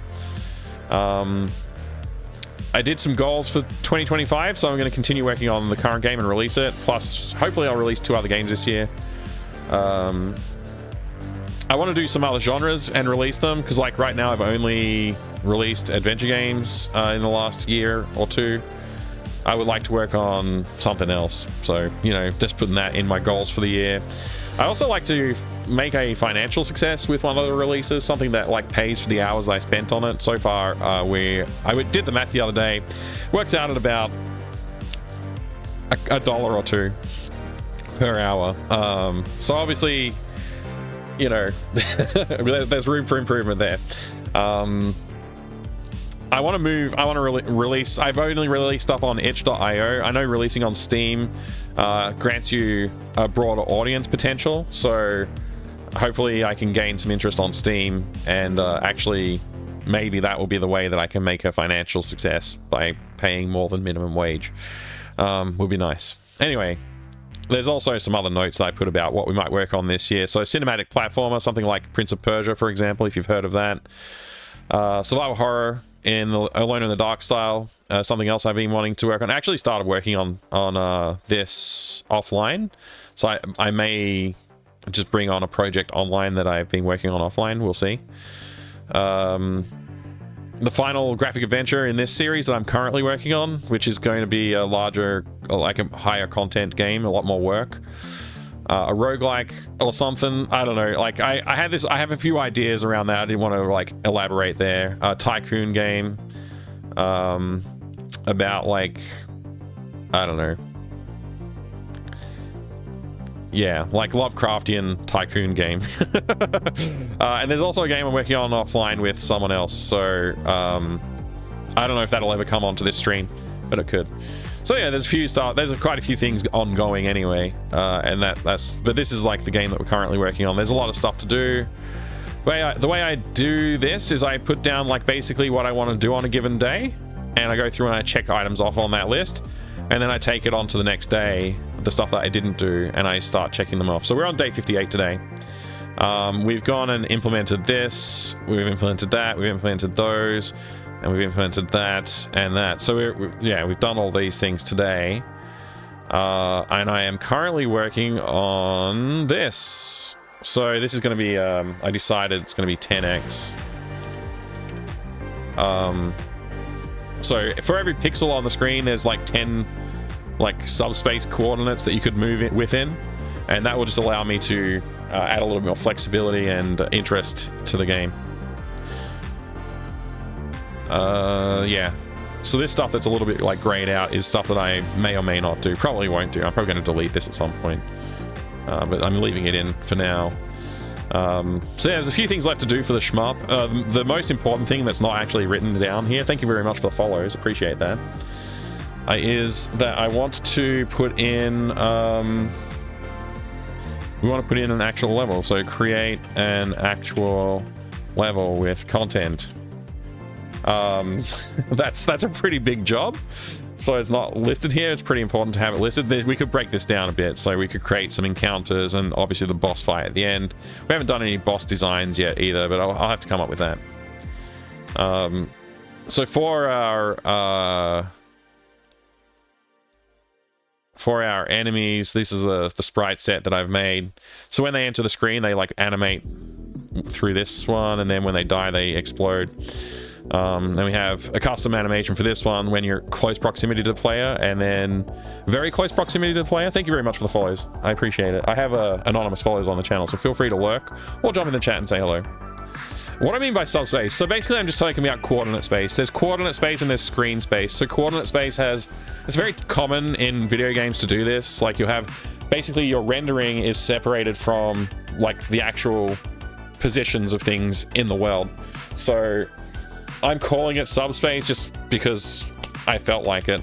But the coordinate space is like, you know, it might be like 1,000 units for the screen width, but the screen width in pixels is only 208 pixels in this case. So yeah, it's a subspace of pixels, if that means. So yeah, and we translate between them when we want to render. So whenever we want to put something on the screen, we translate between them. Otherwise, it's just that's the space that you deal with. And I'm literally in the middle of doing it actually, so it's a bit broken right now. So I can't really show what the game is currently, what state that part of the game is like at the moment until I fix it. So we're gonna go ahead and try and fix that. I'm using AGS. AGS has its own built-in, it's got a DSL scripting language, which I think is just called AG script or AGS script. I don't really know the name of it. It's not a very good language, but it's capable enough, and I am like implementing my own rendering, my obviously using the API that's in here, implementing my own rendering, sprite management, animation management, and all that stuff. So yeah, it's like very independent from the way AGS typically would work. Looks interesting. Never seen something like this. Oh wow, thank you. Yeah, this is definitely just whatever. Does anybody have any links to any of Acorn's stuff? I know Acorn's probably got to go and sleep or eat or something. So anyone has any links to Acorn's work that we could take a look at, I'd be happy to as well. But yeah. So essentially, yeah, it's just a point and click adventure game. So if you've ever seen a graphic adventure like Day of the Tentacle, Sam & Max Hit the Road, that's the ones I'm inspired by the most in terms of the visuals. In terms of gameplay, I don't know, it's probably a little bit of a mix of games that I'm inspired by. But yeah, I've created everything, the artwork, the story, everything else. So yeah. If you weren't using AGS, if any, what engine would you be using? So I'm kind of avoiding Unity at this point, and I don't think I'm ever going to go back to Unity.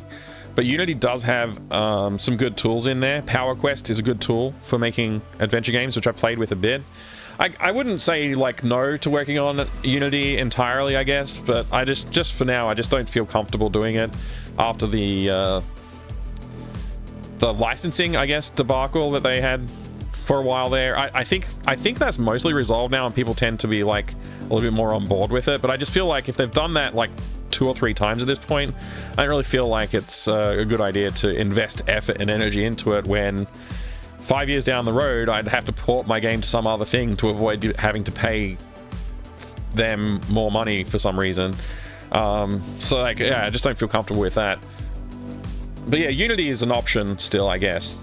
Godot is another one that I've investigated. I haven't used any of the stuff in Godot, but there's a couple of...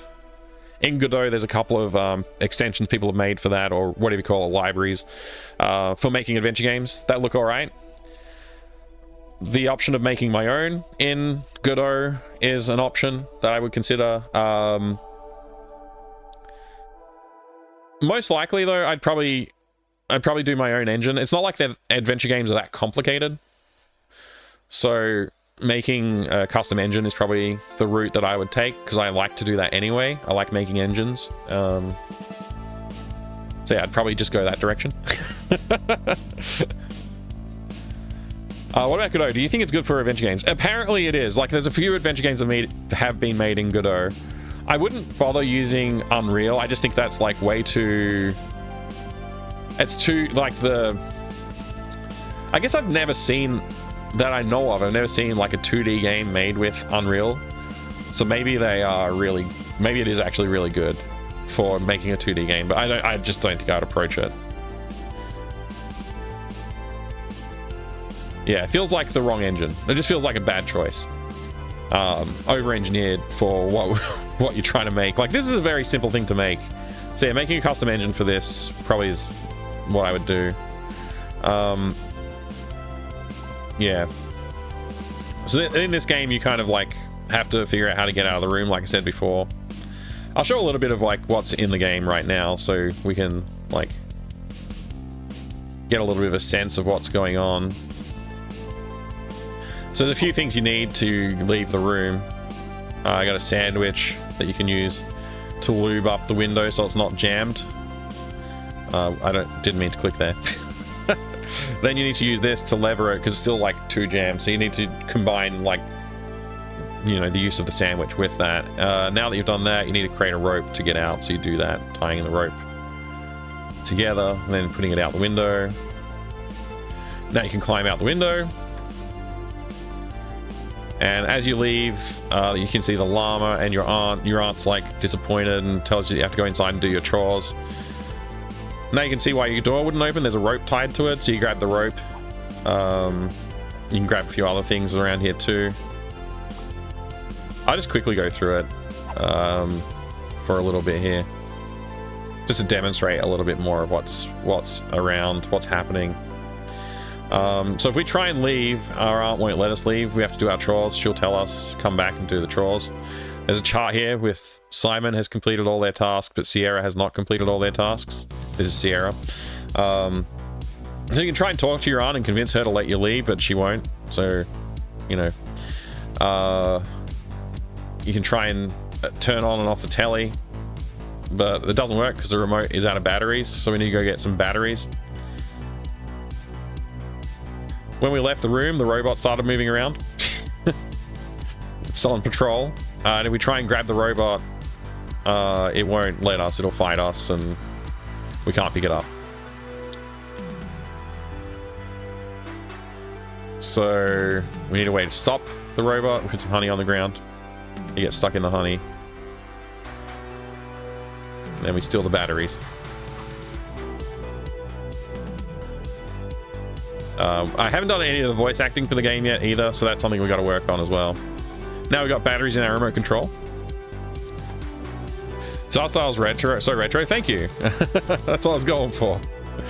Secret Sierra task. Somehow die from opening a bag of chips. I wonder if we could work that out.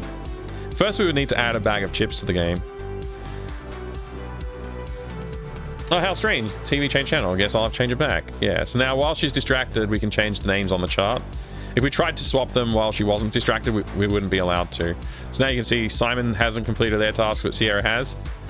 So now we can talk to Aunt Jenny and say, hey, I've done everything. And then we say goodbye. Now we can leave. So we're free to explore the rest of the yard here. Except the llama will spit on us and we can't get past them. You notice they've got a sore foot. There's like a thorn stuck in their foot. And here's our little brother. This is the guy who's making us play the game, by the way, that I'm working on. So if we try and leave, little brother's like, hold on a second, and then they're going to dob on us, tell Aunt Jenny that we're trying to leave. So we have to get the Game Boy back, they say. It's got some placeholder content, but yeah. The llama's name is Calamity. They have a thorn stuck in their foot. They talk and figure out that they could use the Dino Grabber TM, but the Dino Grabber TM is stuck in the tree. We need and the ladder's broken, so we need a new ladder. So we have like a hockey stick and a skateboard. We could use as ladder rungs, but we have no way to attach it. Got some placeholder stuff here where we do this. Attach the rope to the shed and then attach the other end to Calamity.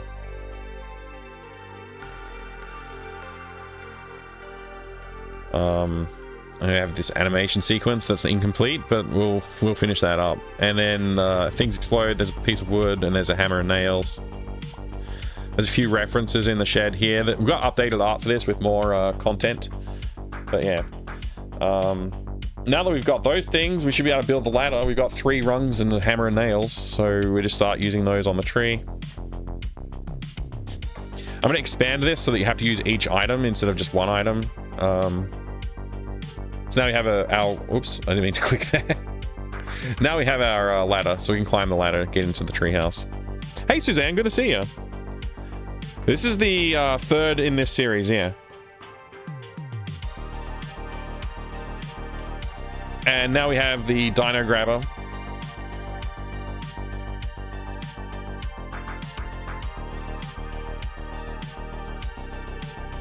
Bitcoin rig. So we can use that to fix the foot.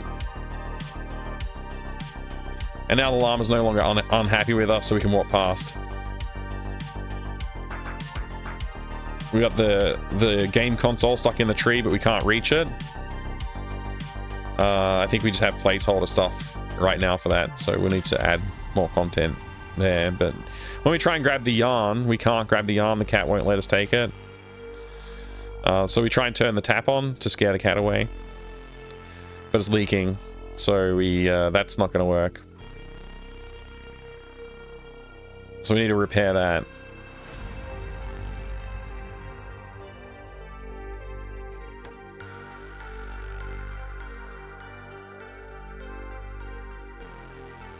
So we used the grabber to reach the thing that was on the shelf that we couldn't reach before. There's a lot of steps in this. There's a lot of steps. I mean, I still don't think it would take very long for somebody to play.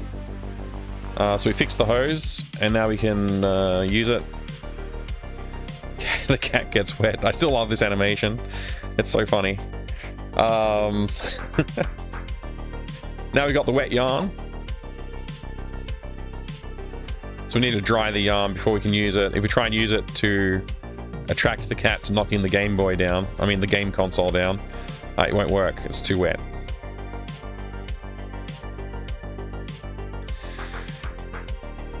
It'd be pretty cool to drug the cat, wouldn't it, Pumpkin Pieman? Dry this off in the microwave. Now we have nice dry yarn. Aunt Jenny's just watching TV all day, never does anything else.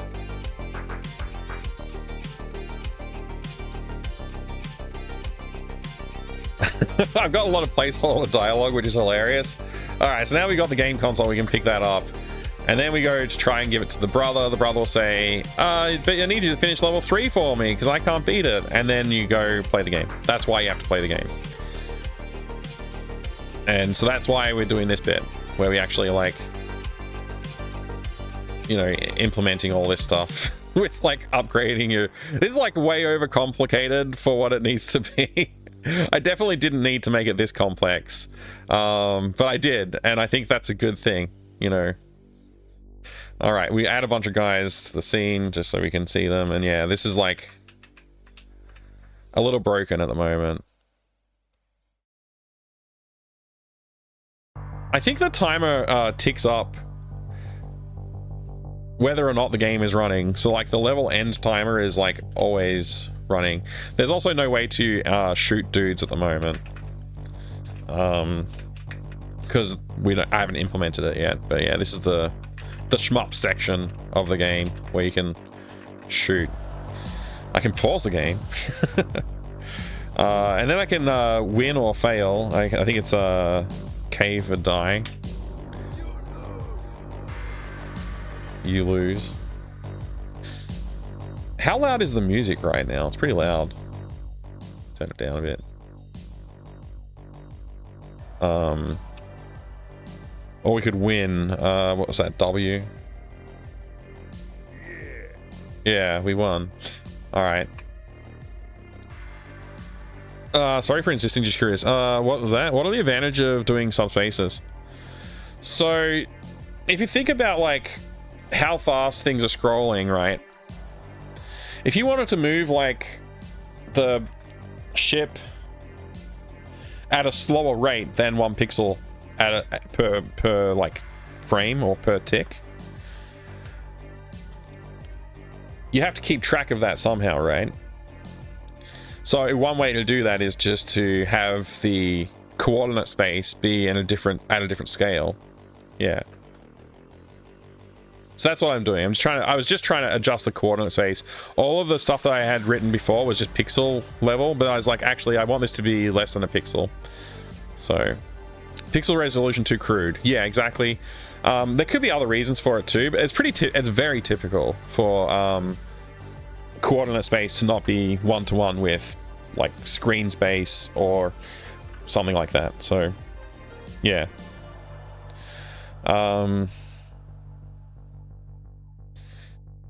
Anyway, yeah, so that's what I'm working on. I don't know exactly. There's a few questions I have in my mind, like why things are doing what they're doing. So I'm gonna go look at where is it? Update entity.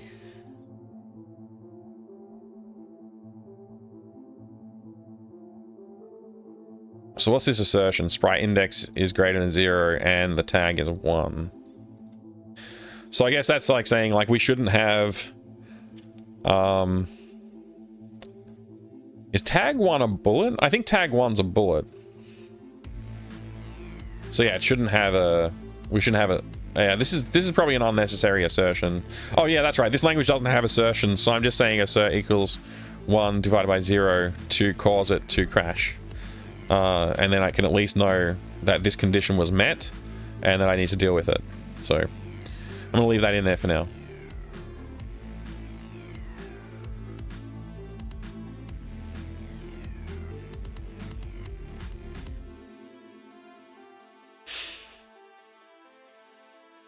Also, this is going to be messy code, and I just don't care about the messy code. Like, I care, but I don't care, if that makes sense. How do I articulate this?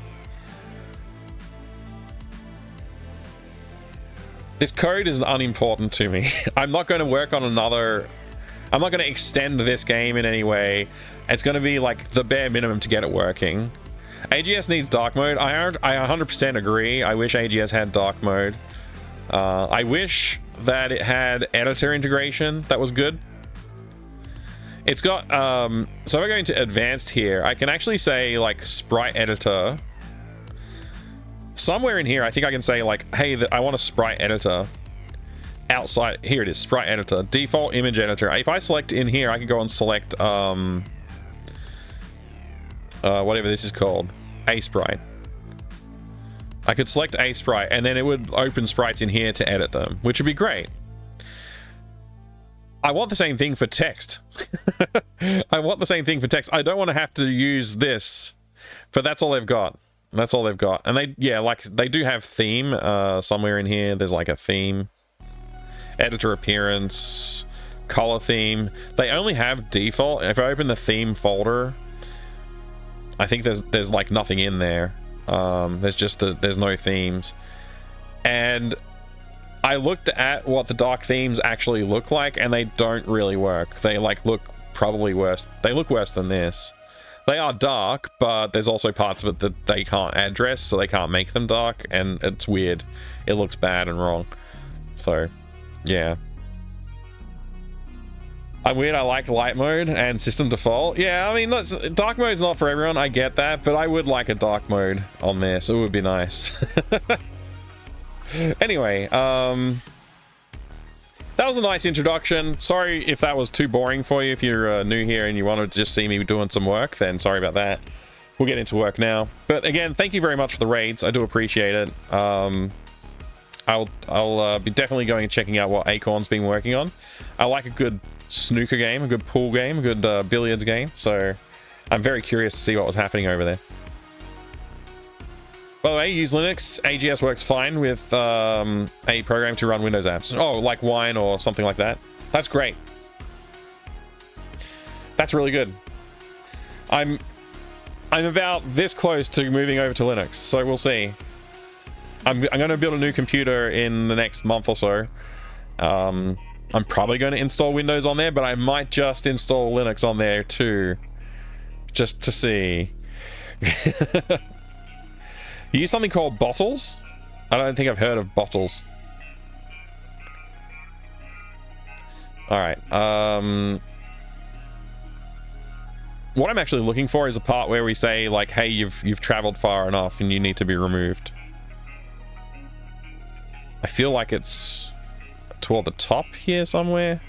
Okay, here it is. So screen height plus the player ship height times 3 times the subspace.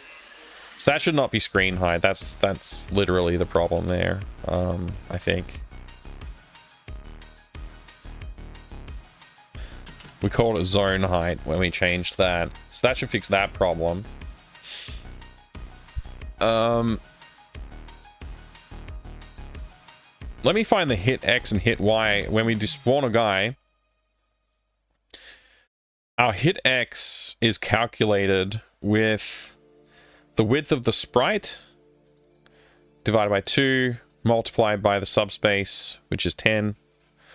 So we should, if it's a 16 wide sprite, we should end up with an 8 here times 10, so that should be 80. I feel like that's correct.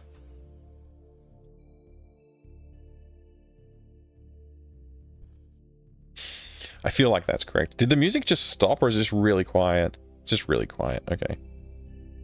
Turn it up again. Oh, it's gotten loud now. Somewhere about there, maybe. Alright. What's the time? It's only 3:30. We've got plenty of time to work on this. Cool.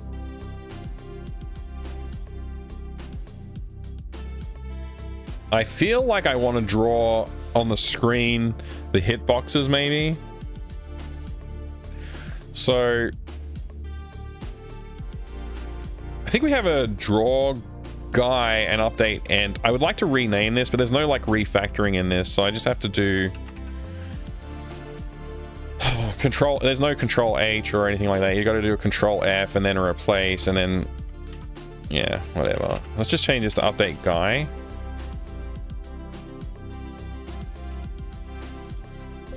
There's no more. And do we have a draw guy? We have draw ent. We do. Let's change that to draw guy. Because we're calling them guys, like you know, whatever. Okay, replace that, replace that. No more. Okay. So when we draw a guy, we have a special case for the player, and we have a special case for bullets. But for everything else, it just goes through the sprite rendering. Bottles of wine. Graphical front end for wine. Bottles is... Oh, okay. Yeah, there you go.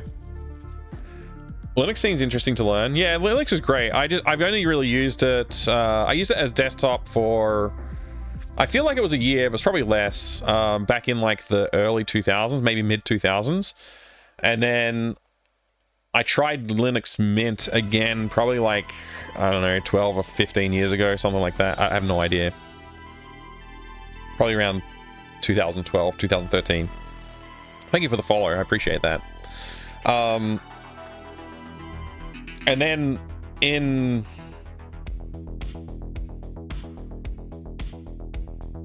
my day job, I've used Linux a lot over the years. I don't know, like, yeah. So I wouldn't mind using it, but I've always found that I needed to use Windows for something. I'm hoping that like now there's nothing that makes me need to go to Windows, and I can just play games and do work and all that kind of stuff on Linux without having to worry about like, this doesn't work. So yeah, we'll see. We'll see. We will see. What's all this? This is all just pulling out values from the relevant indices, I guess. Relevant array indices. And then we're using those to draw stuff.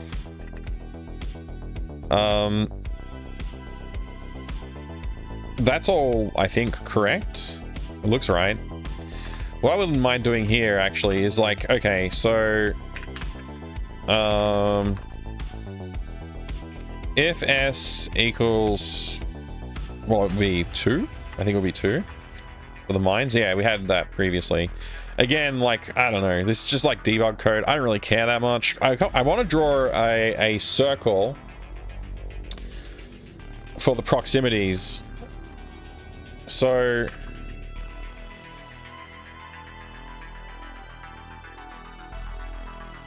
I have proximities that are in use in the update. Up here. And they're multiplied by these subspace values, but they're just like... They're essentially hard-coded proximities. And I want to put in... I'm just going to put it right here just for now. And proximity 1 equals... I think 5 was the closest proximity. Then it was like... I forget. I'm going to have to go look. I wasn't really thinking about it. 8 and 50. 8 feels like really close, but whatever. So those are radiuses, radii. We're going to call them 2 and 3. And then I can just like use those here. 1, 2, and 3. And 3. So this is like, if you're close enough, start moving towards the guy. The player, that is. And otherwise, just like, these are the animations to select.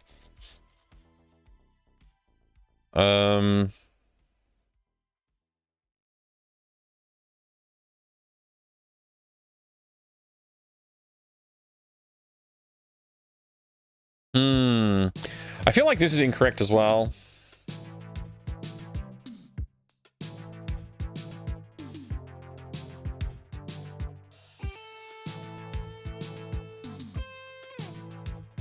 I'm gonna have to say like, and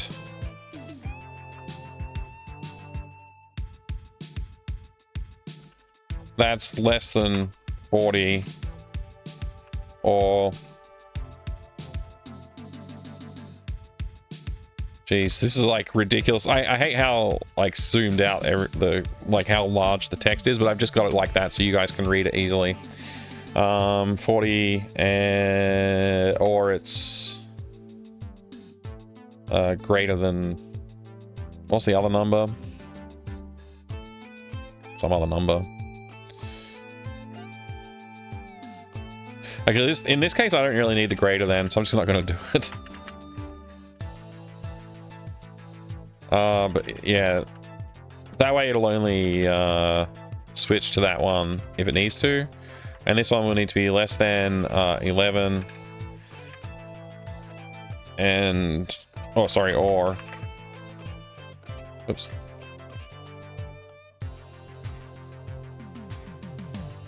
Or it's greater than 39, I guess. I assume. Alright, that way it will only switch to that animation if it needs to switch to that animation.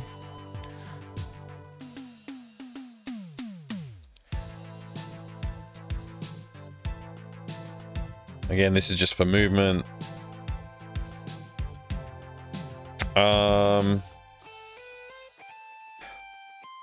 Maybe we should change, oh, this, it shouldn't stop moving. Should it? Whatever. Who cares? It's not really relevant. That's fine. Maybe we should change these numbers, though. Somehow. Like, we could essentially, instead of using subspace, we can now just put, like, 5, and that's, like, half a pixel per tick instead of, whoops. Press page down there. Instead of 1 whole pixel per tick.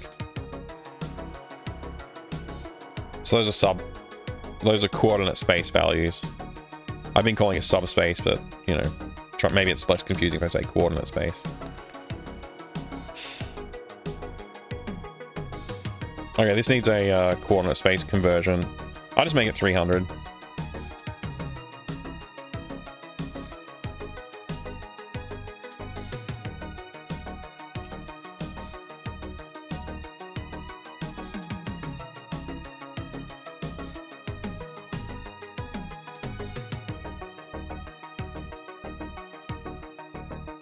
I forget what I was doing here. I typed if it's a mine, and then what was I planning to do here? Oh, I wanted to draw. Right, that's what those proximities were. So proximity 1. So I want to do a ds.draw circle at the coordinates converted to here. So basically that and y. And then the radius will be the proximity. And we just want to set the drawing surface color. So ds.drawing drawing color equals game.color. No, RG, no. What is it again? RGB? There's some conversion, I forget what it's called. Oh, it was get color from RGB. Yeah, get color from RGB. So proximity 1, we can make that white. Or like near white. And then we just want to do a different one for each of the proximities. So we'll make it like red for proximity 2. Proximity 3 can be, I don't know, blue.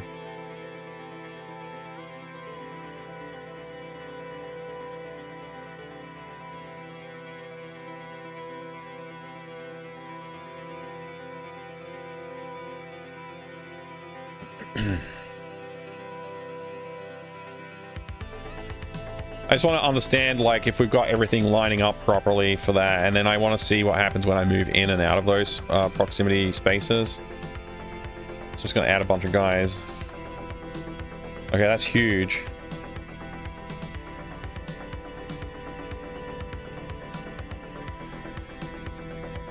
So I made that proximity pretty large. Might want to make it a bit smaller. Let's go to definition. So 50 is too big, so let's go with 30. Let's make this one bigger because we couldn't even see it. Make that one... Oh wait, I drew them in the wrong order too. I gotta draw them in the other order. Let's make this 15, just to be half of 30. And then 5 is like... Maybe we'll make that a 10, or... I don't know, make it 7. Just pull in these numbers out of nowhere, basically. Where's the part where we're drawing them? Okay, it was that part. Whoops. There you go, that part. So these need to be in the other order.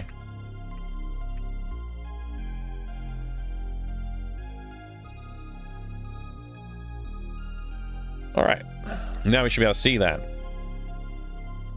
Hey, take care, Dassen. See you soon.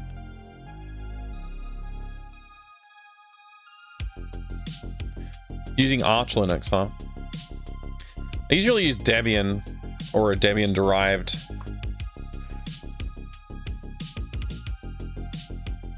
I'll add a bunch of guys. Alright. So yeah, you can see they're not quite accurate there in terms of their position. I can drag this guy back up and he'll continue moving in that direction.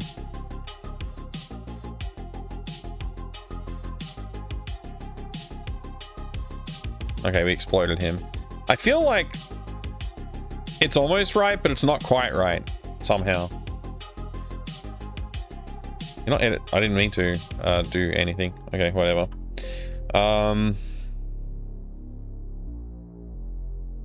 Can I make these semi... Is there an RGB-A? Is there an ARGB? RGB-A?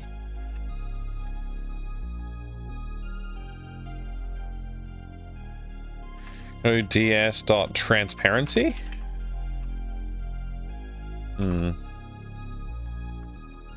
Does it support translucent colors? Like... I only get RGB here. There's no A. Can I get it to just draw a circle, like not fill a circle, but outline a circle? Is there an outline? Okay. Draw a line. I guess I could write a circle drawing routine, but I don't want to have to do that.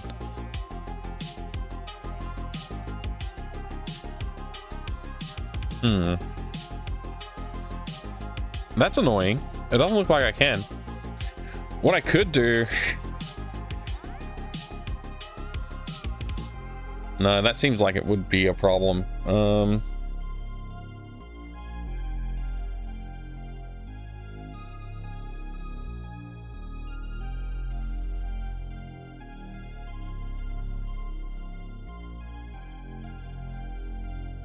I don't know. I guess I'll just leave it like that. It's fine. So...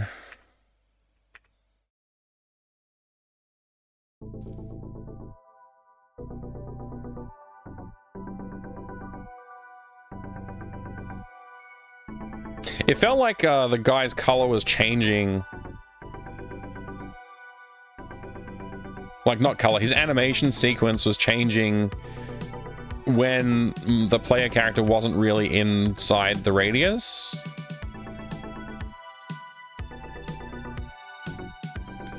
Let me add a bunch of guys again. We'll just see. I'm gonna attract one. Yeah, so you can see it's...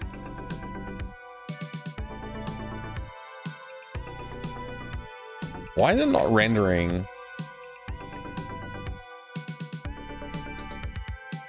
I think it's... Oh, I think I see why it's not rendering. It's going outside the bounds of the animation. It's not it's not looping back.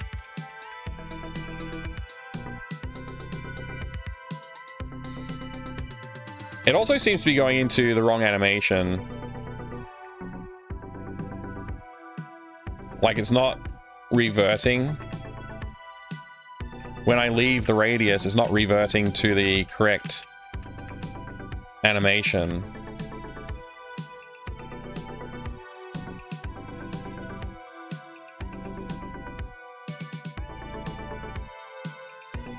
It should revert. So that might be what I was seeing. I was getting inside the correct radius, but it wasn't. Yeah, and it's also not looping the animation correctly. So there's a couple of problems. This is where we update the animations. This is this section here. And so we only advance the animation frames once every 4th frame at the moment. We can adjust that value if we want to, but yeah. If you're interested, I can show you that. It's not that interesting. It's just modulo on a thing, and then whatever. Okay, so if we're an enemy, which we are, we check, what's this? Yeah, so if we're at the right point to play the animation for starting, we will do that. We'll advance our frame until we are on frame 3. If we're on greater than frame 3, and our state is not that we're dying, knowing there's a few magic numbers here, but yeah. I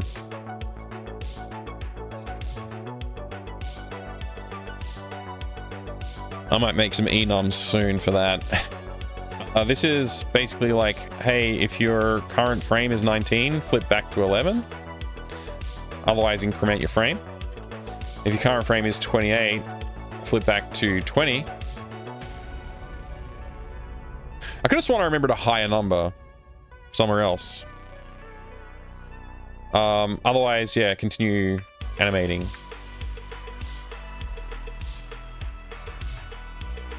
So what do we have? 9 frames per thing, I guess. Inclusive. Because we're allowed to be on frame 19 here, and then we flip back. So this should work for looping them. But I feel like maybe we've gone out of bounds somehow at some point. Here's our proximity checks.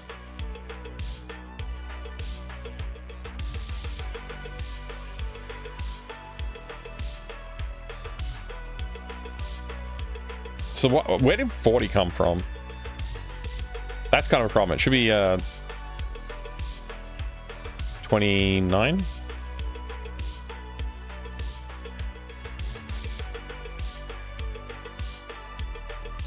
No, wait. Yeah, this 40 is a problem.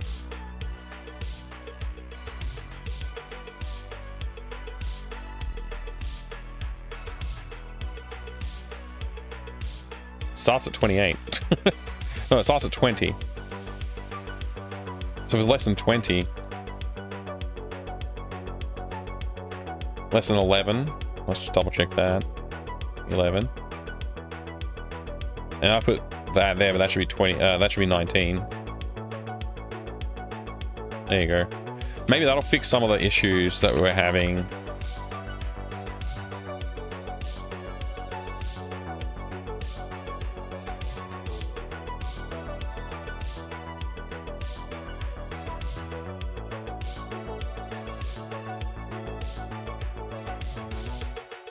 All right.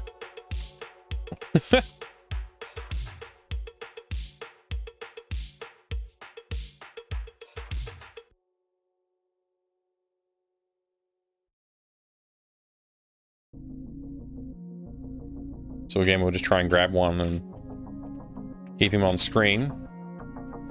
Okay, so he shouldn't be...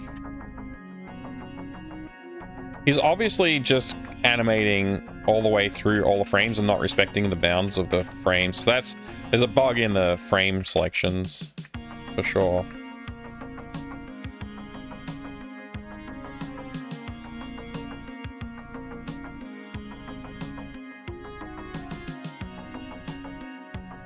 Hey, Bloody Cactus, good to see you, dude. Welcome.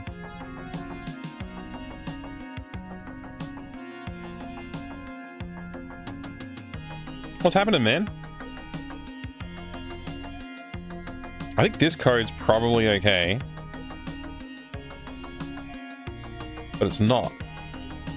Clearly.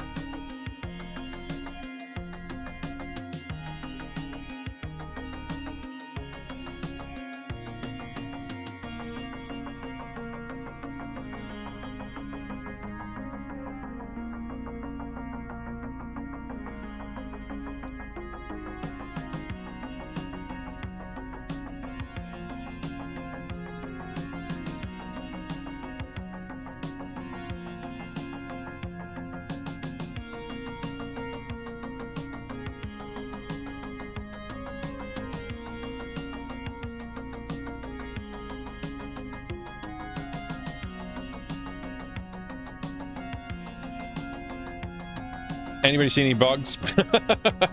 Okay, I guess I gotta think this through. One other thing I'll call out about AGS, for those of you who have never seen AGS before, it's got its own DSL, it's got its own IDE, which we're using, and it has its own debugger. The thing about the debugger is that it literally doesn't work or do anything useful. So it's basically useless as far as I've never been able to use it in a meaningful way. So visual debugging is probably the only thing that you can do, and like printing stuff to the screen. There's not even a console output that we can read. I could write out to a file potentially, but it doesn't have like standard out or anything like that, so I can't just like output to a console or air out, or like there's no way to log something that I could read. I suppose I could log to a file, although I can't remember if that's too complicated or annoying.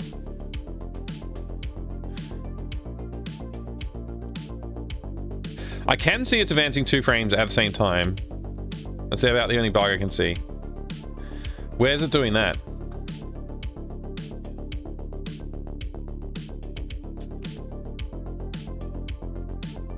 Tell me the lines where it's doing it more than once.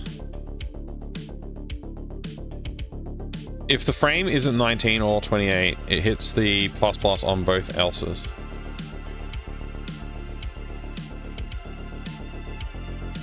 It's true. That is true.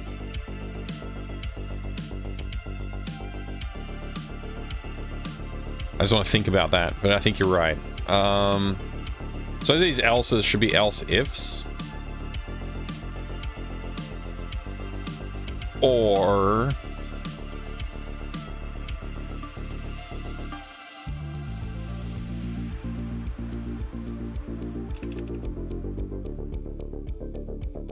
I just delete this one. Yeah, that'll do it.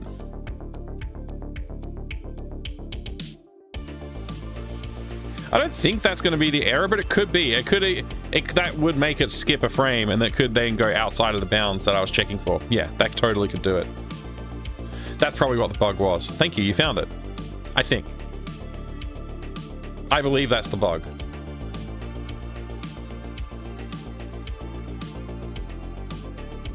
Okay, he's not stopping that animation though.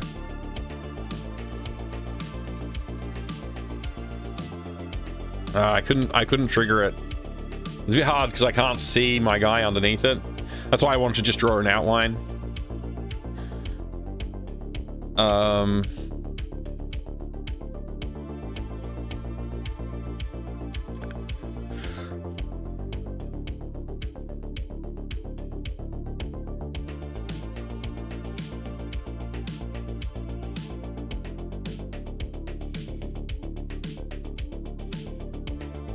I'm gonna make the inner proximity larger.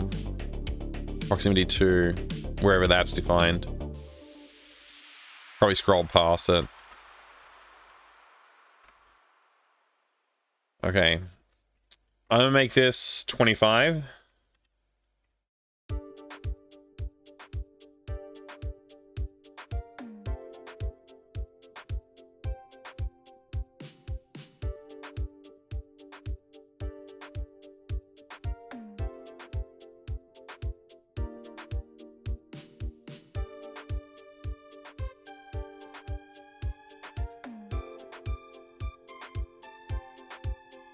Okay, it's freaking out.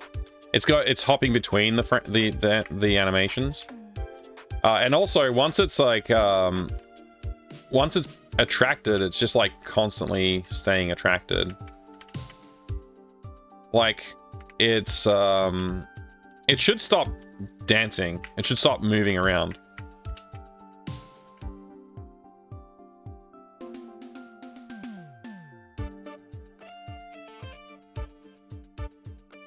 Yeah.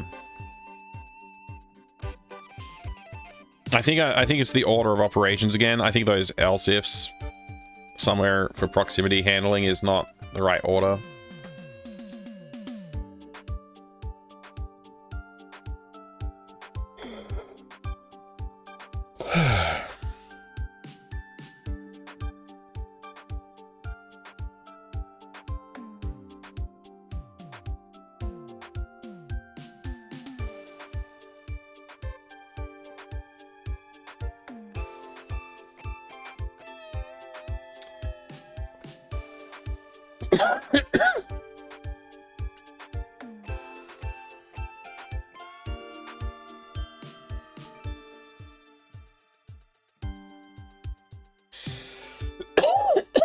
Yeah, this is all wrong.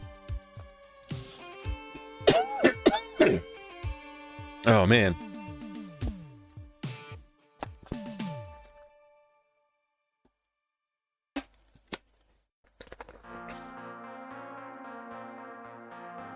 I'm basically trying to use the current frame as like a state management thing, as well as like animations, handling animations. And that's making this a little bit more complicated than it needs to be.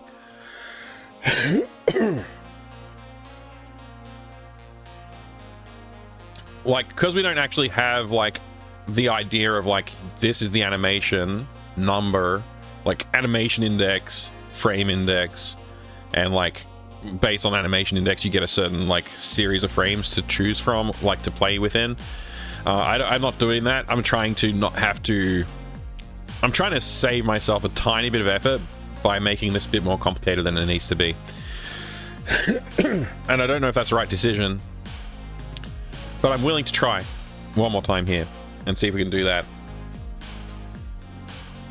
So this is like basically animation 2, and this is basically animation 1. Animation 1 is the one with the gray ball, and animation 2 is the one with the glowing red ball.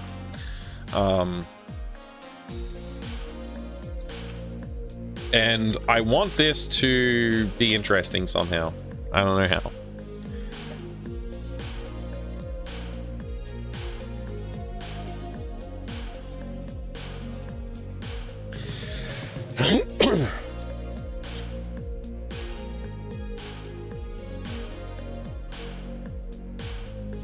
Essentially what is happening is it's going to show us this frame, and the next time it goes through this update, it's going to say, okay, I'm on frame 20, but also this condition is being met and this condition is not being met because of this.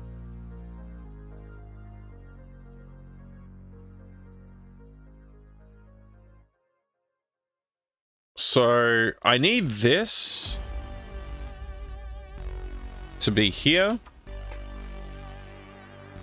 and I need to say greater than that.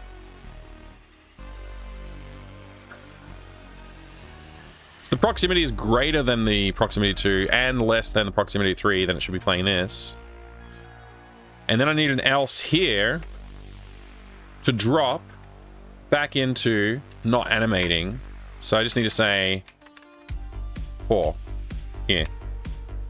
Or 3. I think it's 3 actually.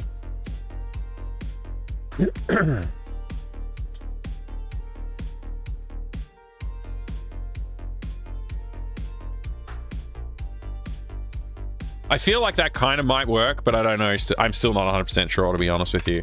Like, I was a bit of a, I think this is what's going on, not really I confirmed this by thinking about it all. I just thought far enough ahead to go, like, I think that's what's happening.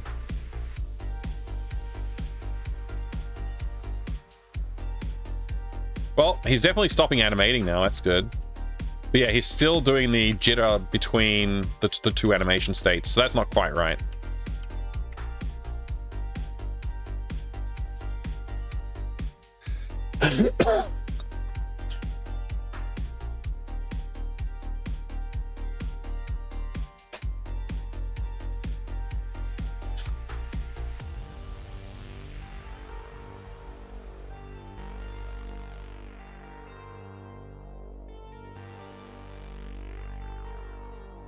Oh, this should only occur.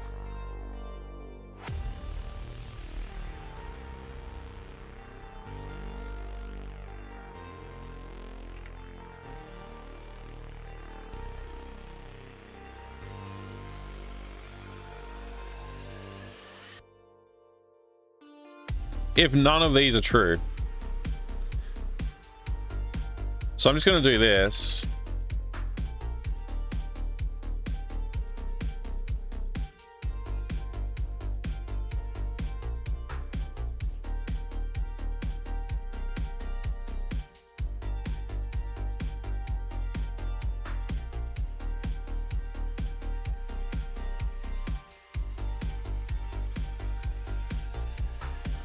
I don't know if this is the cause, but it could be the cause. So I'm just going to do this. If not any of those. So if this returns false, then we flip it and then we, yeah, okay.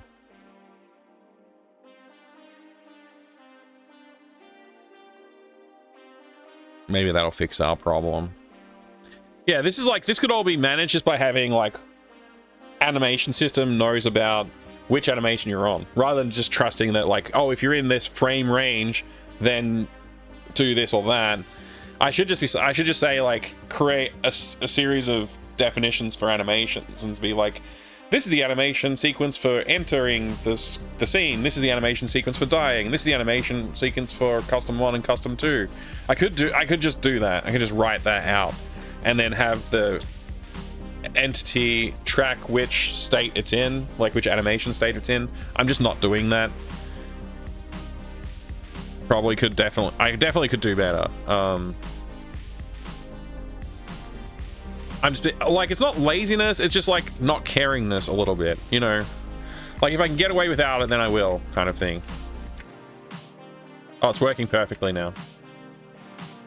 So if I'm in that outer band, it's like the gray one, and then it goes to the red one.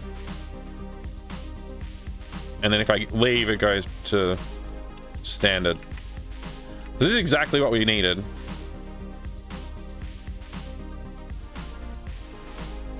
And I think if it goes into the standard one, it should probably revert to just traveling forward down the screen rather than moving in the direction it was moving, honestly.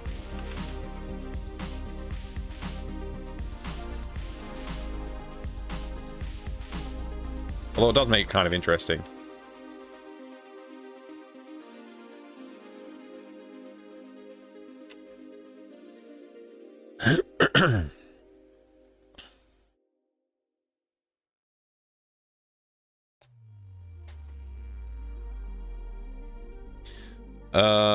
That'll force it to 3 every other frame. Do you not want any of those or any one of those? Because you're ORing at the moment. Yeah, I ORed them. That's right. This is right. This is the logic I wanted. Yeah, this is a bit of a mess. Like I said, if I add any more enemies that need like custom animations that other than the boss, because I can probably just hard code some frames for the boss. Yeah, I don't know. Like, I can't imagine really needing that many animations like this. This is like a custom dude, so it's like, I'll just write some crappy code and move on. That's what I'm thinking at the moment anyway. Now that we've got that working, we can probably disable those ranges. Actually, we'll change the proximity values to maybe some more reasonable values. I can't see them. Let's see. Right, here it is. So I feel like 33 is even still too big. Maybe more like, I don't know, 26, and then like 16 and 5 is probably fine. And then we'll stop rendering them as well.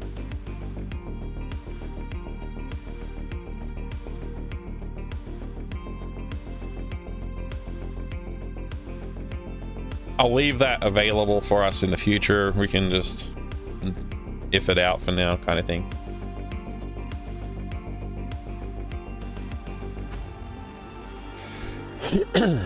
Just want to see what it looks like with them not rendering a bunch of circles around them. Whoa. Yeah, that's scary.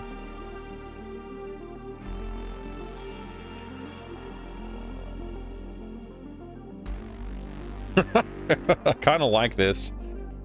All right, the explosion is like, maybe I need to make the center one a little bigger, you know. Maybe we need to make them a little bigger. Maybe make that one 8.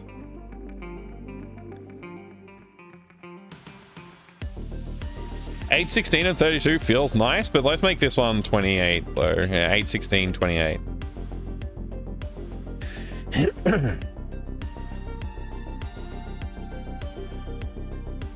We're not really accounting for the... This is just pure distance to player. We're not really accounting for the player size at all. So this... What's the player... Do we have like an init player or something? We do. Hit radius of 4, so 4 plus 4 would be what we're currently doing. I could probably even up that to like 9. 9 maybe.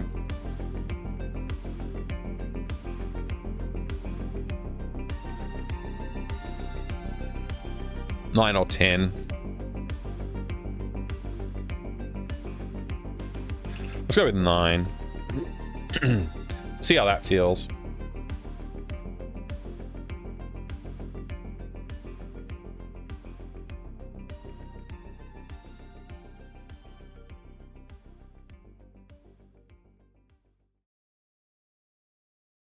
Oh, yeah. That was a little... I feel like the closeness of that was pretty good. So that should damage the player, obviously.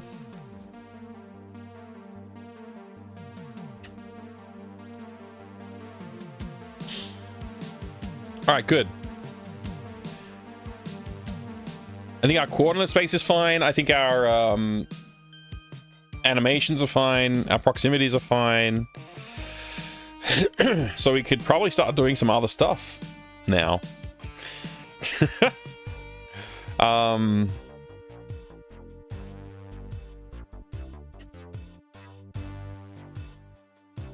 I gotta decide what to do.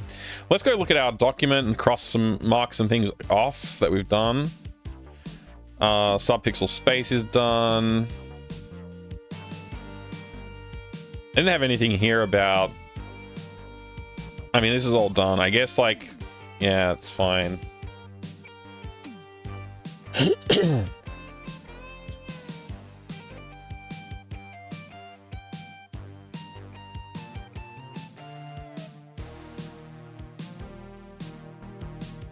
I mean, we could try and create, like, some content, I guess.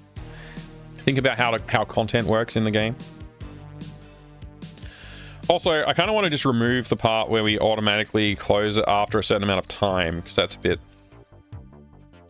archaic now that we've done all this other work. Where is that? It's here. No. No. No. Yes. No. Okay, this is just like moving the background every second frame. We could think about that in the future as well. Here it is.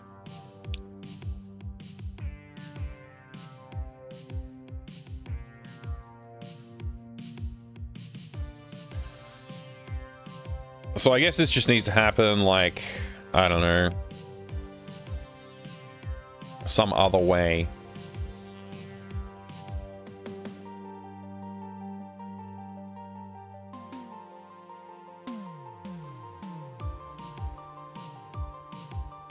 Is key pressed?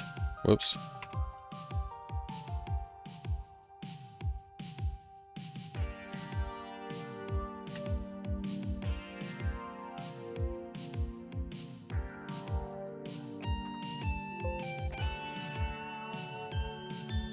What? Oh, I didn't, there you go. Now it won't just kick us out when we're testing stuff. Which hasn't really been a problem yet, but, you know, whatever.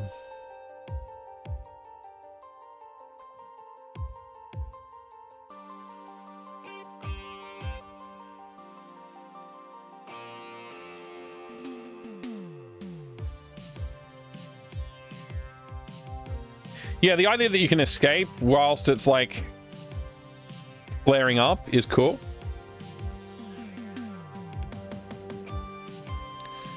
Oh, I didn't actually test the pressing escape part. Let me quickly do that.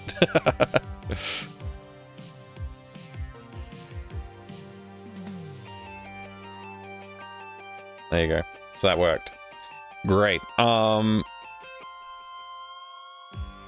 It's weird that, like, this handles it here. Like, if I'm just curious.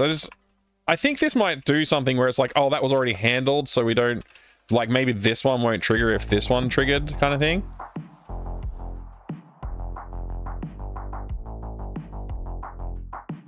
Like, will this display hello and then not quit?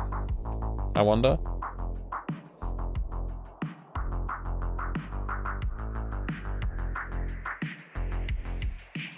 So I press escape now. Hello. Resume. Yeah. Okay. It's weird that it's pulling up this menu though.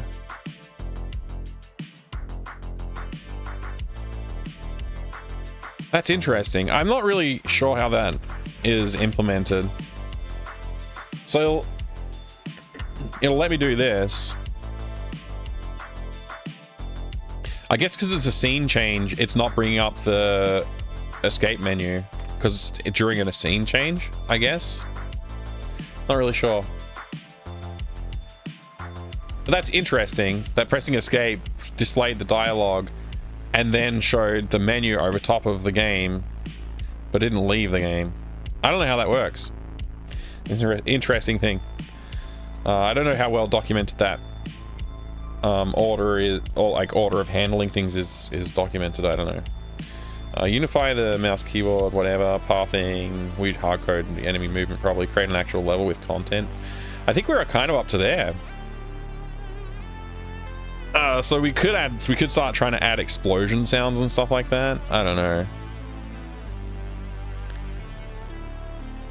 And shooting sounds. Kind of want the player to be able to die at some point as well, but for now, like, I guess we can just go without that. Let's see.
We got base HP, but we don't actually have HP.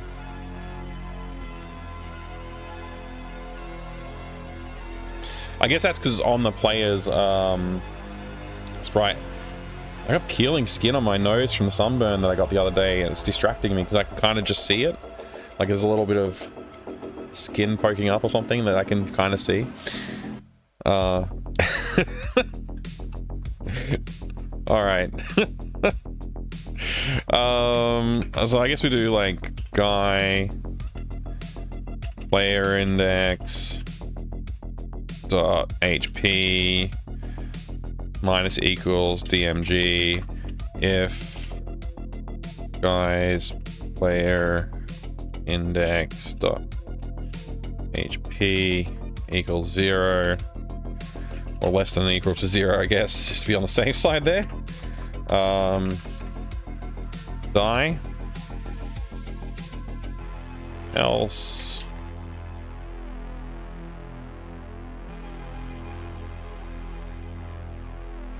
iframes equals, I don't know, 10.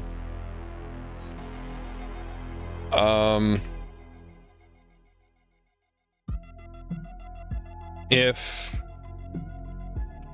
iframes is greater than 0, continue.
I didn't comment it. That's annoying. Draw guy. So when we're drawing the, oh, okay. For drawing the player. I was close. If I changed that, if I'd done for draw player, there you go. Now. Blah blah blah.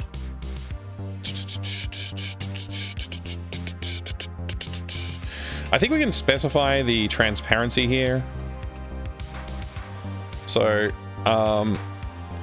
we'll say int transparency equals 0 if iframes greater than 0 and iframes mod 2 equals 0. Transparency equals, I don't know, 60.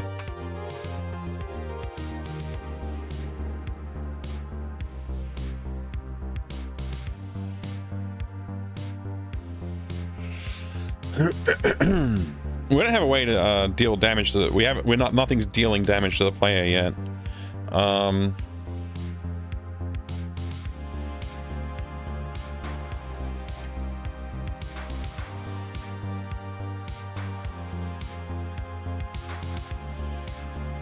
Okay, we have 10. Let's make it I guess whatever. It gets changed, I think. Let's make it 100 for now though. Probably gets changed later on, so it probably doesn't matter that I change that to 100. It's based on the fuselage or something like that. Anyway,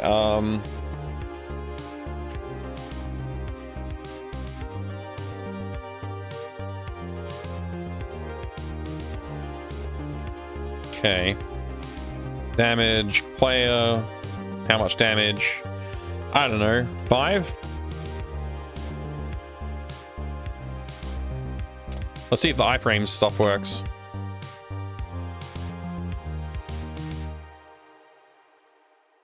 Oh, that should be a return, not a continue.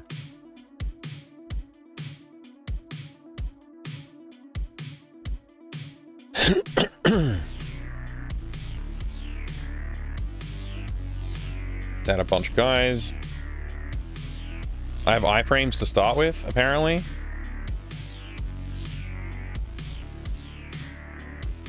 I didn't know I started with iframes.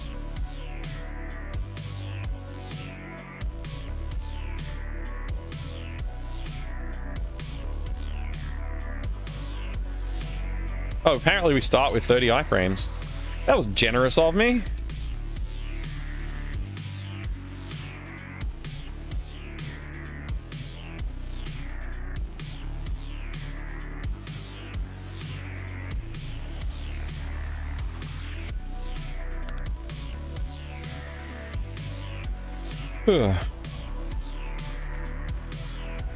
So the problem with transparency is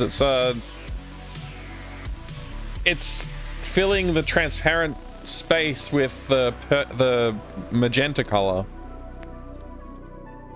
rather than what's behind the sprite. Which, you know, if you were thinking like, what does transparency do? Like, how does transparency work in a video game? Typically, transparency means that you can see through the object and not just like get a slightly magenta color on the object. That's weird.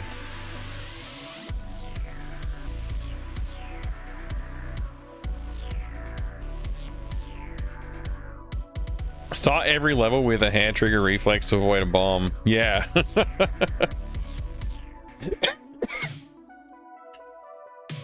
Be like Action 52 and just put a block directly in front of the player. That's just replay value. It is, yeah. So we don't have obstacles in the game either. So like that's something that's interesting to add, is actually like maybe we want to add obstacles that you could run into. Like they're invulnerable objects basically. Games like Tyrion do that, where there's like tunnels you have to fly through. It does make it a little bit more interesting. I was planning on adding stuff like that, but right now it feels unnecessary. But maybe we'll add something like that in the future. I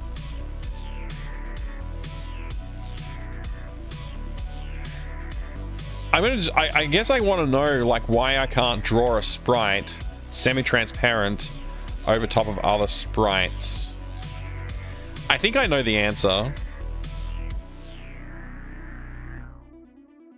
I'm pretty sure I know the answer. So maybe it's not something I need to look up. What I'm doing is I've got excuse me. I've got a layer of the background image that's scrolling, and that's actually just an AGS object that scrolls. It just moves. An AGS object that just moves through the scene. And then I have on top of that, I have a empty area, like just an empty object that I'm rendering my frames into. And that's transparent, where you can see through it to see what's behind it. And then I'm populating that with the pixel data, and I'm clearing it to transparent every frame, and then I'm rendering the entire frame over top of it. But it's not rendering the background. And so when it comes to drawing the ship with transparency, it's just like filling it with purple because or magenta, because it doesn't know what's behind it. It would know what's behind it if I rendered the background into that and then didn't have the scrolling thing done the way I'm doing it, which I was thinking like maybe at some point I would want to move that. I think now's the time I want to move it. So I'm going to go to the bathroom, I'll come back, we'll move it into there, into the thing, so we're rendering it. What that does mean, I don't know. I guess we can use the cutting rendering technique, so we're not trying to like render the entire thing off screen. We're only rendering the section that we care about. So it should be fine, I expect. I'll be right back. I'm gonna go to the bathroom. Once again. This shouldn't take long. I won't be as long as last time because I don't expect my son to burn his arm a second time today.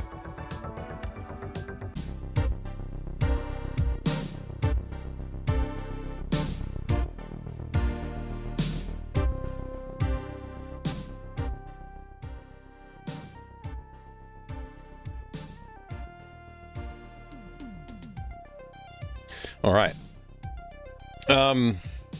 I grabbed a Tim Tam while I was after I came back from the bathroom.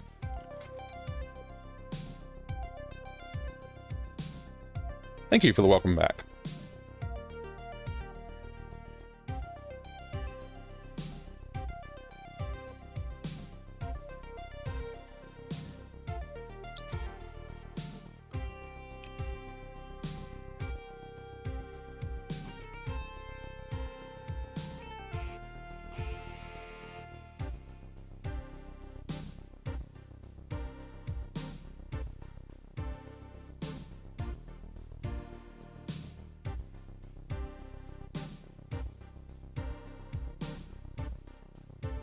Yeah, Tim Tams are good.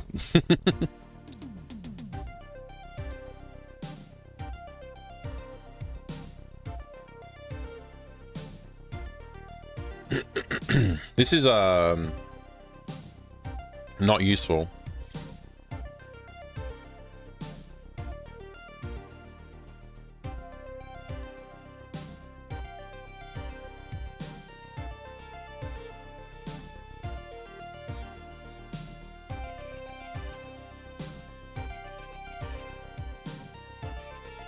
I'm just trying to find the part where I actually did the scrolling.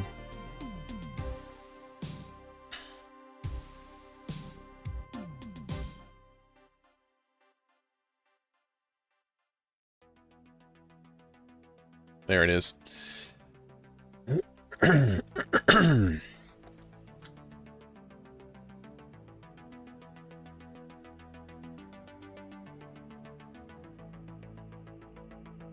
Shortbread in the house, and I'm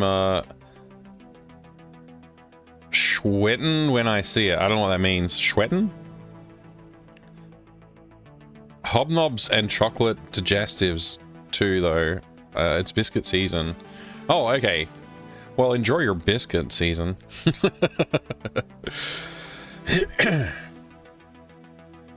is update game.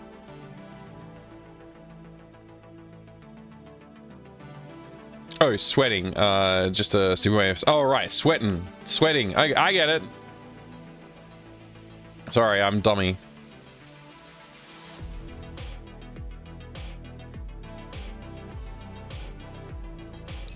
So probably in draw game is where we want to handle this. So let's go to the definition of draw game.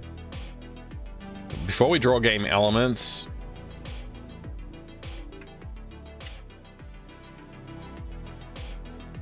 we're going to just draw the background.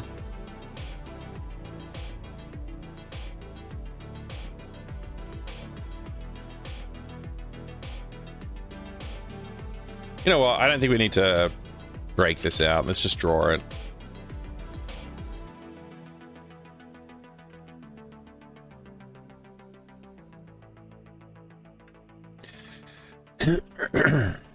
Draw image, and we have the X and Y coordinate, which is just going to be 0, 0. And the sprite slot, I don't know. I guess it's not... I guess we have a sprite for it. In BGs. It's this sprite. So we'll just take that. Oops, that's not it. I just want the number from the sprite.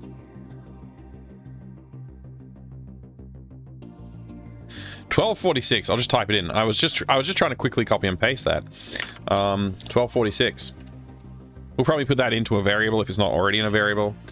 Transparency is... there is no transparency. The width is the width 208, I think it is. Do we get sprite data from this? Is there a sprite data here somewhere?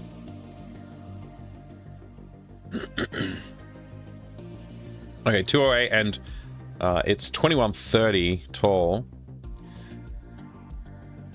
But the height we're going to draw to is just going to be the height of the screen, which is screen height. This can be just screen width. And then we're going to put in the cut X and cut Y. So the cut X is going to be just 0. The cut Y is going to be N, and the cut width is going to be screen width, and the cut height is going to be screen height. What is N? Int background offset equals 0.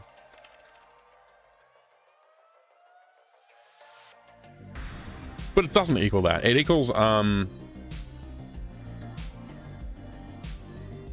height of this sprite minus something. Minus the screen height. So it's 2130 minus the screen height.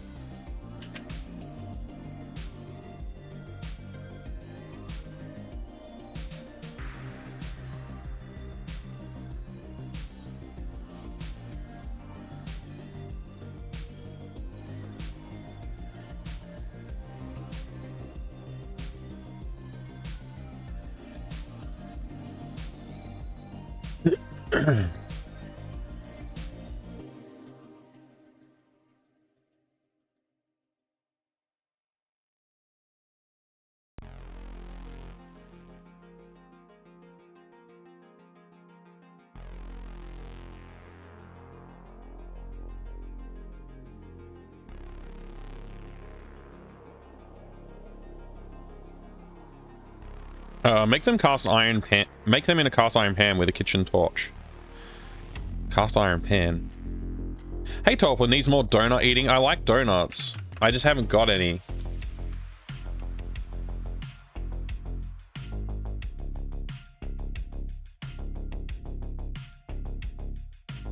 There we go. All right.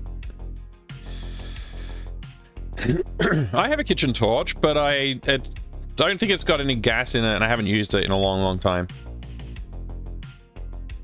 Oh, s'mores.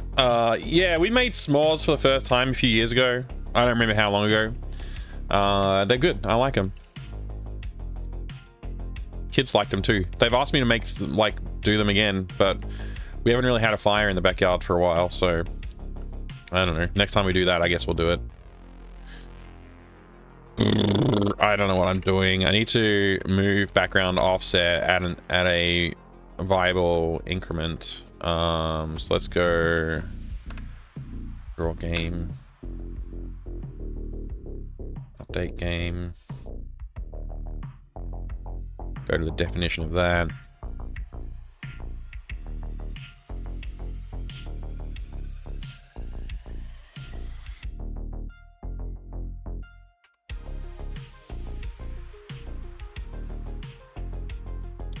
Let's go to the room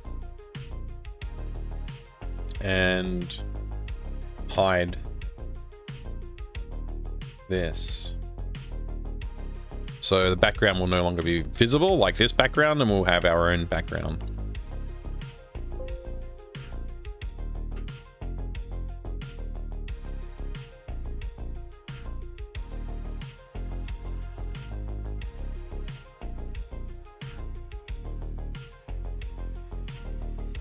There you go.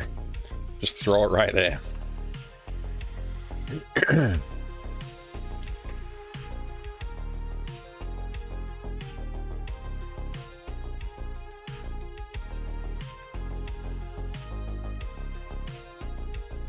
So the iframes work now. We have a scrolling background. We have everything else we need.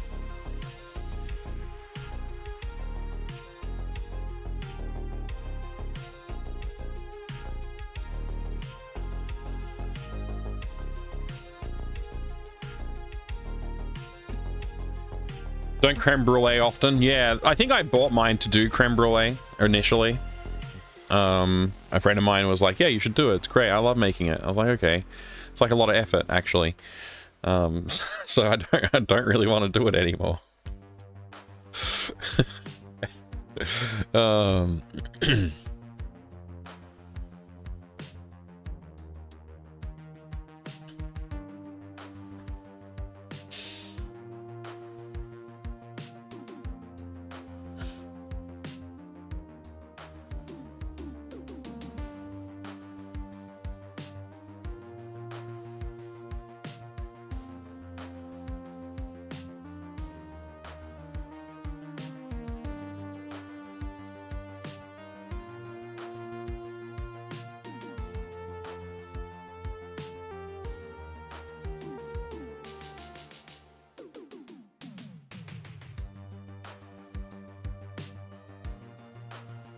Oh, you're gonna go to sleep? Have a good sleep, Adrian. Rest well. I'll see you soon. I'll be, hopefully when you wake up, I'll be on the main channel playing Police Quest, or finished Police Quest and playing something good. I mean, better. I think Police Quest is okay. Police Quest is alright. It's just like, it's extremely flawed. As far as Sierra games go, even, it's an extremely flawed game. And I like a lot of Sierra games, so, you know, it's, yeah, anyway. Might be able to catch some of it when you wake up. Yeah, maybe. Well, I have a good sleep anyway, regardless. If you do, if I see you, I'll be happy to see you, but if I don't, then I understand.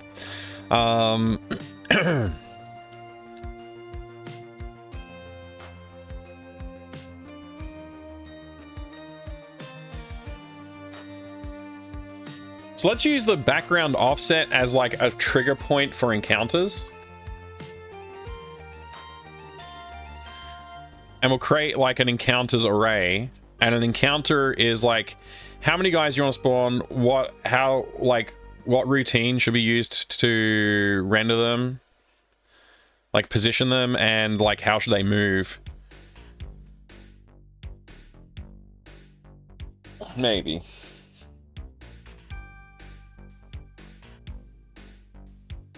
This is a complex decision and a complex thing to implement depending on how we choose to do it. I should keep it simple, right? So probably just want the guys to just move onto the screen. Maybe they like move in like a very simple pattern. So like they come onto the screen moving. Like the simplest way to do this is just like have them fly through the screen the way they currently do. But like, you know, position them and like have them be like, okay, you know, have two guys come in like one after the other, and it's like one of them goes down to the right and the other one goes down to the left. And then they just like, that's it. That's all they do. They just go in that direction. And maybe they're shooting and like what their speed is and things like that. We can probably define those things a little bit. But sometimes we'll probably want guys to come onto the screen and like sort of stay in a spot and shoot at you or something like that. Like I don't think we want just everything to fly past you and you just kind of have to avoid them and or shoot them. I think we should have some other behaviors on top of that.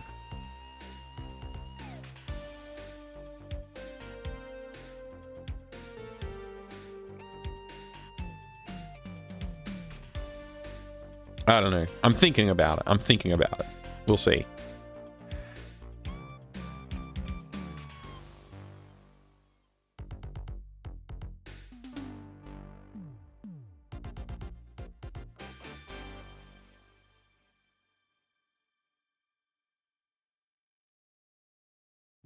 You're gonna go to bed too soon as well, Ref? Oh man. You've been up all night, huh? I mean, hopefully I'll catch you again later on when I'm on the main channel, but if I don't, have a great sleep, dude.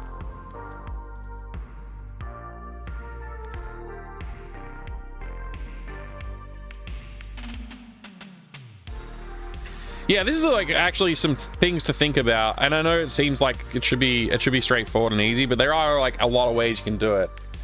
And there's like things you might want to be concerned with, like being mathematically accurate with path following if you want to implement like splines or something like that. But I don't think I want to do that. I want to keep it really simple. Probably won't catch gaming stream. It'll be like 1 a.m. your time when I get up probably, which sucks. I gotta sleep. Yeah, actually, yeah. It is Sunday, right? Yeah, it's Sunday. So I won't be able to stream late tonight, which means I probably should think about switching over to the gaming channel soon.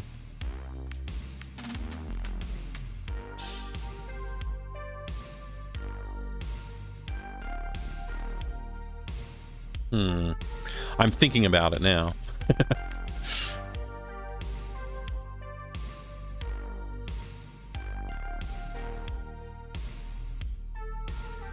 All right, let's just do like I don't really know.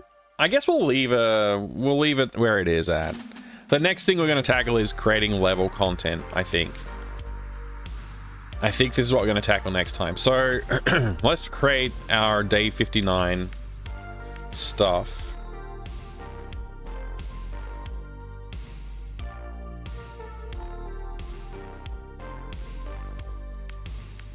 Okay. Let's delete all the stuff we've done. It's gonna delete this for now too. We can come back to it if we want. It's like I just left it there because I'd really like to do it, but I don't actually have to do it. So let's get rid of the background being part of the thing. Let's get rid of the subpixel space stuff. Pathing. This is actually the problem that I was just talking about. There's so many ways we could tackle this. I should just do the simplest way possible, which might not be the most robust or most interesting way. Simplest way possible would literally be just leaving it how we've got it, where every guy who comes on the screen just scrolls down the screen, with the exception of the mine guys, which go towards you and you have to avoid.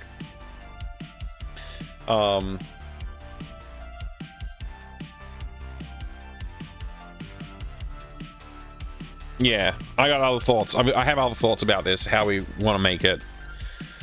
work. Also, we want to make the game like extremely difficult. Like I said, it needs to basically guarantee to kill you within like the first like short part of the level. We don't want you to be able to get very far in the level without selecting the right thing. When you select the right thing, suddenly things will get easier. Part of things getting easier might be that we just have less enemies and bullets do less, like a lot less damage and stuff like that. But yeah,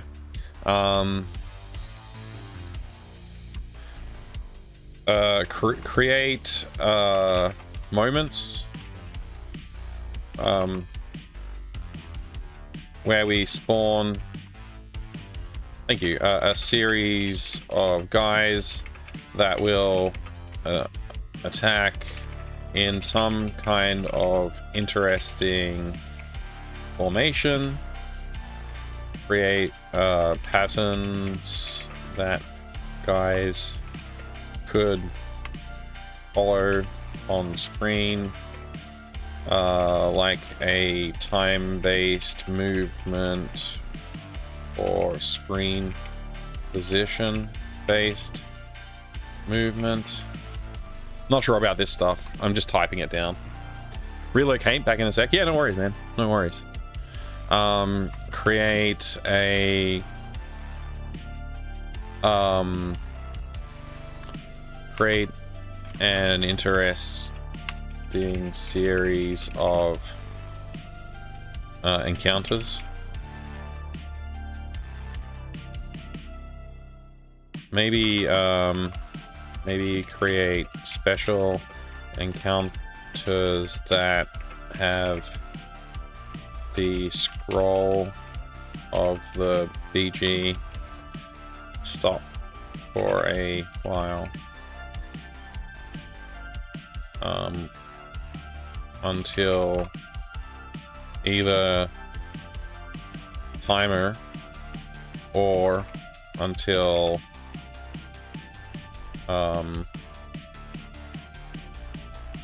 all enemy dead. Something like that. So we can have like, maybe we can come up with some different kinds of encounters. So we design a few different encounters to have throughout the course of the level. Possibly some of these interesting encounters might be like having the boss show up, like, or part of the boss show up if you make a multi-part boss, where it's like, okay, that's showing up on the screen. It'd be cool to have like foreshadowing. Cool to have foreshadowing with guys flying in to flying like up in the BG in silhouette, however you spell silhouette. It's got 2 T's. I knew it had 2 T's actually, and I just didn't type 2 T's because I thought I was wrong. And also foreshadowing has like an E in it right there. I knew that, just missed on typing it. Okay, so cool to have foreshadowing with guys, not buys, guys. Come on. Guys flying up in the BG in silhouette. I've seen this in a few other games where like a guy will fly up in the background and then he'll appear in the fog, like he'll appear as an enemy. So that'd be a cool thing to have, foreshadowing like an encounter, and we can do that with like the boss or other things as well. Could have the bigger enemies or maybe a new guy who spits out mines and flies around the screen doing that. That could be an interesting guy to encounter. So like if you kill him, you have to deal with less mines, but he moves, like maybe he moves pretty fast and like spits out, like stops at a point and like spits out 6 mines around him in a circle, and they sort of don't move, they just stay where they are. And he just like flies around the screen, zip, zip, zip, zip, doing that. If you have 2 of them doing it, could be interesting. Stuff like that. I think these sort of things are useful to make the game a little bit more interesting as well. So we're thinking about, like, I guess we're just thinking about, like, the gameplay part of it all, right? Yeah, so we need to unify the keyboard and mouse inputs so that make sure that's consistent and plays well and whatever.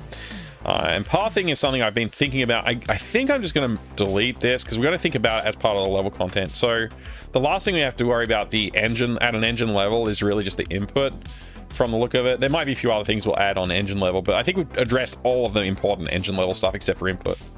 Shmup parts. Okay, again, we were talking about joystick before. Enemies, add a bigger fighter. I think this will be like a mine. We'll say bigger fighter. Add a mine deployer.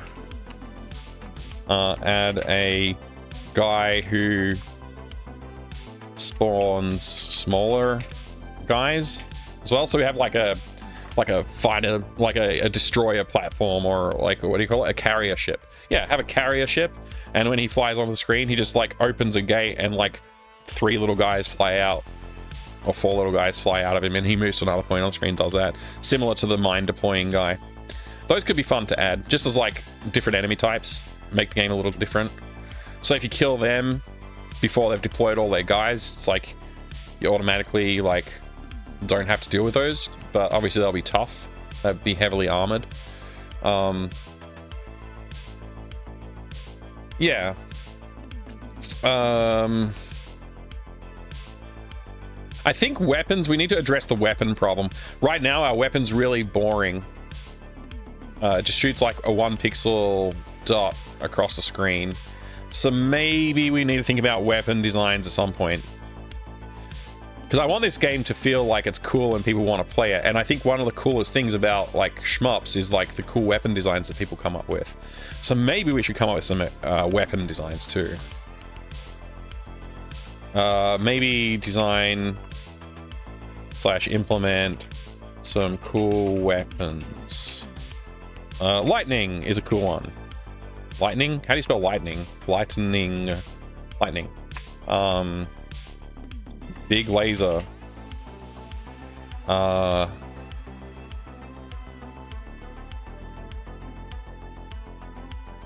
don't know. Rockets? What would a sniper look like? It would be cool if there was like a weapon that draws a crosshair on the screen and it like locks onto an enemy that's near the crosshair, and as you, wherever you move, like once it's locked on, you can move anywhere on the screen, and when you shoot, it goes like shoots a laser that just destroys anything in that laser's path. That would be pretty cool. Decided I'm gonna make some crappy games tomorrow. Oh, that's awesome news. I look forward to hearing about that and seeing more. I want to see them too. I want to play them. Yeah, rockets would be interesting. Big laser would be interesting.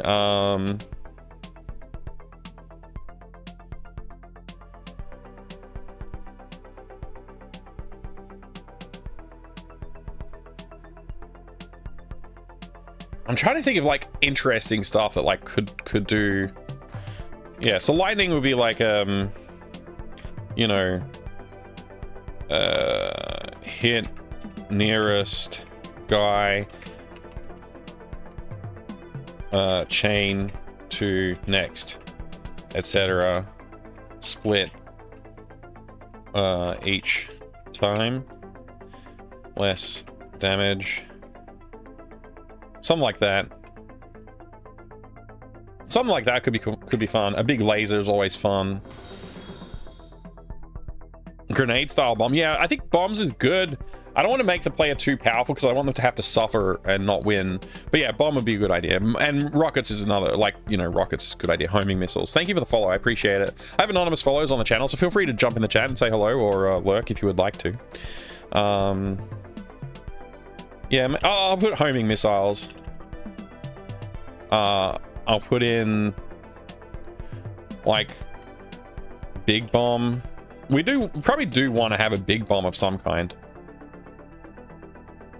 Maybe a cluster bomb. So like goes out to the screen and explodes, and then more bombs spread out from that and also explode all over the screen. Something like that could be cool.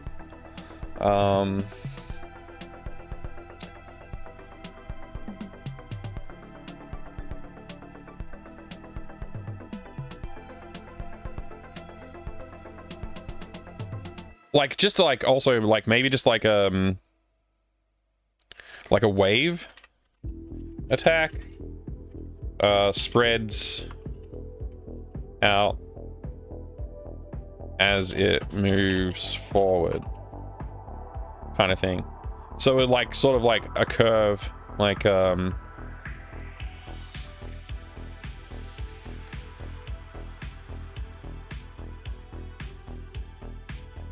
like as you travel, as it travels, like it would start like this and then it would go like sort of like bigger as it goes across the screen. So like it's a spread fire, but it's like more of a solid object kind of thing. We could obviously do a gradient on it as well so that it looks cooler, but something that spreads out sort of like that as it goes up the screen. Could be a fun weapon.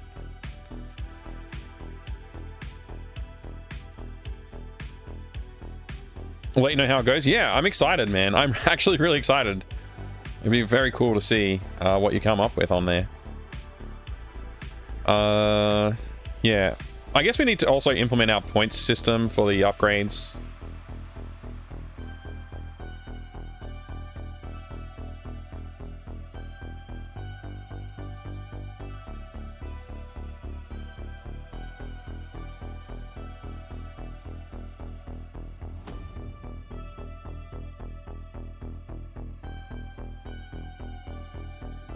There you go. This has just grown. This has just grown again. We've gone from like, hey, we got everything, like, it looks like we got like hardly anything to do left on this game, and then it's like, actually, no, there's more stuff to do. So which is like, we knew this was coming though. We knew all this stuff was coming. I will limit what we actually implement in terms of weapons. I don't want to have to like implement like 50 weapons. I'll just pick like maybe 3 or 4 of them and do 3 or 4 weapons. Yeah, we have to work on the boss design at some point too. I think skulls are cool, so we'll probably have a skull based or a skull themed design. Maybe something a bit like fleshy would be cool, like a bunch of metal skulls held together by like pink muscle tendons and flesh would be kind of cool. A freeze bomb. Yeah, I mean, there's a lot of bomb ideas. Like bombs. I think we can throw a few of them in. We'll see. Create actual level with content. Yeah, this is like this is probably the part that we really need to focus on tomorrow. But yeah, having different enemy types that we talked about here. These ones are useful to make interesting encounters. Yeah. I think we probably like another like 3 or 4 streams of shmup development before we can get back to finishing up the adventure game part of the game. Hopefully not, but given that the future streams from now on will probably be a fair bit shorter, at least when it comes to the weekday game dev streams. So yeah, we'll see. That's pretty good. I feel pretty good about that. I just want to revisit our design for the game and just see, like, where are we? You know?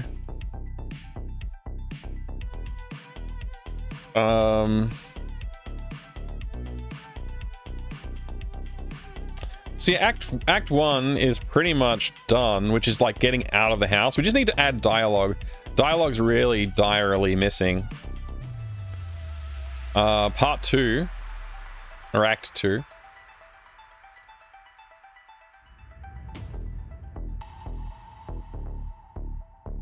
This looks like it's a lot of thumbs up, which means we've done them. I think there's a section here where I'm like, I don't want to do this, which is putting batteries in the gaming device.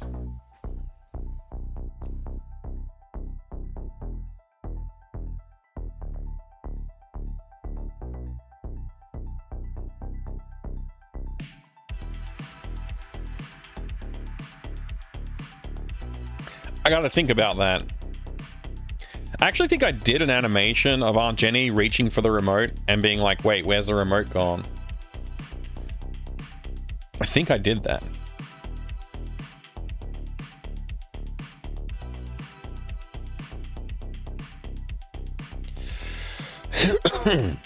I'm just not sure where.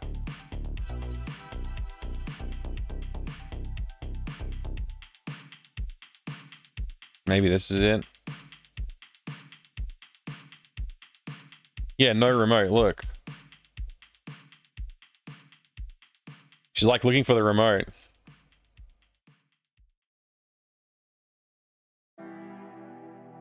I think she's supposed to do that before she gets up to go to the TV.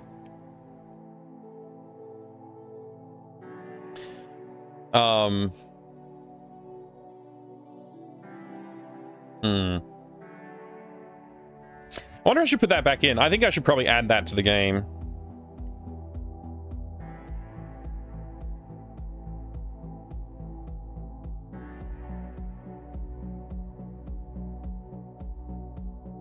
There's like one frame with like a bunch of stuff in the scene. Oh, that one. Yeah, okay. Yeah, so maybe I should like move the no remote to in there. What's this last frame got in it? Nothing. Oh, that's when the names were swapped. Okay.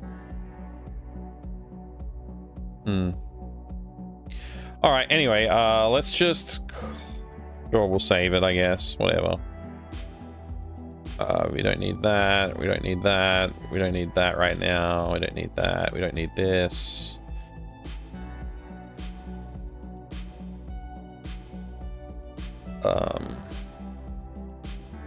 I guess we're not using this anymore, so I'll save that. Whatever. Got to add a section where you have to solve a murder mystery and drive a cop car, just like how it works in Police Quest. Right. Right, yeah, going back to this design, we're like mostly done here. I think I'm working on this one right here. This is this red part. So our options initially were shmup, beat 'em up, platformer, or sokoban. I decided to go with the shmup.